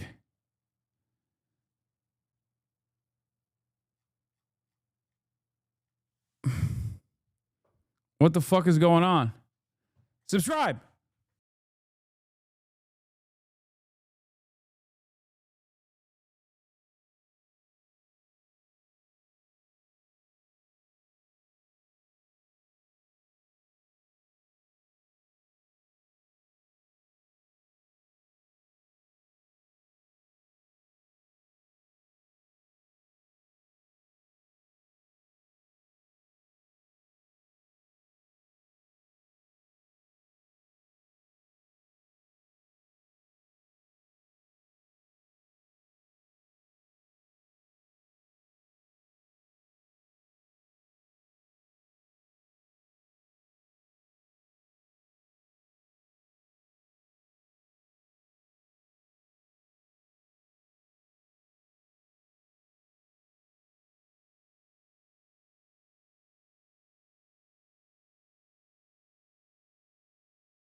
Okay. Yeah, there's just something, there's some weird happening with my fucking it's not even like a fucking site-wide outage or anything. It's my IRL toolkit. It's an IRL toolkit related problem. I feel like I don't know what it is, but it just keeps happening. And I got to fucking talk to my IRL guys and try to figure it out because clearly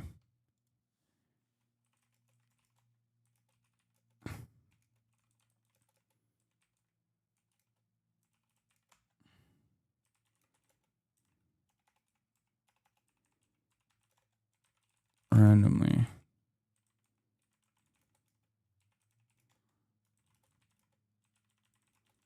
Morning. Hold on. I don't know what it is. It's just like, it's just this strange ass thing.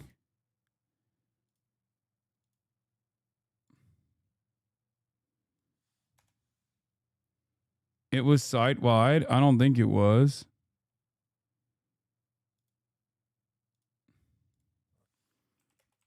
Just kicks me.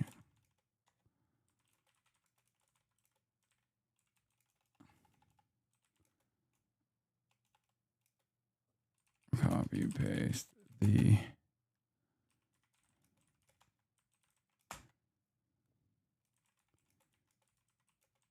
Okay. Why is it so upsetting when HasanAbi disappears? I may be too invested in a person I've never met. No, it's just like a weird thing that happens. I don't know what it is. It was an IRL toolkit crash site wide. Maybe. But I don't think it was a data throttling or anything like that this time. It did read as a data throttle, kind of, from my end, but quite a few LA streamers said their internet has been going down on an almost daily basis. What's wrong with y'all's ISPs? I don't know. It wasn't happening in New York, I'll tell you that much. Administration into a mega massive crisis, and Trump at press conferences and the rest of it saying don't ask questions triggers the ultimate Streisand effect and is insane. So I don't know where in the world they're coming up with that plan. We'll continue to track this in live time. We'll cover the good Trump's doing, we'll cover the bad he's doing, and give Trump our ongoing advice. And I'm going to post a video later, do a live show today at 4 p.m. Central, breaking down what I think Trump needs to do to get things back on track. And that's release everything. That's why Steve Bannon wants it released. He went and interviewed Epstein. He knew him. Nothing to hide. You got Alan Dershowitz saying, release it all. Doesn't incriminate me. Okay, well, then release the whole thing. This is not going away. It's only blown up 10 times bigger. It's out of control. And this was so obvious a week ago. People said, oh, you're being a traitor. Say it's be a big issue. No, I'm seasoned. I'm informed. I'm involved. I know what's going on. It's insane. We'll cover it all at Infowars.com, Real Alex Jones on X. Pray for America, pray for peace, pray for President Trump. Do the right thing.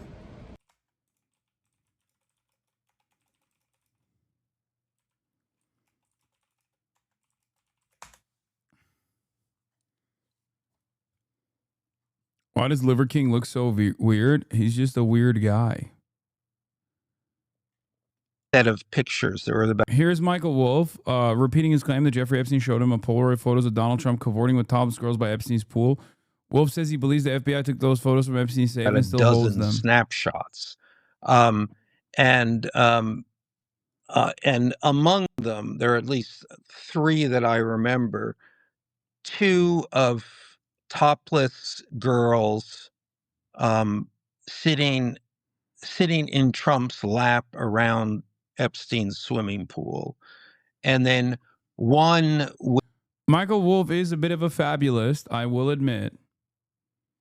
Okay, he is a little bit of a embellisher, which I feel like once you have that reputation as a serious journalist, then all of a sudden you're not so serious as a journalist, I will say.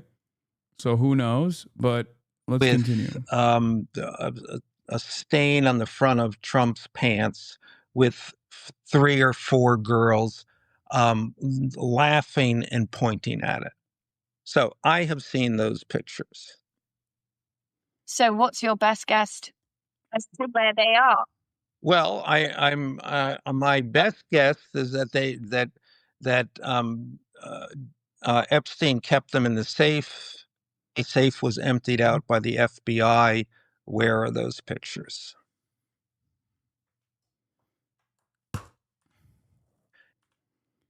Michael Wolff says Steve Bannon had become very friendly with Epstein. We know that to be true, by the way. That part is real. After Epstein's death, Wolff says Bannon freaked out and changed his phone numbers because he was afraid of his own connection to Epstein. He adds Bannon believed Epstein was killed. One of the first phone calls I got when Jeffrey Epstein died, which was in the beginning of August 2019, was from Steve Bannon, and who had become very friendly with Epstein, and Bannon said, of course he was killed. Of course he didn't kill himself. And Bannon then began to freak out and change his telephone numbers, and a moment. Why? Because he was suddenly afraid. I mean, I think afraid of his own connection to Epstein. Right. I don't know. I mean, I was never afraid, and I always take these things with somewhat skeptical about these things, and I'm somewhat skeptical, remains skeptical that he was he murdered? I don't see that. At the same time, I'm not sure. It seems unconvincing that he would have killed himself the way it is described that he would have had to have done it, which is basically break his own neck. Wolf says that he participated in riveting salons hosted by Epstein, which featured an extraordinary gamut of people, including former prime ministers or heads of finance in various countries. Vicky Ward fails to follow up by asking him who those high-level Epstein guests were. From this quite extraordinary gamut of people who were there talking about the affairs of the world at an enormously high level, and at a knowledgeable level. I mean, these were some former prime ministers or heads of finance in various countries. I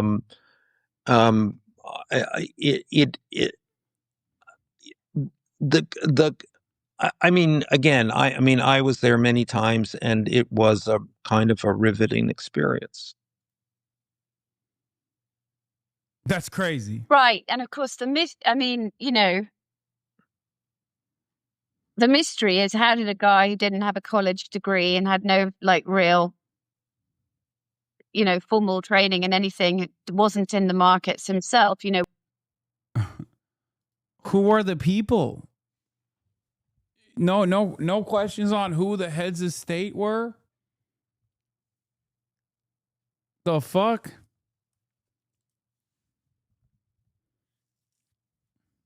Why and how was he able to command such respect? All of this. I mean, it's a good question, to be fair. I mean, it's a question that we know the answer to because of his connections. Like, clearly it wasn't about anything other than that. Nobody was there because he was just a fucking incredible conversationalist, okay? That's psychotic. Some of the wealthiest individuals in society, and I guess they were all there because of his amazing stock trading tips and his tax portfolio. Are you going to talk about anything else today? Yes, I'm going to talk about how I'm with your mom now. I've become your stepfather. I didn't want you to find out this way, but it's time for you to find out.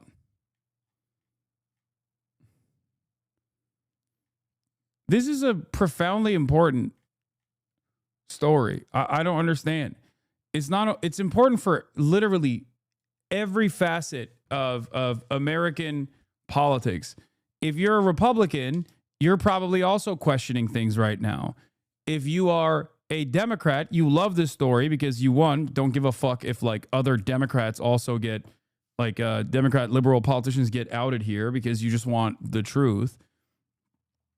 And you're additionally excited at the prospect of MAGA Republicans also not falling in line with the Trump narrative this time. Are you Donald Trump? What do you mean? Why are you still talking about this Epstein guy? The only guy who's out there being like, why are you still talking about this Epstein guy? Can we move on from this? Is Donald Trump. Are you Donald Trump? Is Donald Trump in the chat right now?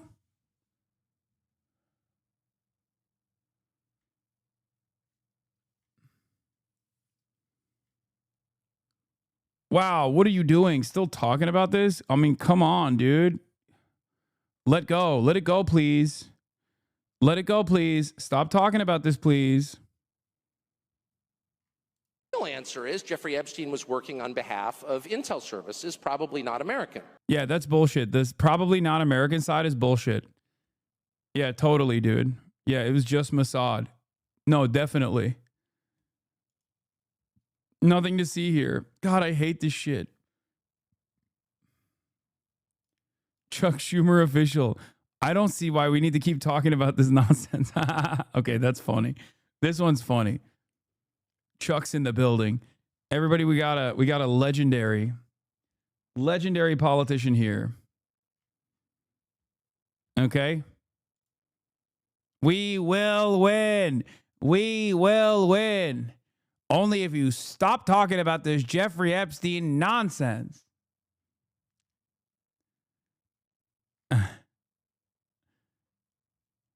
Taco Trump. Classic Taco Trump. And we have every right to ask, on whose behalf was he working? How does a guy go from being a math teacher at the Dalton School in the late 70s with no college degree to having multiple airplanes, a private island, and the largest residential house in Manhattan? Where did all the money come from? And no one has ever gotten to the bottom of that because no one has ever tried. And moreover, it's extremely obvious to anyone who watches that this guy had direct connections to a foreign government. Now, no one's allowed to say that that foreign government is Israel because we have been somehow cowed into thinking that that's naughty. There is nothing wrong with saying that. There is nothing hateful about saying that. There's nothing anti-Semitic about saying. There's nothing even anti-Israel about saying that. I've spent my entire life pretty much in Washington, where I knew and loved a number of people, including one very close person who worked at CIA. That is never prohibited. He's talking about his dad, by the way. He's literally talking about his father. Which is also part of the reason why Tucker Carlson is saying, well, it's pretty obvious that Jeffrey Epstein worked for a foreign government. And certainly not the CIA, just Mossad. And he just was allowed to work on U.S. soil over and over again, despite the fact that the CIA obviously allowed him to do so. Please, it must be just Israel that he was working at the behest of, and no one else. What's going on? Definitely no one else. Me from saying, I think the CIA has done some horrible things, murdered a bunch of people, participated in the murder of a sitting U.S. president. It's got a whole trail of crimes. That doesn't make me a disloyal American. It doesn't make me anti-American in any sense. I was born here. My family's been here for hundreds of years. I love this country. That's why I live here. So criticizing the behavior of a government agency does not make you a hater. It makes you a free person. It makes you a citizen. You're allowed to do that because you're not a slave. You're a citizen. And you have a right to expect that your government will not act against your interests, and you have a right to demand that. I'm so mad conservatives get to say shit like this. Nah, not a lot of conservatives, just Tucker Carlson. I think he's the most dangerous prospect for the... Like, a lot of people talk about J.D. Vance running for office, but I think the person who will usher in an ideological... If there is another election, okay, the person that will usher in an ideological Fourth Reich, the one thing that Trump doesn't have is like a conviction to be like a full-throated white nationalist. Tucker Carlson has that. Also a television character, as you guys know, very telegenic, much smarter than Donald Trump, much more convincing than Donald Trump. No way people hate him. What are you talking about? Tucker Carlson had the most popular fucking news broadcast in the country. Tucker Carlson has all of the qualities of Donald Trump and also some more dangerous aspects. I think Tucker lost his sauce and fell off since leaving Fox. You are not paying attention if you think that. Tucker Carlson, despite being on independent media, still has it. Like, I thought so too. I thought when he left Fox News, I thought it's over for Tucker. Look at him. He's like doing Twitter shit. He's cooked. He has been able to claw back that relevance through independent media piece by piece. He has absolutely recovered. The only thing he's missing is financial backers. Okay?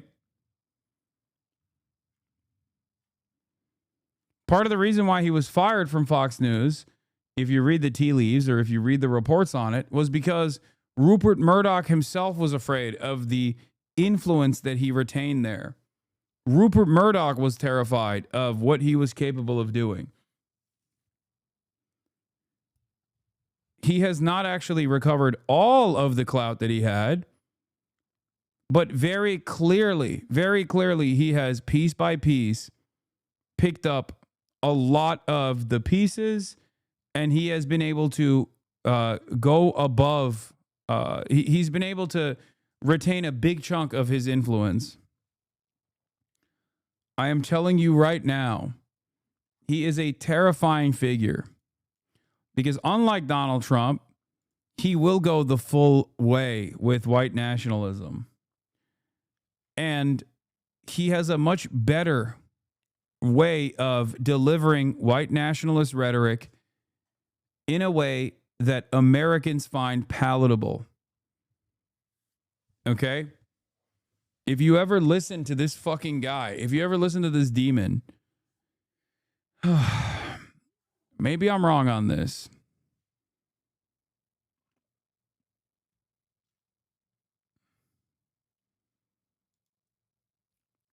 But his YouTube page has basically brought him back to life. His big interviews still pop the fuck off. He doesn't have Asmongold's level of clout and Asmongold's level of reach. Having said that, however, the type of reach that he has is very different than Asmongold. Asmongold gets the non-voters and the fucking socially maladjusted shut-ins. Tucker Carlson's reach is still firmly within DC, firmly within those in positions of power. Look, I'd vote for Tucker 100p. You'd vote for a Nazi? Yep. Follow your leader who? Mine well, you are. You've been saying this about Tucker since Trump 1.0. You're probably right, unfortunately. Yes. Tucker Carlson has tremendous staying power. And he is a media demon.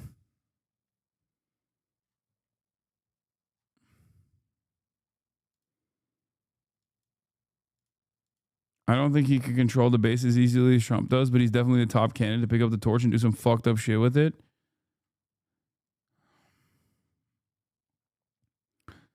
Yeah, Tucker Carlson interviewed the fucking president of Iran, dude. He interviewed the president of Iran. He interviewed Putin. He still gets RFK Jr. He did the Ted Cruz thing, obviously, as you guys know. That one banged. He is terrifying. The rapidly shifting MAGA discourse on Israel is bigger than it may seem at first. Tucker Carlson is pointing the finger at Israel's Mossad as being behind Epstein's operation is getting much attention. Although this connection is being made widely in parts of MAGA world, but the increasing split on Israel within MAGA goes well beyond anger over the Epstein files. It's been brewing over several issues: Gaza, the Iran war, and foreign aid, as well as anger over the return of neocon influence. On Gaza, much of the attention is focused on the Democrats, who have dramatically turned away from Israel, with every major poll showing this trend. But what has been missing is that Republican views of Israel have also become more negative since the Gaza war, with a recent Pew poll showing that the biggest shift nationally has been among Republicans under the age of 50, going from 35% negative to 50% negative in 2025. The Iran war and the return of loud neocon voices pushing us for further military involvement has angered many in the MAGA world, as has been widely reported. This is true. Connected to this is the increasing cost of supporting Israel, reaching well over $20 billion since the Gaza war started, at a time when MAGA world expects budget cuts while many of Trump supporters are struggling. Carlson connecting the criticism of Israel with broader suppression of free speech, something that the left has been protesting, seems also to resonate with many on the right. The strongest remaining voices of support for Israel on the right are evangelical Christians, but there has been evidence that support for Israel among younger evangelicals has also been dropping in recent years, and the number of evangelicals in America has been declining. Now, some in MAGA world are publicly challenging the very assumption that support for the modern state of Israel is biblically mandated. It all adds up to an unexpected, vigorous divide on Israel within MAGA. We already know that there is a divide on Israel with the Democratic Party's base of support versus the Democratic Party's politicians. But no such major fissure has existed within the Republican Party as a direct consequence of the evangelical base and their defense of Israel, their unconditional loyalty, support, and defense of Israel. That is also changing within the youth of the Republican Party. Okay? Tucker Carlson will turn around and use this to his advantage. And he has been. one of the many things that I've talked about with respect to Tucker Carlson in the first Trump administration was that he would, in the absence of any Democrats making left-wing populist economic messages, Tucker Carlson would fill that void on Fox News every night.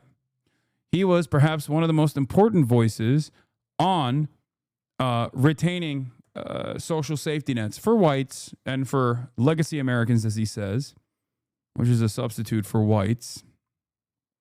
Okay? And I said over and over again, if you go back to my 2016, 2017 analysis, I said, if the Democrats don't actually create a convincing and genuine left-wing populist message, a left-wing populist platform, the only people in mainstream media that are saying these things will be the likes of Tucker Carlson. Because there is clearly a need for this kind of messaging, people will gravitate towards Tucker Carlson. I'm saying the same thing once again about Israel. If no mainstream Democratic voices are out there criticizing Israel, then the only people who will use the issue of Israel as a way to develop earnesty in the eyes of the voting public will be the likes of Tucker Carlson and maybe even someone as kooky as Marjorie Taylor Greene. Israel now, anti-Israel sentiment, is now seen as a way to show how real you are. A lot of Democrats don't understand this reality. I am urging people to recognize, okay, saying that you hate Israel, even cynically, even as a mechanism to win support, is a viable outcome now. It shows you as a real anti-establishment figure. So if the field of Republican contenders and Democrat contenders are flooded with people who are unconditionally pro-Israel, screaming "Am Israel" high every day, the one person that comes out and says, nah, fuck Israel, why do we have this kind of insane, dangerous loyalty to Israel, will come across as the only earnest figure. It will be an opportunity for the likes of Tucker Carlson to basically dominate political discourse, as he is currently. This is terrifying.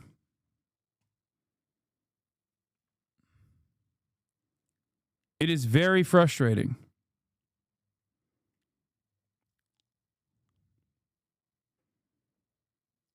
Matt Duss has a similar take here. Says, yep, Democratic leaders have a choice. They can build a party by embracing left populists like Mamdani who are confronting these problems, or keep fighting them and watch as young people flock to right populists who are confronting these problems. Biggest house in New York. What is that? At some point, the basic economics really matter. And they matter because, not that it's bad that rich people are getting richer, it's bad that everyone else is getting poorer. And it's especially bad the young people can't afford homes. Let me just put a very precise point on this. If you want a measure of how your economy is doing, I personally favor eliminating GDP as a measure. I don't even know what that is. It's clearly not relevant. They tell me Japan has a stagnant GDP. Have you been to Tokyo? It's the single most radicalizing experience you'll ever have because it's just so nice. You lost the war? Really? Can we lose a war and wind up like this?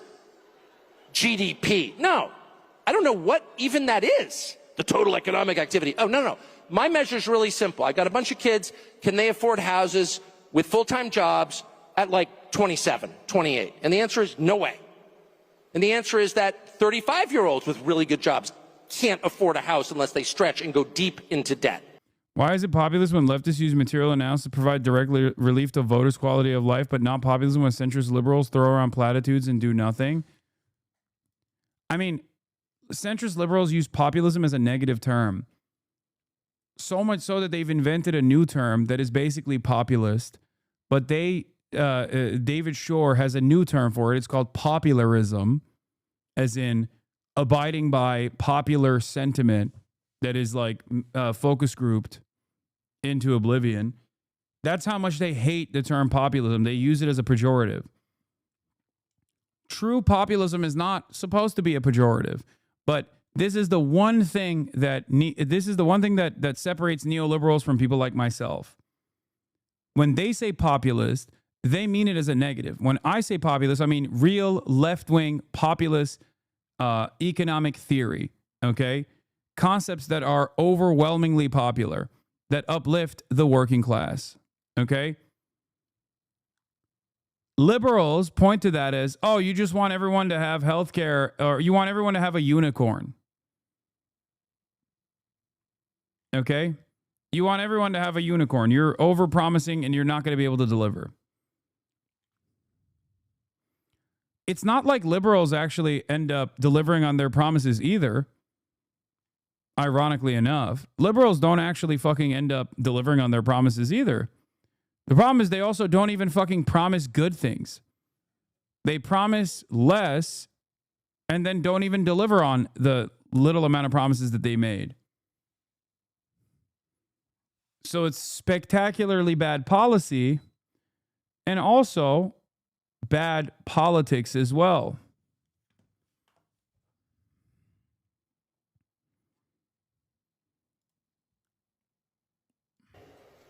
And I just think that's a total disaster. That's a complete disaster. Why? 2 reasons. One, if people don't own things, they don't feel ownership of the country they're in. And the country gets super volatile because people feel like they've got nothing to lose. When you have a lawn, trust me, you're thinking long term. Second, it's really hard to have a family without a house. It is. It's like super fun to live in an apartment if, there's like a bar downstairs, you're in a cool neighborhood. I'm in East Village. It's so cool. He's such a good communicator. I fucking hate him.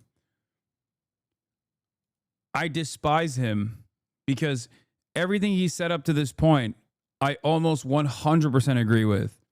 Down to the GDP being like the most important factor. What good is the GDP if people are suffering?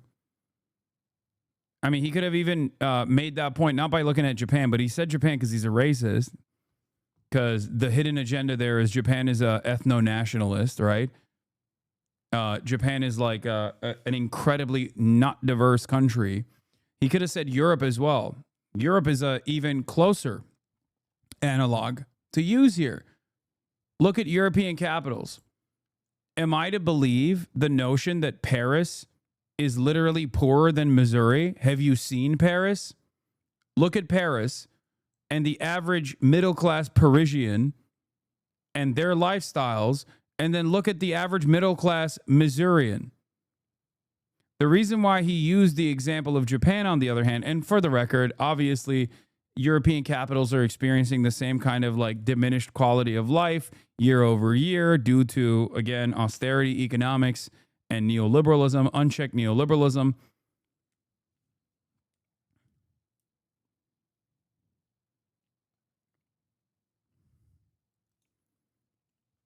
But the reality is that many of these European capitals, many of these European nations, technically on the GDP front, are poorer than Louisiana, for example.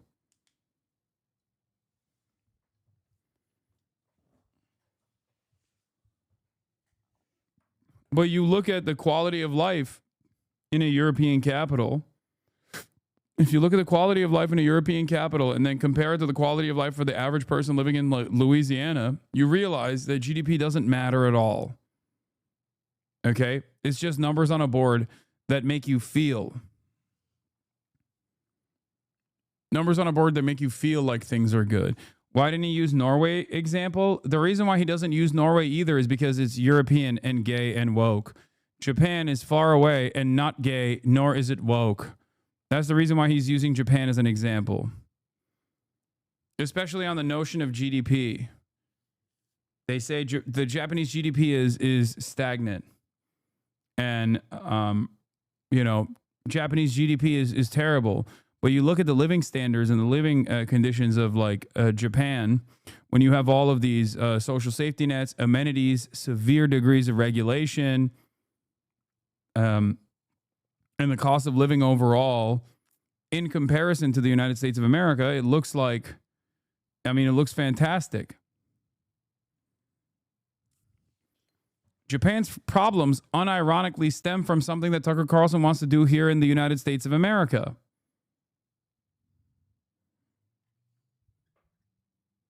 Which is xenophobic, ethno-nationalist policies. Ironically enough, Japan is suffering as a direct consequence of not having any sort of immigration, not offering any sort of not offering any sort of citizenship to people outside of Japan. because it is one of the only like examples that we can point to that is as close that closely resembles an ethno-state with its own internal genocide as well, its own external colonial ambitions, and up until World War II.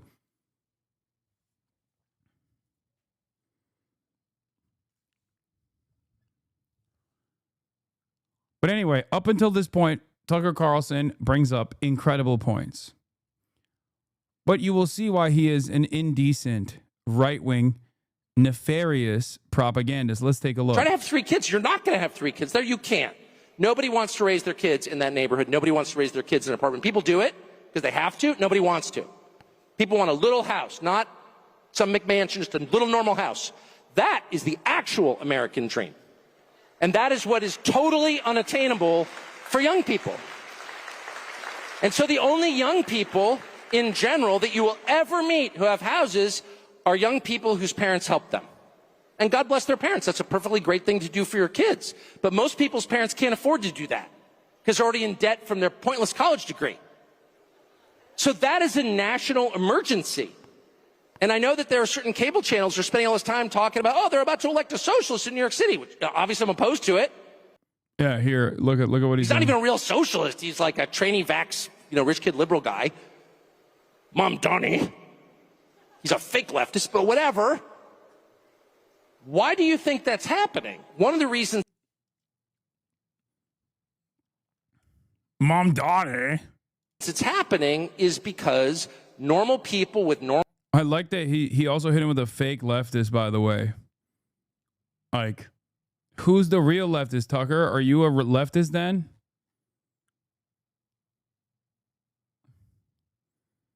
Like, guy who doesn't want any association with leftism at all, talking about who is a real and who is a fake leftist. Normal jobs no longer believe they can win in this system and that all the money is going to the worst people.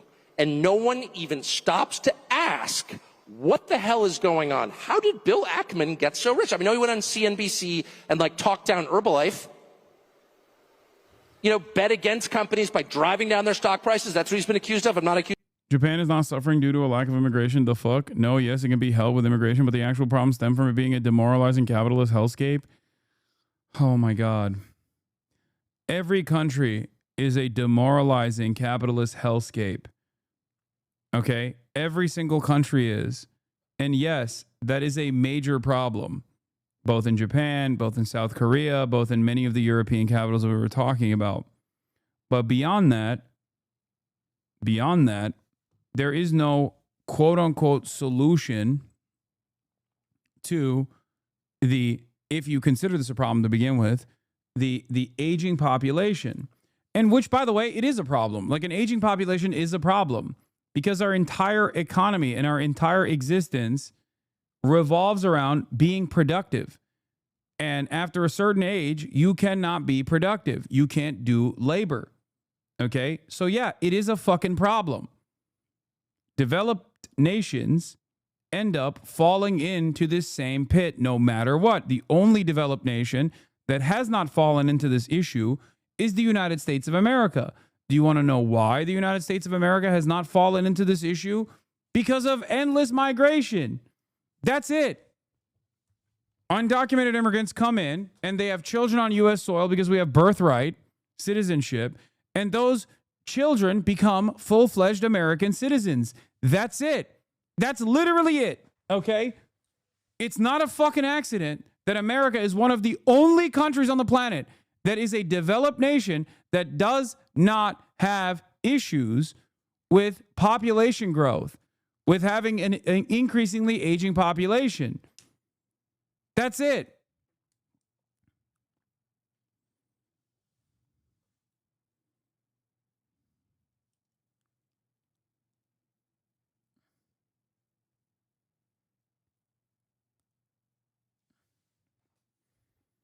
Every time you bring this up, I really hate this argument. We don't need every country to have endless population growth. Endless growth is a deep root of the problem. We can't all live in McMansions and an F-150. Stagnation needs to happen.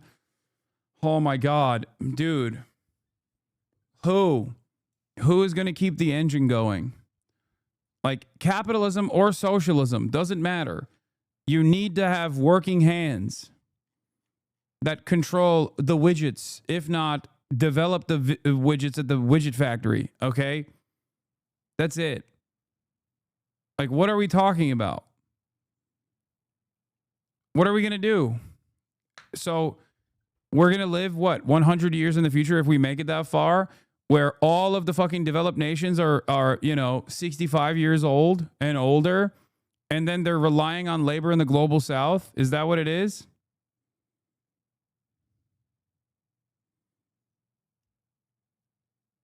Like, what are we doing?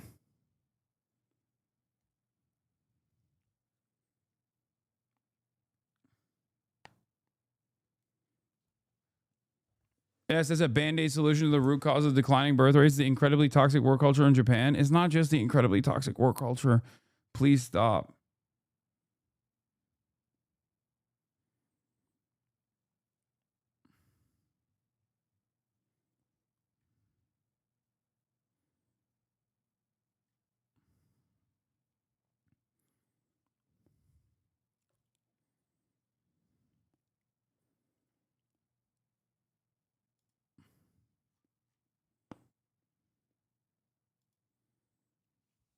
And not every single person needs a McMansion and F-150. I'm not talking about fucking endless growth.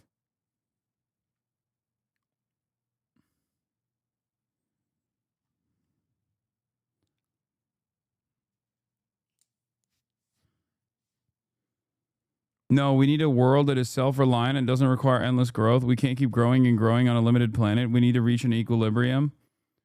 Okay, how do you cap it? And we're not anywhere near that level anyway. We're not, like, this is so, this is like eco-fascist.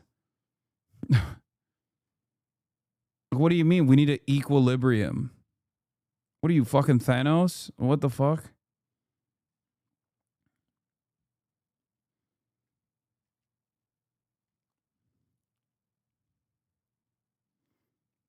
Anyway. Ultimately, you need productive hands for anything to work. Even in a socialist society, you would still need productive labor. You would still need necessary labor. You would still need hands to work the buttons if we have automation. Okay? And if everyone is over the age of like 65, 75, people are living till 110 years old, and society is increasingly getting older and older and older, eventually you're going to run out of hands to do the necessary labor. And unless you have this like weird servile state that we keep at bay and refuse to develop so they can steadily maintain a new crop of young, productive hands to do the necessary labor for survival, and that comes from the global south, while we stay trapped in our ivory towers in developed nations around the world, there's still definitely a need for, it's still definitely a problem in the interim and in the long term for societies to age out completely. And you absolutely do get that through less developed and countries that don't have the same birth rate issues.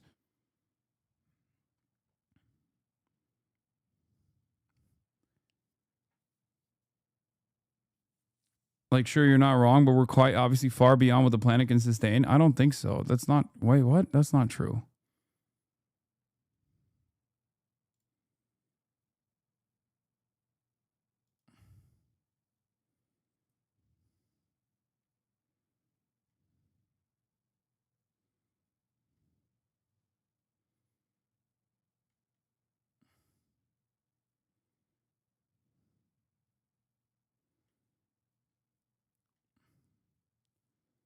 Weirdly enough, a lot of these takes I feel like resemble eco-fascist sentiment. Maybe I'm misunderstanding chatters.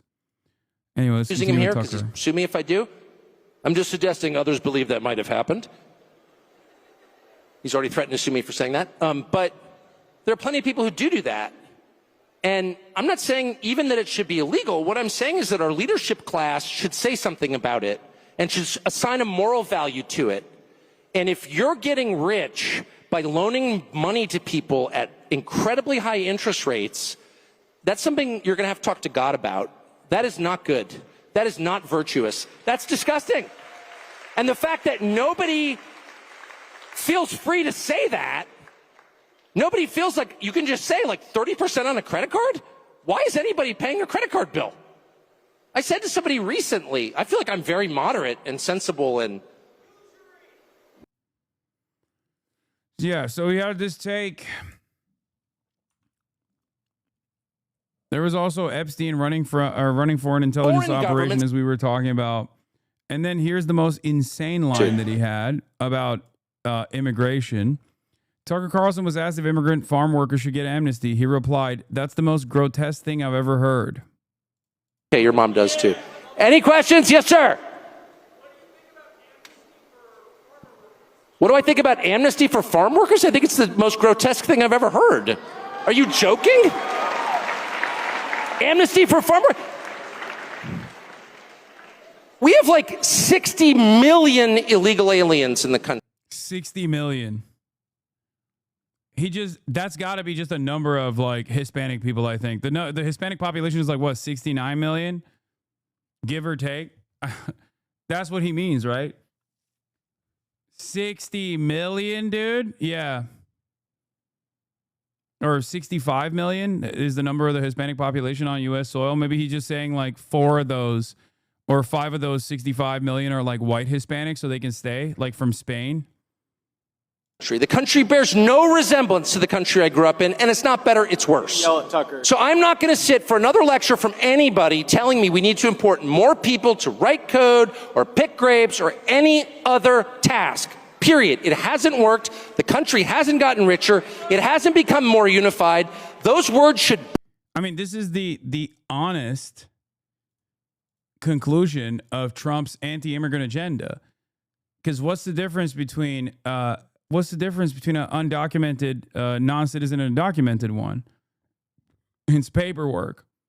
And if undocumented migrants are not responsible for the crimes that Trump claims they're committing, then what is the real reason why you want to fucking deport them?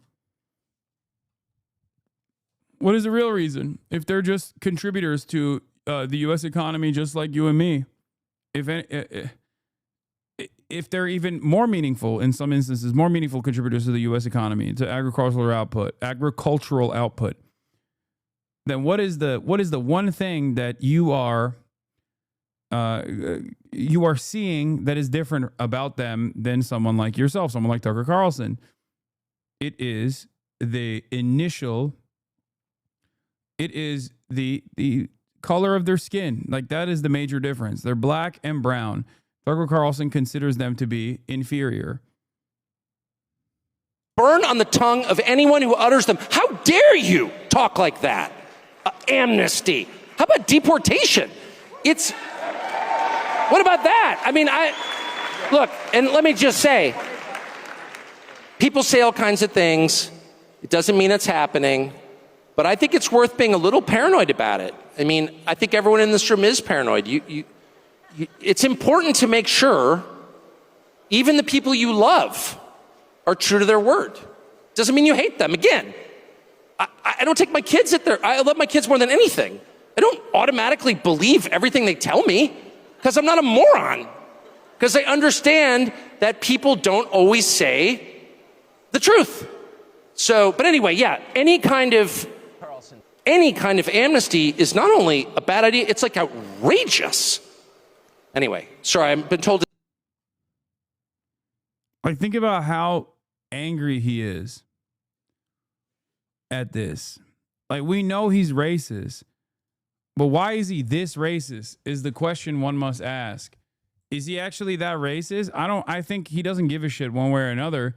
He's auditioning for what he thinks is going to be the most important position that a right-wing presidential candidate can take in the upcoming election. Not be allowed to act against your interests. Everything he's saying should be read in that framework. Creepy. It shouldn't be forbidden. And yet all of us have trained ourselves to believe that you can't say that somehow, that that's like too naughty and forbidden. And the effect of making that off limits has been to create a lot of resentment, and I'll say it, hate online, where people feel like they can't just say, like, what the hell is this? You have the former Israeli prime minister living in your house. You have had all this contact with the foreign government. Were you working on behalf of Mossad? Were you running a blackmail operation on behalf of a foreign government? By the way, every single person in Washington, D.C. thinks that. I've never met anyone who doesn't think that. I don't know any of them that hate Israel, but no one feels they can say that. Why? And I think the longer that we play along with it, the more subterranean and creepy and hateful the conversation actually becomes. So I think it's better just to say it right out loud. Did this happen?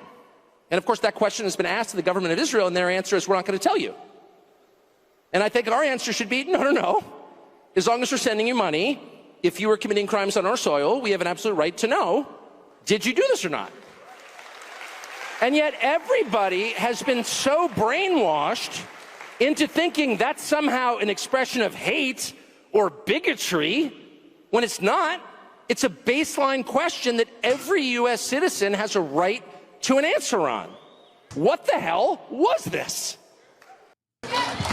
It's deeper than Epstein. Epstein is a symbol of who governs us, right? Do you govern us? You don't govern us.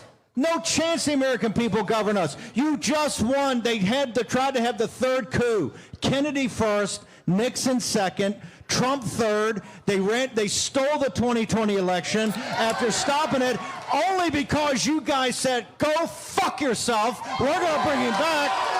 Right? We're going to bring him back. He's back.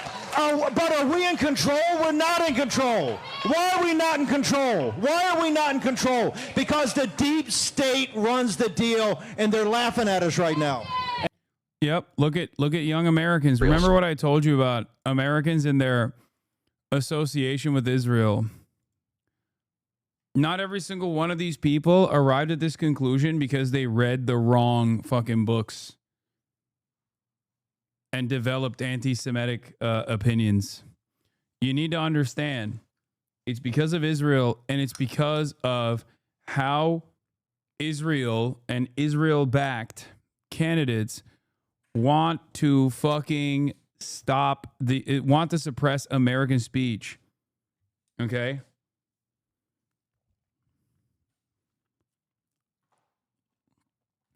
Americans are somewhat selfish people.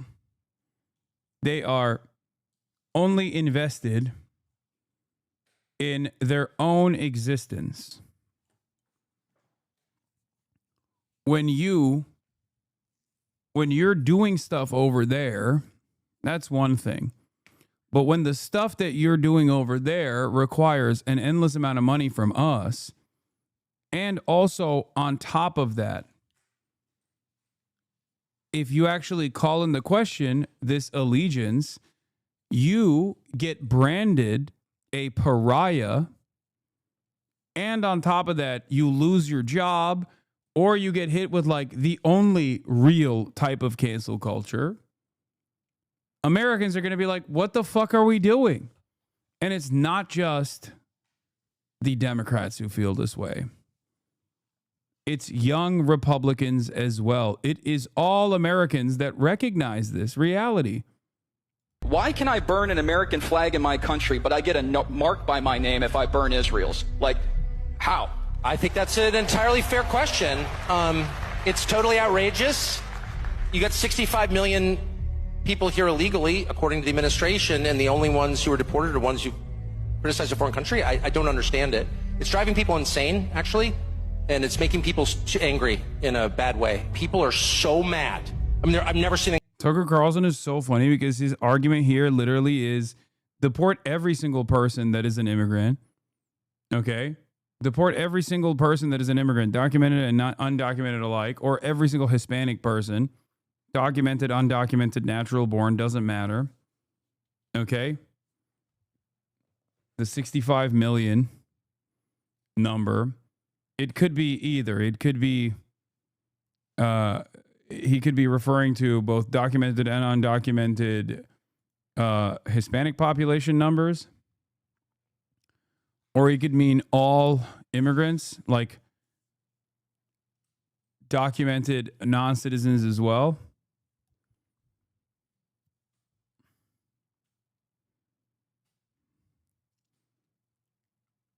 He could mean any number of different. He can mean any number of different realities. Having said that, when he says there's 65 million illegals, it's not. That's not. They're not undocumented. That's not true. However, the argument Tucker Carlson is making is kind of stupid and kind of funny because of how stupid it is. Because he's saying, don't deport them because they've criticized Israel. Deport them because they're not white. Like, he's literally, if he's referencing like Hispanic people, he means like, don't deport them because they're critical to Israel. Deport them because they're Hispanic. Or if he's talking about all immigrants, don't deport them because they're critical to Israel. Deport them because they don't belong here. What's going on? That's why for him, it's like this argument about Israel and suppression of speech of Americans is simply a vehicle to deliver the nefarious agenda, which is to make America white. Like the rage online. And I get it. I get it. That's the worst part. I get it. This is, people go crazy after a while if you totally ignore their concerns, if you call them names rather than answering their questions.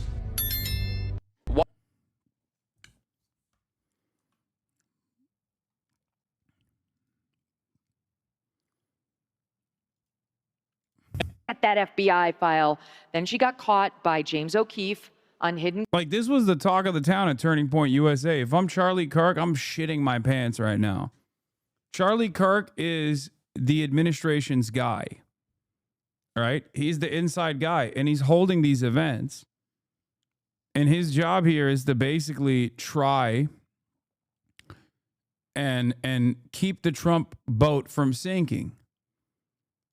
And every single media superstar that he has at the Turning Points conference is screaming about Israel and is screaming about the Epstein files, which is also somewhat connected to Israel as well. And it's crazy. You can't control this. How are you going to, exactly, his job is to placate Trump. How are you going to placate Trump if every single person at your conference is literally demanding this? In some ways,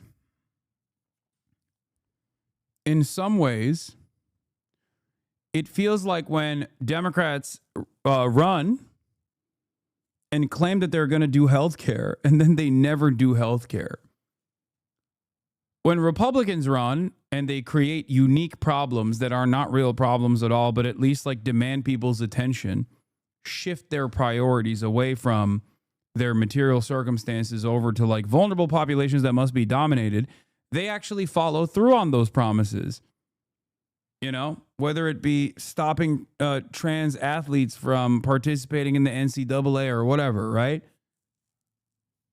This was a problem that they also pointed to and said they would offer a solution to, and now they're not. So now Republicans, for the first time ever, are like, wait a minute, but this is, but we're used to getting what we want. I mean, you even did abortion. So why won't you do this? Why won't you do this? Yeah. Are you still talking about Jeffrey Epstein? Stop talking about it, girls and sometimes gals, guys and sometimes gals. Why must you be talking about Jeffrey Epstein? Nobody cares. This guy won't die. He won't go away.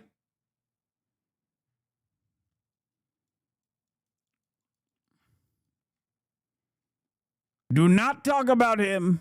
Camera saying she had tens of thousands of videos of Epstein and little children. It was like, what? Well, we never heard that. We heard he was into the barely legal type, you know, the like 18-year-old. I love the Trump deflections are so funny that when people post it in the chat, I laugh every time. Are you still talking about Jeffrey Epstein? This guy's been talked about for years. You're asking. We have Texas. We have this. We have all the things. And people are still talking about this guy, this creep. That is unbelievable. It's so stupid. It's so fucking stupid. Like, his deflections have been so haphazard, put together last second, clearly scared.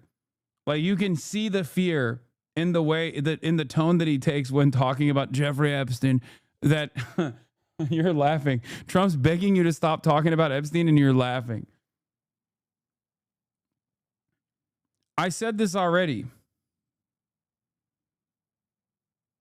I said this before, remember? When Trump is unique because he's the type of dude to talk about Jeffrey Epstein, right? Like, that's what people like about him.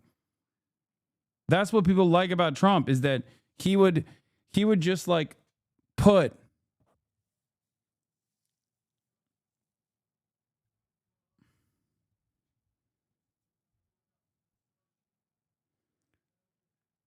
he would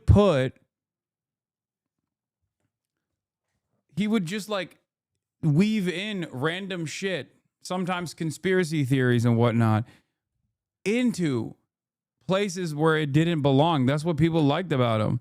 And now he's like, why are you talking about Jeffrey Epstein? It's like what you would expect from a Democrat. You know what I mean? Like the smarmy, smug, elitist, why do you care about this? You shouldn't care about this ass tone about an issue that things do care about.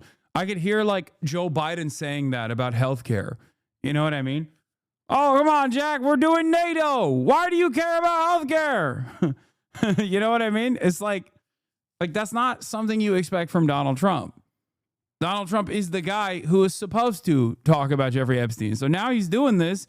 Obviously, people are going to be like, the fuck do you mean? Why do I care about this? You made me care about this. What? Well, we never heard that. We heard he was into the barely legal type, you know, the like 18-year-olds who look 14, but we didn't hear about children. And then because we did hear about that. What the fuck are you talking about? She was caught once again shooting off her mouth inappropriately. Attorneys General of the United States normally say nothing. They say nothing. Merrick Garland had one press conference a year. Yes, nothing. Bill Barr, you can get him to speak or say anything. What? They're criticizing Pam Bondi for speaking out of turn too much? Again, that's her position. Donald Trump hired these people because they're gay. Grade A yappers, okay? That's why they were hired. G-A-Y, grade A yappers. He hired them with the express purpose of yapping. He knew that they were yappers. That's why Pete Hegseth is the fucking Secretary of Defense. Not because he can command, you know, millions of people under his employ, but because he can fucking chirp. He's telegenic, he's loyal to Trump above all else, and he can talk.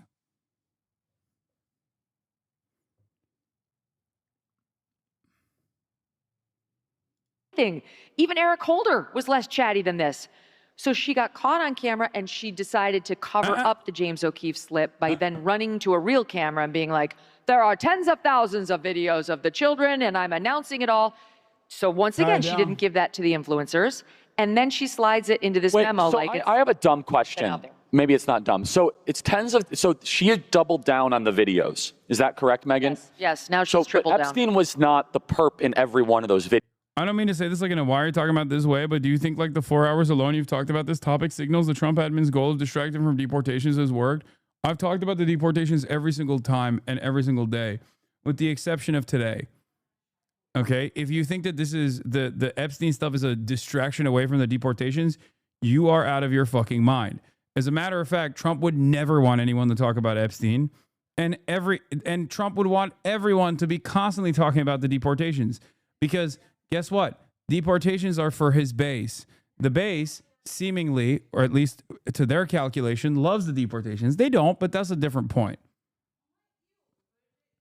Also, I was just talking about the deportations when we were talking about fucking Tucker Carlson's statements about 65 million immigrants and whatnot. Okay? So no, I've been in chat. I've been in this chat longer than y'all chatters, and I work in labor organizing, broader social media too. I mean, no. Jeffrey Epstein is a major issue, and it's a major issue that is actually driving a wedge between Trump and his base, unlike any other issue. There have been plenty of other things that have taken place in this administration, and people have written extensively about like, oh, are the tariffs driving a wedge between Jeffrey, are the tariffs driving a wedge between Trump and the base or whatever? Like, no, not like this, okay? This is the single most, for his base, for the MAGA base, this is the single most important issue, okay? Because it's exactly the type of thing that the base understandably demands answers on that Trump can offer almost unilaterally. Do you see what I mean? We've seen literal Trump voters be like, Trump deported my wife, but I still don't think it was a bad decision to vote for him. But I've yet to see people convincingly talk about how, you know, Trump is a pedophile and probably associated with Jeffrey Epstein, but it's okay because he's our pedophile. That part has not happened yet. Okay? We have not gotten to that point yet. We might. Some certainly will. But it's, I think, very important to see how Republican speakers identify this issue and try to communicate this issue. And it's important to see how the Republicans, whether the Republicans will take it or not. So far, they have yet to take the bait. Videos. So because they've been so ambiguous, no, but like, we're let's not just sure. think about this. Unless we're led to believe that Epstein himself personally raped all these kids, children, or whatever, then isn't the statute of limitations on child rape like basically infinite? Well, so then why are we not indicting the people that were doing the raping that we have on video? Like, what's that all about? Yeah. No, you know this better than I do. So Epstein's dead. He's met his hopefully eternal fire where he deserves in the pit of hell. But if it's true, the Attorney General of the United States said, just remind me, we have thousands of videos. She said that we've got thousands of videos showing child pornography. And she doubled down on that. So tripled. So you have to infer Jeffrey Epstein was not the only person involved in that. Well, no, let me tell you what I've gleaned, but since she's been so ambiguous, take it with a grain of salt, okay? She won't have a presser. She won't give an interview. She won't answer any hard questions. All we get is the unsigned paper memo, 2 pages to Axios, who won't ask any questions. So what I think she's saying is that she's found, allegedly, tens of thousands of screen grabs of child pornography. They call it child sexual abuse material now. It's C-SCAN. And that's what she says they found on his hard drives, like he was into this form of porn, like off the internet. But separately, they say he had at least 1,000 victims of his. No, okay, but 1,000 victims, unless we are to believe he personally was after every one of those victims, there has to be some other bad guys still alive that are powerful that did something to these children. Why are we not impaneling a special prosecutor to find every single one of these powerful people that went after these kids? Like, what? Why are we putting up with this? Yeah, I don't know. And I think you'll find out. Am I understanding this correctly? Because I don't even remember. I can't answer that. I don't even know Pam Bondi said that. I can't even remember all this because it's all over. I got a thing on my desk. I got truckloads of stuff. Yeah, no, we all have busy lives, and President Trump has a busy life, and I don't think he realizes how much she's humiliated the administration. This is a self-inflicted wound. She caused it. Again, I have nothing against Pam Bondi, but if you want to look for the villain in this story, we have found her. Yeah, it's not Trump. It's Pam Bondi. That's the real villain here. Please don't yell at Trump. I love how much they are trying, the outsiders and the media people whose job it is to read the room recognize how fucking angry people are, okay, in the base. So Trump doesn't want to let go of Pam Bondi. That much is clear. That's precisely the reason why he fucking made that statement about guys and sometimes gals, please don't yell at Pam Bondi, right? But the media people understand that they have their own careers. They have their own careers outside of the Trump administration. They also require a steady, they obviously play a formative role in dominating the conversation, but this is a piece of discourse that's not going away, and they recognize that, which is precisely the reason why they're like, come on, give us something, fire somebody in the admin Otherwise, it's not going to go away. All of these conversations that they're having is actually for one guy and one guy only. This is not for the audience that's in the room. This is for Donald Trump. Okay? This is for Donald Trump. They are saying, give the people a scapegoat because otherwise you're cooked. You are not going to be able to solve the situation with your endless charisma. Okay? I mean, she is the person she's either lying now or she was lying then. There's no two ways about it. And if you accept what's in the memo, that they don't have the goods on anybody, there's no one who can be indicted, they didn't find a trove of info on other people, then why was she trying to titillate us over a child sexual abuse case for months? She was on the air repeatedly in February, in March, again in May. Yeah, this is what the out is.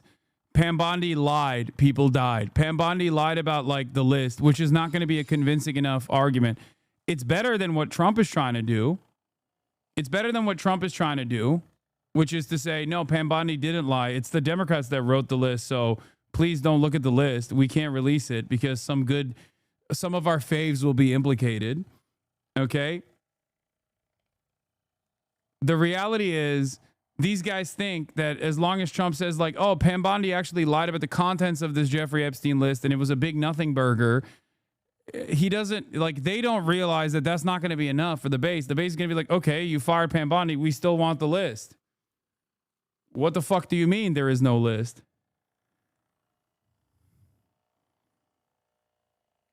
When are they going to blame DEI? Yeah, when they fire Pam Bondi. They're going to be like, we shouldn't have put a woman in charge. It's completely inappropriate. You don't play cutesy with child sexual abuse material. So, Megan, I don't mean to interrupt. I mean, first of all, you're totally right. But you know the media, you know you've been around the space of like hyper ambitious women. What is this? Analyze her for us. Oh my God, oh my God, right as I said it. Oh my God, there it is. Yeah, hyper ambitious woman in the media. You know how it is. You know how these bitches are. Oh, DEI, baby. Well, I think she wants to make a name for herself. What she really wants to be is a star. That's what I think she wants. That's why she runs to the cameras on Fox News. There's no other reason. Look back at the attorneys general. Seriously, do you ever... You have a chud brain. I understand the mind of a right-winger better than a right-winger understands themselves. God, I could be such a good fucking right-wing commentary person. It's not even, it requires it requires very little thinking. I swear to God, I could do this better than every single one of these motherfuckers. I swear to God. Except for maybe like Tucker Carlson. That's why I always laugh when people are like, Hasan, you're a grifter. But I also hate you for being honest about your points of view, even if the point of view that you're demonstrating is like broadly unpopular in mainstream media, even though maybe it'll take a year or so for a lot of people to arrive at your conclusions that you came to after years and years of reading. You know? I could do it. I could do it so hard. I could do it so easily. If I wanted to grift, I would just be a right-winger. Oh my God. So stupid. Ever remember knowing an attorney general like this? Or like even having the attorney general's voice in your head? I can barely remember Merrick Garland's weird little nasally voice, but I mean, it's in there. But the average person couldn't pick him out of a lineup because normally attorneys general are somber, serious people who are fairly annoying, but they're schooled in the law. Pam Bondi has one trait, and I think it's why Trump chose her. She's loyal to the president. And I get it. He does need somebody loyal, especially in that position. But he has a wealth of other options. Well, I mean, I think Judge Jeanine is amazing. Do we like Judge Jeanine? Everything I like Judge Jeanine.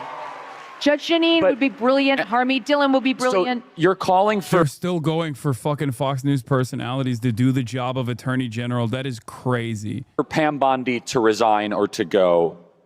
But can you please tell people the breaking news? According to reports that you have verified, Kash Patel and Dan Bongino will resign if what does not happen? If she doesn't go. So I only have it on Bongino. It's all over X though. No, I know, but let me just tell you what my reporting is. Bongino, it's Bongino or Bondi. He's not Who saying... would you guys prefer, Bongino or Bonnie? Okay, 7,000 to 0. They want Dan. Of course, Dan. You know why? Because Dan understands MAGA. Dan's part of the MAGA movement. Dan's been an important piece of it and a mouthpiece for like really important ideas and an advocate and a fierce warrior. He's been in the trenches. I mean, with all due respect to Pam Bondi, she's been in Florida. She represented the president. It's nice, but do you think she really gets MAGA? I don't think so. She wouldn't have behaved this way if she did. And now it's a time for choosing. It's a time for choosing. We're about to lose Dan for sure, and maybe Cash too, if she doesn't go. Now she's got some allies. I mean, I think Susie Wiles is close with her, and Susie Wiles is amazing. And look, there's not that many like powerful women in the administration. Maybe she wants to keep her. She's from Florida. Susie Wiles from Florida. Trump lives in Florida. But this has gone well beyond this. Like, this could actually cost Trump in the midterms. We need to make a smart choice right now. We can't lose any of the MAGA base. And let me just also reiterate this. And by no means did I want... I can see Dan quitting, but I doubt Cash would quit. Because Dan actually has or had a career outside of this, whereas Cash never really had a serious career outside of this. It's the funniest thing to be a guy who's like, I had a robust media career. I was getting unlimited Rumble bucks. I had a life. I could just sit around in my podcast studio and do podcasts. And now... And now you cooked me. You're cooking my future. What the fuck does Kash Patel have? Nothing. He wrote children's books.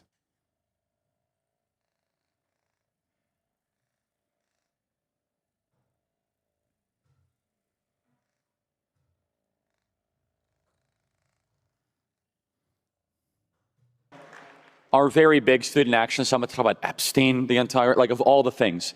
I'm not like Epstein obsessed. Some people, their YouTube channel, it's all they talk about. Congresswoman Luna, thank you for all the work you've done on releasing the JFK files and trying to get the Epstein files released. A good friend of yours, Steve Bannon, who I'm also a huge fan of, did an interview with Jeffrey Epstein in 2019, and he recorded almost 15 hours of footage interviewing Jeffrey Epstein. There has never been an interview with Jeffrey Epstein publicly released, except some of the depositions and whatnot.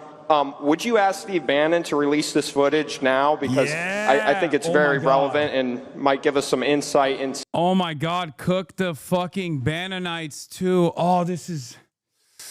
Oh, dude, come on, chat.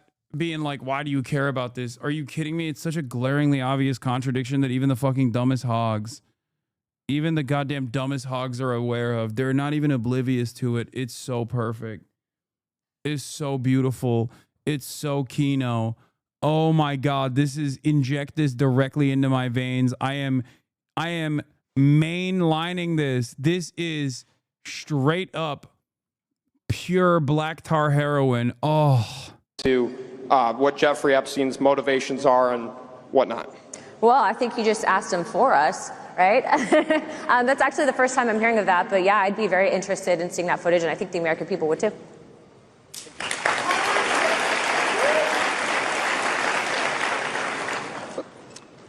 Moving into the 2026 midterms, how do we get over the trend that the party in the White House loses seats in Congress, and just how do we move forward? Well, according to the polling I'm seeing, we're not losing any seats. That's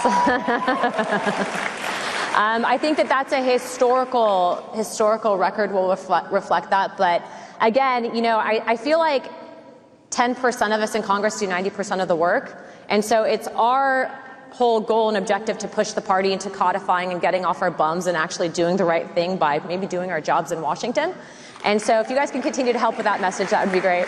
After a series of historic Trump victories on 4th of July weekend, almost as like a spitting in your face insult to all of us, the Justice Department decided to crack this thing open and piss off the entire world. Concluded no further disclosure of material would be appropriate or warranted. Really? Well, you know, Pam Bondi, everybody in the federal government right now, like, let me explain how this works. We, the American people, decide what's warranted. And if you've forgotten, that privilege of what is released and what is not lies with the American people. We have a voice, and throughout all history, when you fight that fight, it is a losing battle. Eventually, with enough people calling loud enough, we're gonna get what we want. Stop insulting us and saying that we want CP released on the internet. Stop insulting us, saying that we're some type of like mongoloid troglodytes that want predator material on the internet. No, we don't. What I want is a more full constellation of what the Jeffrey Epstein op was. They got bored with the R word. They're trying to like.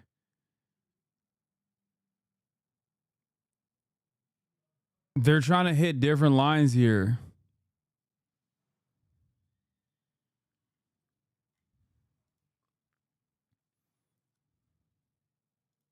Why high-profile officials like Alex Acosta said he belongs to Intel, so let's give him a pass on sex trafficking with children, which is what they did. They gave him a pass to sex traffic with children. So who's they exactly? Somebody explain that to me? Are we paying taxes to a globalist predator cult? It should be like the lowest possible threshold for you as a government to confirm with the American people that we're not doing that. It's pretty basic. We're not perverts. They're the perverts. We're not goblins that want like predator material. They're the people who did that. Stop covering up for them. And so in order to protect our own children and our own society and our own nation and our own sovereign, faith-based, God-centered nation, we're going to ensure that people who did that, and I'm sure it happened, people who did that are punished. Oh, and there are some voices on the right who are very excited about closing this chapter. That's also extra telling, right? Plenty of voices on the right that are like, oh, move along. Yep, nothing to see here. We agree. Yep, how could you? We agree. Now it's time to move on to more important things like funding of foreign wars. Shut up. You know, it's like you're such frauds. It's so hard to like play the game anymore. You're such frauds. It's gonna get me off on a tangent that I don't want to go on, but there are a couple of voices that are too excited to close the chapter on Epstein. It's very curious. Predators will not be protected in our movement. That's going to be like part of the movement, like the core of the movement. We're not the ones who sex trafficked 300,000 children into our nation and lost them. That's the other side. They're going to have to defend it before God. We're going to be the people that go out and try and save them. Am I wrong? Any father knows. He's so bad at this. It's kind of remarkable how like Benny Johnson having a media career with like decent numbers too on his videos proved the point that I was making before, which is that like it doesn't require much to be a right-wing commentary guy, man.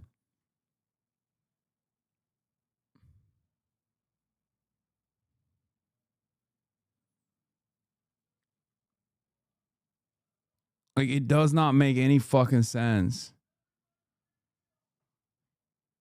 He is such a charisma suck.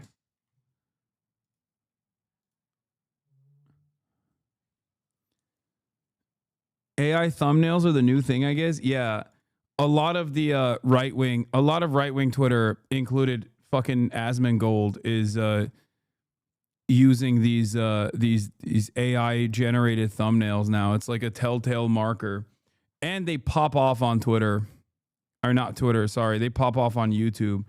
Tyler Oliveira, Asmongold, Benny Johnson. There's a bunch of these like crazy channels that do that shit. Any dad knows. I come home to my little children and I think about the dads who had their kids stolen from them, like Virginia Roberts' father, who's on Piers Morgan weeping about how his daughter was killed after all that she's been through in order to cover all this up. And it's, it could be Tyler Oliveira right wing. Yes, man. Yes, he is. What the fuck? It's like, I just watch his videos and I think he makes a really convincing case that, Polish Nazis are actually doing the Lord's work by beating the shit out of migrants that they suspect are crossing the border. I don't understand. Hello? Of us, quite frankly, right? Life comes at you fast, and President Trump promised to end the wars. God, John Ossoff could be a promising figure in the Republican future. And it's just like, he is such a fucking cuck. He is such a... In the Republican future, I meant Democrat future, sorry. Oops. I misspoke when talking about Democrats because I'm so used to calling them Republicans. John Ossoff is... Yeah, Freudian slip. John Ossoff has had like unique moments of clarity. And yet he is such a fucking establishment Democrat shill too. It's so goddamn annoying. He promised to release the Epstein files. How is he any different than PD? There were brief moments within his career, like speaking out against Israel early on and then immediately fucking conceding and being like, my bad, I never should have said anything. Yeah. Yeah, but then, yeah, he votes for the Lake and Riley Act, shit like that.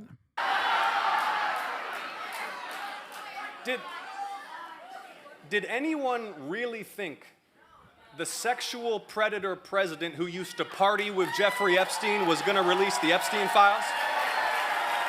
Which they desperately need, because Putin really surprised a lot of people. He talks nice and then he bombs everybody in the evening. So there's a little bit of a problem there, and I don't like it. Oh, I think so. I did. I spoke to him today. Dan Bongino, very good guy. I've known him a long time. I've done his show many, many times. And he sounded terrific, actually. No, I think he's in good shape. I was going to ask you, on this one-year anniversary of Butler, what was going through your mind this morning, Mr. President, as you woke up to start this new day? Would you repeat that question? On this one-year anniversary of... I am joined now by former New Jersey governor and former U.S. Attorney Chris Christie and SCOTUS blog editor. It's got to be crazy to be the only Republican, like major Republican figure that hasn't gotten hit with the Ozempic ray. Like, how is Chris Christie still so fucking fat, bro? It's like, look at every single major Republican figure that was that fat. They all look like they got the soul sucked out of them. Christopher Christie is still such a Twinkie. It's fucking awesome, and I respect it. Sarah Isgur, who served... And he literally got a gastric bypass, too. ...as a spokesperson for the Department of Justice in the first Trump administration. All right, Chris, thank you for being here. Let me get right to the president's very lengthy statement overnight defending Pam Bondi, because it starts by saying, what's going on with my boys, and in some cases, gals? They're all going after Attorney General Pam Bondi, who's doing a fantastic job. We're on Team MAGA. I don't like what's happening. So are those boys and gals of Team MAGA going to go along with this? Well, look, what Donald Trump is learning is when you start the fire, sometimes you can't put it out. Now, he started this Epstein fire during the campaign and prior to that by alleging that this was all some, Democratic plot. That he was perhaps murdered by former Democratic office holders, that there were a lot of Democrats who had been down to Jeffrey Epstein's island and all the rest. He used that to fire up his own base. And he was going to get to the bottom of it, and he was going to release it because he's absolutely in favor of transparency. Well, now you get into the job and you realize, maybe I don't want to do that. And let's be clear about this. Pam Bondi, there's no chance, in my opinion, that Pam Bondi made this decision on her own. No chance. She was instructed by the White House that we're not releasing this stuff. And that's why he's defending her. And now he's at cross purposes, though, because when you bring in people like Kash Patel and Dan Bongino, who are true believers in what Trump was saying prior to getting elected, they're saying, wait a second, we came here to do the transparency thing. It seems to me that it wasn't so much Trump himself that was fueling the conspiracy theories. It was the people very close to him, his biggest supporters, people like Kash Patel and like Dan Bongino. But John, wait a second. We cannot let the president off that easily. He benefited directly from it. He fueled it. He encouraged it. And he certainly didn't stop it. So, part of what bothers me in this context is that Donald Trump gets a pass. Oh, no, it wasn't him. It was somebody else. He took these people who were doing exactly what you just said and put them in charge of... I mean, it wasn't even before he put them in charge. He was like at rallies with them. He knows that's his base. He's also very good at... He's also very good at like responding to the needs of his base, right?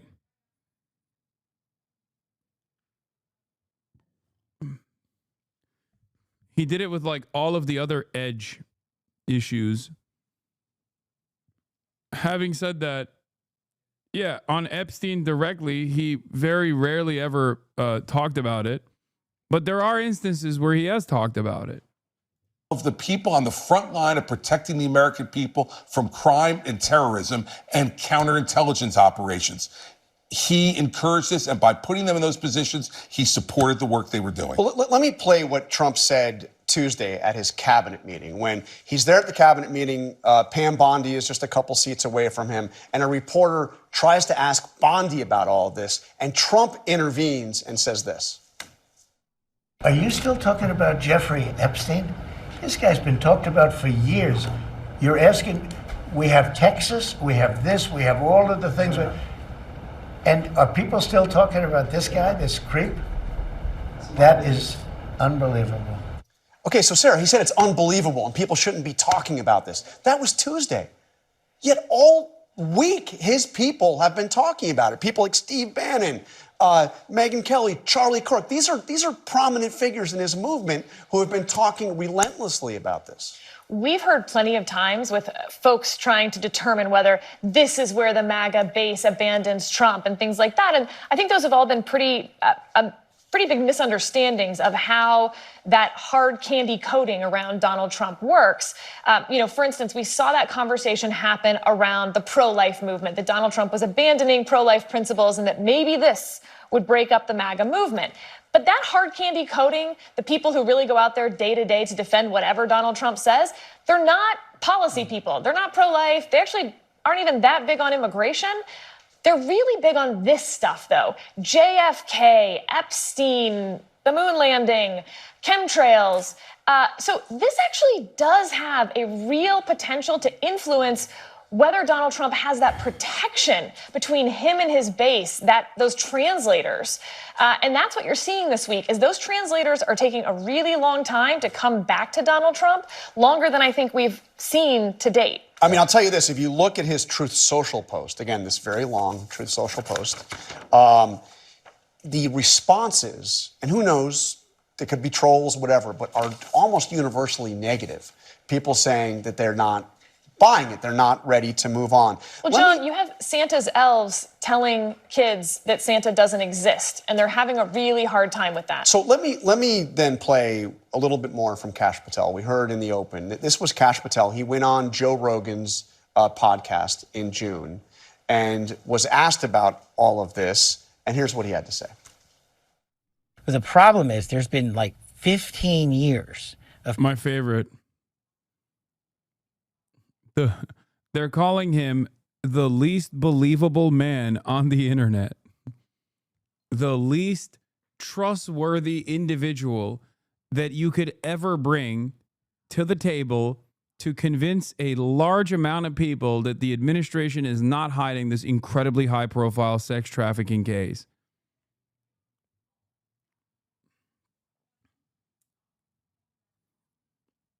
When people say, like, Kash Patel is, like, a really believable figure in the MAGA movement, like, I don't believe that. I don't think anybody fucking believes Kash Patel. Maybe Dan Bongino to a certain degree, but even then, all of this defense of Trump and the whole, like, Jeffrey Epstein stuff, there's nothing out there. It's absolutely destructive to their profiles. People coming in and creating fictions about this that doesn't exist. Where's the videotape of an Epstein Island of X, Y, and Z committing these frauds? Why haven't you given it to us? Do you really think I wouldn't give that to you if it existed? I'm working my ass off, along with the leadership at the Bureau and DOJ, to get you what we're allowed to give you. So, again, let me ask the fundamental question. Is the base going to buy it? You have the president saying nothing to see here. You have Kash Patel, who had been fanning this stuff directly, saying, look, I mean, I would tell you, I got nothing. Well, look, I'll tell you, I'll answer his question. Yeah. Yeah, I don't believe you give it if the President of the United States ordered you not to. Because you haven't shown any independence from the President of the United States in your entire career. So he's asking me to believe something like, could you possibly believe me, Kash Patel, wouldn't do it even if the President of the United States told me not to? Look, the President made it very clear in that video we just saw before Patel's. I'm done with this. I don't want to talk about it anymore. Donald Trump never gives, or very rarely gives, direct. Yeah, they're calling Chris Christie back for one last job. Okay, he's like, oh man, I didn't want to do it, but they're calling him back for one last job. Orders. What he does is he does something like that, which is sending the signal out to everybody else. Enough. Stop. And so I'll answer Kash Patel's question. Yeah, I don't believe you would give it to us if, in fact, the President of the United States told you not to, and your direct boss, the Attorney General of the United States, has ordered you not to. And that's where we are. So, Sarah, let me ask you really what is the big question. They released like 11 hours of videotape of Epstein's cell. It seems pretty well established that he, in fact, killed himself. I guess there are 60 seconds that are missing that has been attributed to a glitch. So the big question is this now case closed on all those conspiracy theories? This was always strange to me because it depends what you mean by conspiracy theories. In terms of whether Epstein killed himself or this list that there's just no evidence ever existed, yeah, I mean, I hope... Oh my God, mainstream media is so ass. Get a hearing within 40 days. Tom Homan issues savage dare to heckler interrupting him. 90% lose their case, they get sent home. That is not what they wanted. They're playing the long game. Let's release them in the community. Wait 3 or 5 years. Pardon me? Are you an MS-13 member? It says so. Hey, that's okay. That's okay. I got a question. No. I got a question for you. Why don't you come up here and hand me that picture? Bring it. USA.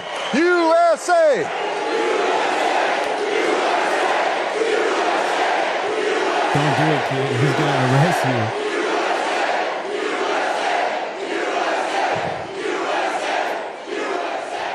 All right.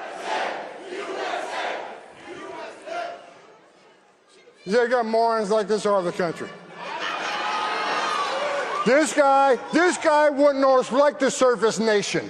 This guy ain't got the balls to be an ICE officer. He hasn't got the balls to be a Border Patrol agent. This guy lives in his mother's basement. The only thing that surprises me, you don't have purple hair and a nose ring. Get out of here, you loser.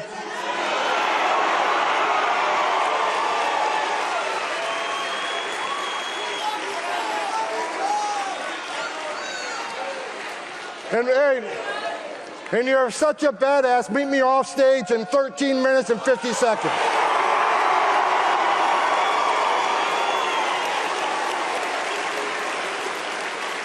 I guarantee you, he sits down to pee. No. Guarantee. So, sanctuary cities, let me talk about sanctuary cities real quick. Sanctuary cities are pushing back against the Trump agenda. He's so hot. I just hate that Donald Trump keeps hiring the sexiest people. You know, it makes it all the more difficult. It makes it all the more difficult to like actively combat their message because I'm just taken away by their sexual charisma. He's like a walking stroke, dude. Bro, no wonder you fell off. Yeah, I fell off. More like I fell off. I fell in. What did I fall in? Love. That's right. I fell in love with Tom Homan. But who can blame me?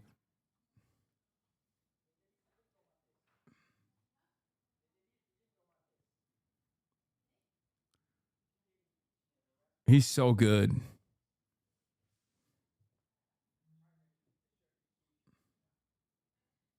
Sanctuary cities are sanctuary for criminals.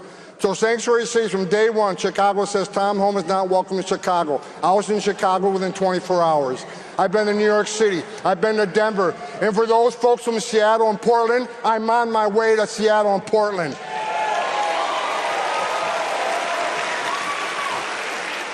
This could have a huge impact. The president is slapping more tariffs on some of our biggest trading partners. This time, it's the European Union and Mexico. Starting on August 1st, they'll face 30% tariffs. So the justification here, well, Trump blames Mexico for the flow of fentanyl across the border and the EU for America's trade deficit. Okay, so tariffs are back. Fantastic. Fan-fucking-tastic. Incredible. Both are slamming Trump's move. Mexico calls this an unfair deal, and the EU warns this is going to harm businesses and consumers on both sides of the Atlantic. And Malika, what's striking here is that both Mexico and the EU were in active negotiations with the U.S., trying to avoid this very scenario. Remember, Trump had promised 90 deals in 90 days, but instead of deals, many countries are getting these official letters declaring the new tariff rate. Yeah, bro, he can't even get his lies in order. First, the tariffs are on. Everybody goes, hell yeah, thank God, trade protectionism. Then he's like, tariffs are off. Then everyone's like, oh, thank God, he actually shut off the tariffs. Excellent move, Mr. President. We love you. Then he says, oh no, tariffs are actually back on unless we do deals. Then everyone's like, hell yeah, back to tariffs. And then he says, actually, we've done so many deals. We've done hundreds of deals. We've done more deals than there are countries. Everyone's like, oh my God, what a victory. What a victory once again. And now, turns out none of the deals actually happened.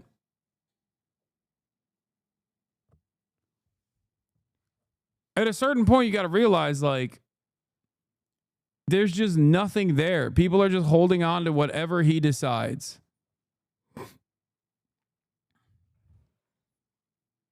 Whatever he decides goes. It's just Donald Trump. It's just Donald Trump. Whatever he is saying he's doing, some of his fans are going to go along with. Now, having said that, there is one issue. The reason why I talked about the fucking Epstein stuff for as long as I did is because that's the one thing that his base is not eating. And the more he says, the more he tries to like move the conversation away from the Epstein files, the more people are like, no, dog, give us the Epstein files. Are you a fucking pedophile? What's happening? They're going to face Malika. So, Selena, what could the impact be on the United States consumers here? Yeah, it's unclear, but it could be big. The U.S. imports everything from cars to avocados from Mexico. But a Trump administration official tells me the goods covered under the U.S.-Mexico-Canada agreement could be spared. From the EU, we bring in a lot of pharmaceutical products, machinery, and wine and spirits. But what we're talking about here is just the start. Trump has also threatened 25% tariffs on Japan and South Korea, 35% tariffs on Canada, massive 50% tariffs on Brazil, a move that could make your cup of coffee more expensive, plus steep tariffs on Cambodia and Bangladesh that could raise prices for clothing and shoes. The list is growing here, and so is the concern about the potential ripple effects on your wallet. Malika? Selena, as that list continues to grow, we will continue to check in with you. Thank you so very much. I follow politics. Yes. I love some politics. I could tell you all who is politics. Who's your favorite mayor ever of New York? This guy, what's his name again? I was in Brooklyn talking to voters after a historic... Oh my God. Ugh. ...upset. Democratic socialist Zohran Mamdani recently beat Andrew Cuomo in New York's Democratic mayoral primary. Mamdani campaigned on affordability and optimism, as he explained to the Triborough Bridge. We can afford to dream. Interestingly, it was higher-income neighborhoods, on average, who favored the more leftist candidate. I'm Ben Kowaller with a tale of two Brooklyns, Prospect Heights and East Flatbush. I've come to both neighborhoods to talk to people in the area about how they feel about the idea of having a socialist in Gracie Mansion. Let's talk to the people. What do you think of Zohran Mamdani? That little young boy? Yeah, that little young boy. He have a lot of young people behind him, and young people is troublemaker. One somewhat troublesome idea is the central DSA tenet that capitalism has got... Troublesome. One troublesome idea.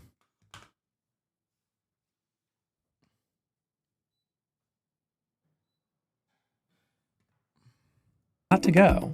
I wondered what people thought of that. What if we replace capitalism with a humane social order based on popular control of resources and production, economic planning, equitable distribution, feminism, racial equality, and non-oppressive relationships? Repeat what you said. Popular control of resources and production, economic planning, equitable distribution, feminism, racial equality, and non-oppressive relationships. Racial equality. Racial equality. Yeah. That part you like. Yes, that part I like, yeah. The rest not so much. Yeah. Yeah. I don't know, maybe that would work if they try. I don't know. Worth a shot, right? Yeah, Maybe. maybe. Do you like your relationships oppressive or non-oppressive? I like positive relationship. You like an oppressive relationship? No. I don't like, no. I like the one before you say. It was time to head to more left-wing territory, so I hopped on the subway. Who do you think the mayor should be? The dude that's gonna freeze all the rent, you heard? Mamdani? Yes, that's what we need. Yes. When you hear socialism, good word or bad word? I feel good about it. Socialism, yes? No? Yes. Capitalism, it's a cancer. Should we get rid of capitalism? I think it's a nice idea someday. I don't know how doable that is in the immediate future. We cannot just automatically throw out a system without disrupting a lot of people's lives. So maybe we should do it mindfully, but then maybe burn it down. Health officials in Gaza say 6 children are 6 children in Gaza killed due to a technical error, says the Israeli military. There's some stuff I wanted to talk about with respect to Israel. Also, MAGA supporters are burning their fucking MAGA hats.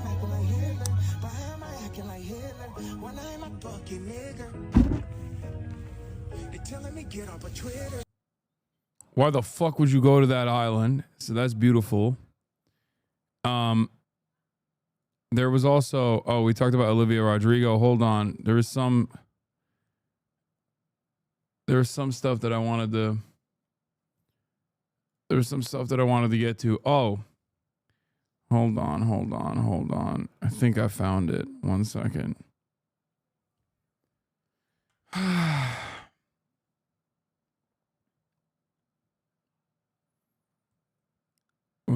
Let me pull up something here. There's a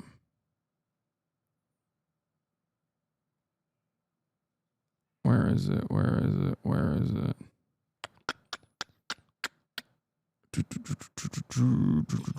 Oh, here, Mandy Patinkin. Mandy Patinkin was asked about Israel-Palestine as a prominent Jewish actor.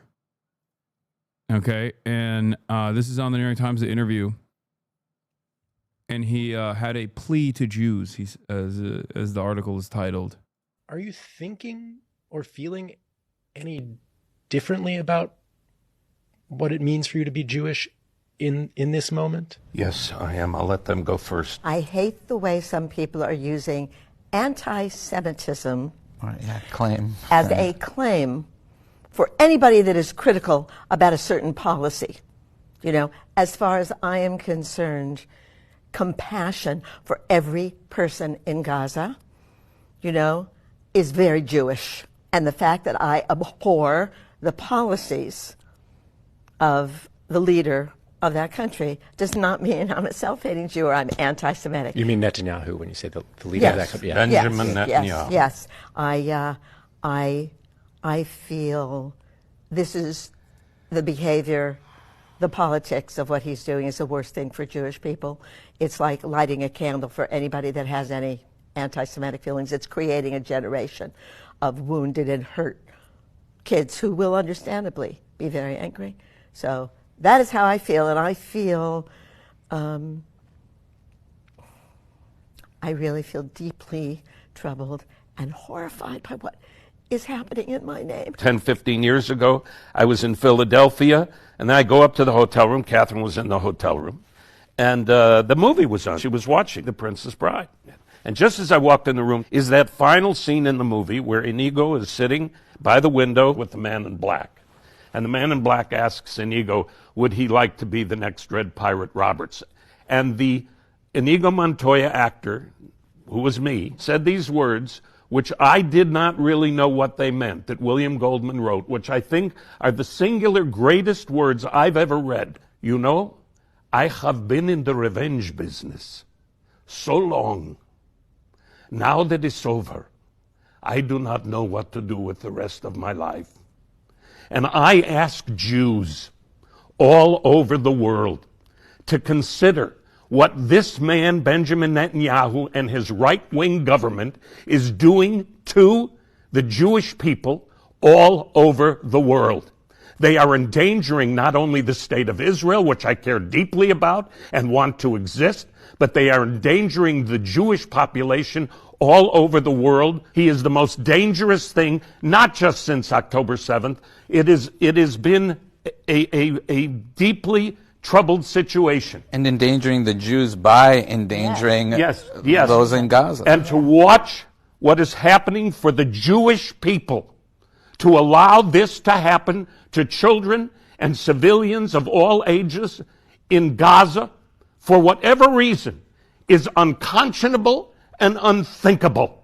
And I ask you Jews everywhere all over the world to spend some time alone and think, is this acceptable and sustainable?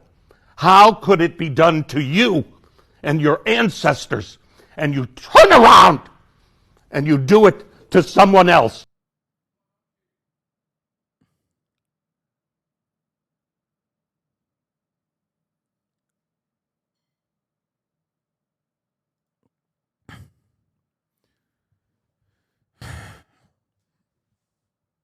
It's interesting to see this kind of attitude even in the New York Times, you know? Like channeling this kind of attitude. Patinkin's anguish is deep and real. If someone choked by his harping on the cost of Jews and Jewish life, of what Israel's doing, the Gaza, says Daniel Monte. Those costs are real, but they can't be the whole picture. His difficulty stems partly, I think, from his perception that that's the only angle Jews will listen to, and partly from his own inability to give up chauvinist illusions about Israel, e.g., all this stems from Netanyahu as opposed to the very nature of the state he's emotionally attached to, the Bernie fallacy. He ends up speaking sincerely and passionately, yet somewhat circuitously, avoiding the words Israel and Palestinian, which would maybe have some merit if it meant reaching more people, but I don't think it does. Aside from reinforcing supremacist attitude, it dulls the sharpest blade. The speaking of plain truths.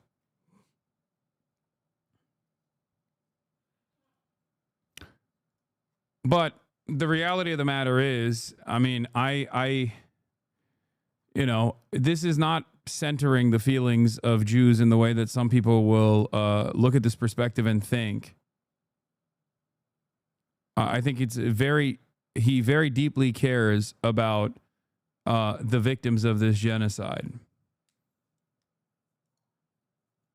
And as far as like what it does circuitously.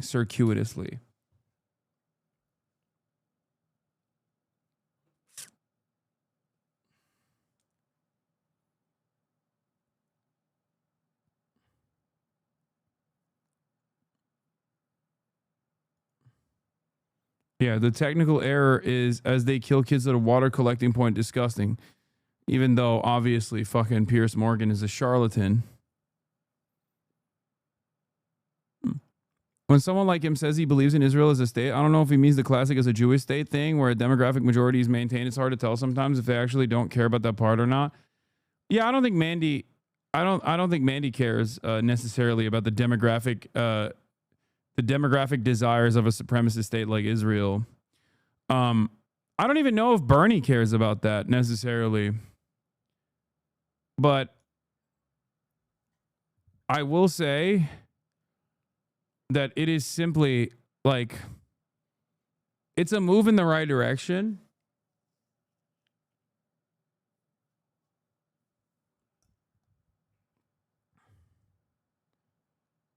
It's a move in the right direction, but of course, it is again very difficult to like shake away the naive associations that a lot of especially older but very progressive Jews have with this like labor Zionist state that they envisioned that could become Israel, even if they believe in like a two-state solution, like earnestly believe in it.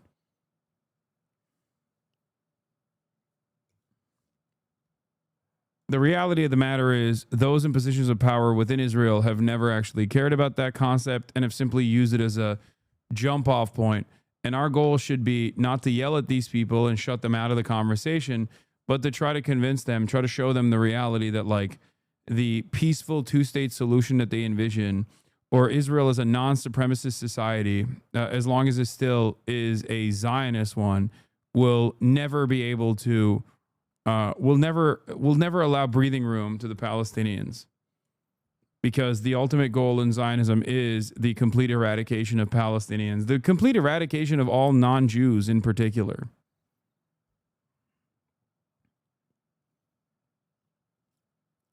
What we are currently experiencing is the two-state solution, which is just an Israeli state that is dominating the lives of Palestinians in this supposed fake state design that they have for Palestinians. That's it.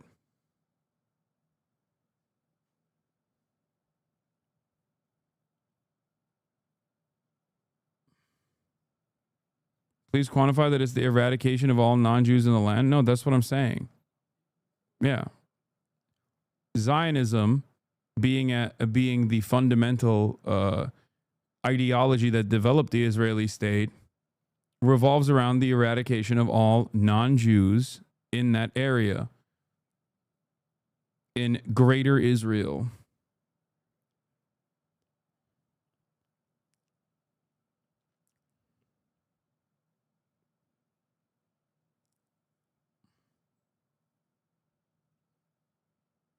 Yeah, that's it.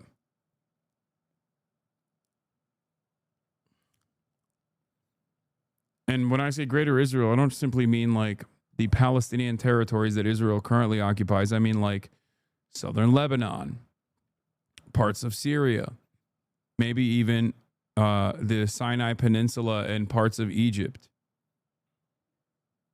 maybe even Jordan at a later date.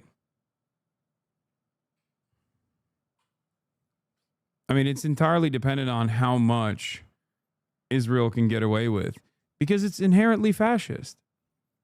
It's just like Nazi Germany, in the sense that Nazi Germany had ambitions for a greater Germanic state, and if it wasn't stopped by force, it was never supposed to stop. I mean, they would have tried to conquer territory all the way into the heart of the USSR, all the way into fucking Moscow, and perhaps even beyond. Now, would they ever retain that territory for an extended period of time? Who knows? But it's the same principle, because the ideology is the same. It is a fascist ideology. It is an ethno-religious supremacist ideology that requires the constant extermination of the outgroup.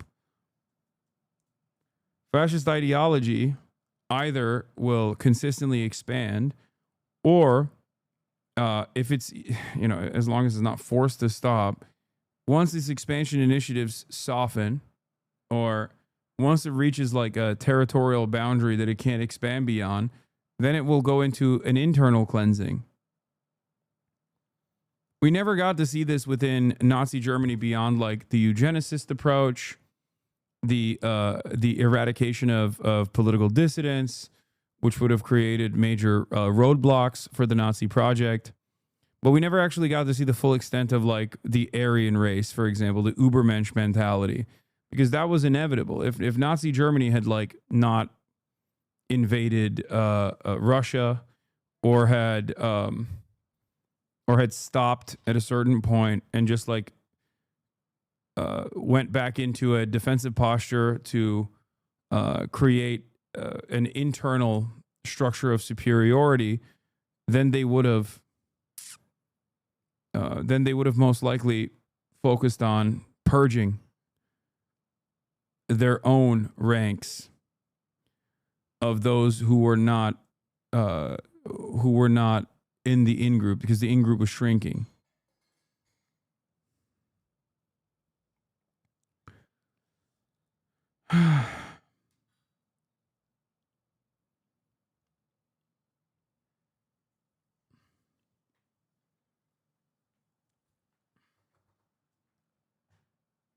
What about the Islamic states in the Middle East? What about them?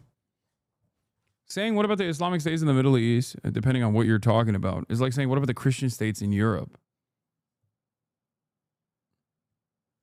Like these states are comprised of a Muslim population for the most part.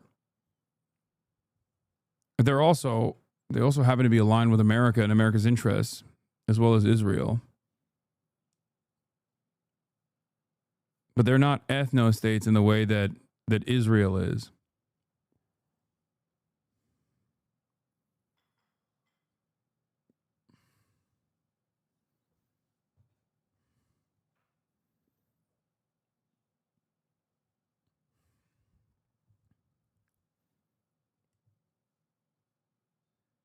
You know?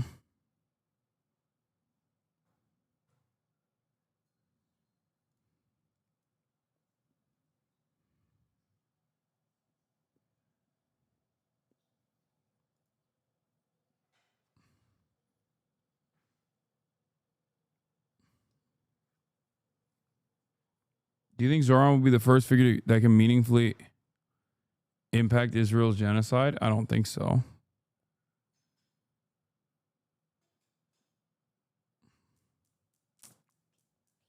Also, that's stupid to say in the context of Israel because the countries of borders, Lebanon and Egypt, happen to give significant non-Muslim have significant non-Muslim populations. There's no two-tier structure in many of these countries for non-Muslims. There's freedom of travel and freedom of movement. And places where there's any sort of limitations, I also think are incorrect and shouldn't happen. Nothing that reaches Israel's level of suppression. So I think a lot of people just simply point to what about this or what about that without realizing that, like, people like myself, for example, have routinely condemned and criticized Saudi Arabia for its ethnic cleansing and violence, its genocide in Yemen, or the UAE. The problem is that is done at the behest of American interests in the region, so it doesn't actually meet the standard of criticism for many Americans. Even when they want to cynically deflect the attention away to one of Israel's primary allies in the region, they don't know the full history behind it. You know?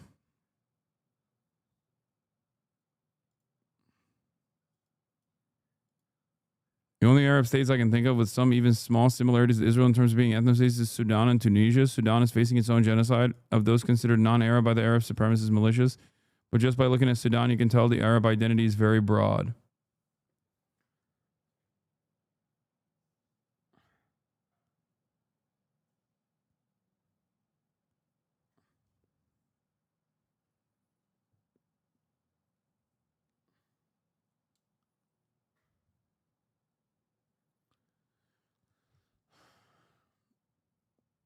Anyway.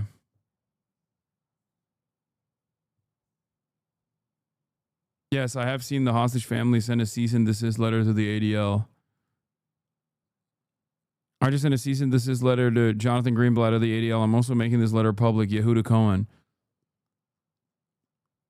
ADL's doing unauthorized use of Nimrod Cohen's photographs, misrepresenting of family statements, and propagation of misleading narratives. The ADL is so sinister that they're using the photographs of Yehuda Cohen's son without his consent and making false claims about his family's stance on the ongoing war in Gaza. Specifically, you wrongly stated that my son, Yotam Cohen, wishes to go back to the war when, in fact, our family publicly supports an immediate end to the war and a comprehensive hostage release deal. This position aligns with the overwhelming sentiment of the Israeli public, as evidenced by a recent N12 news poll showing that 82% of Israelis back a deal that would end the war and secure the release of all remaining hostages. Your misrepresentations are not only defamatory, but have also placed my son Nimrod, who remains in Hamas captivity, at greater risk of harm or murder. Furthermore, I am deeply concerned by the ADL's actions under your leadership, which appears to propagate a misleading narrative in the United States that conceals the reality of Israel's policies and the widespread Israeli support for ending the war and hostage release.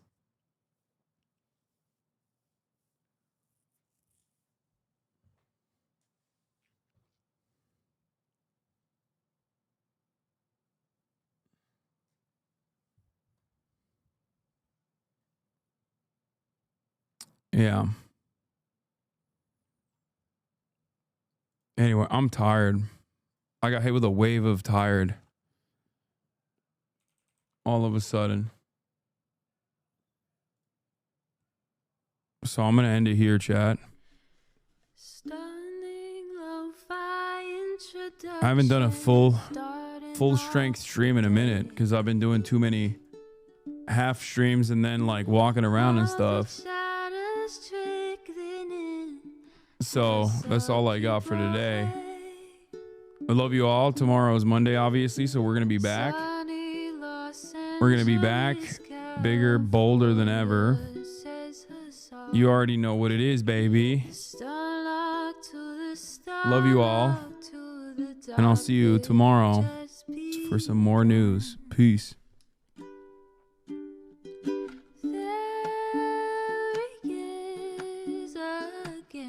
Hasan is streaming. Hasan is streaming. There he is again. Hasan is streaming. Hasan is streaming. Reviewing the P.O. box. Uncle Uger's face. Sudden discord at your prop. Great names take embrace. Tiny Bernie Sanders, LGBTQ Air Force. The whole left at your fingertips. Ane at your door. H3 crowded debate, the Young Turks online show. 3 full fucking years of this, plenty more to go. 90-day fiance talks of champagne bourgeoisie. A Trump rally live reaction, a mass riot at DC.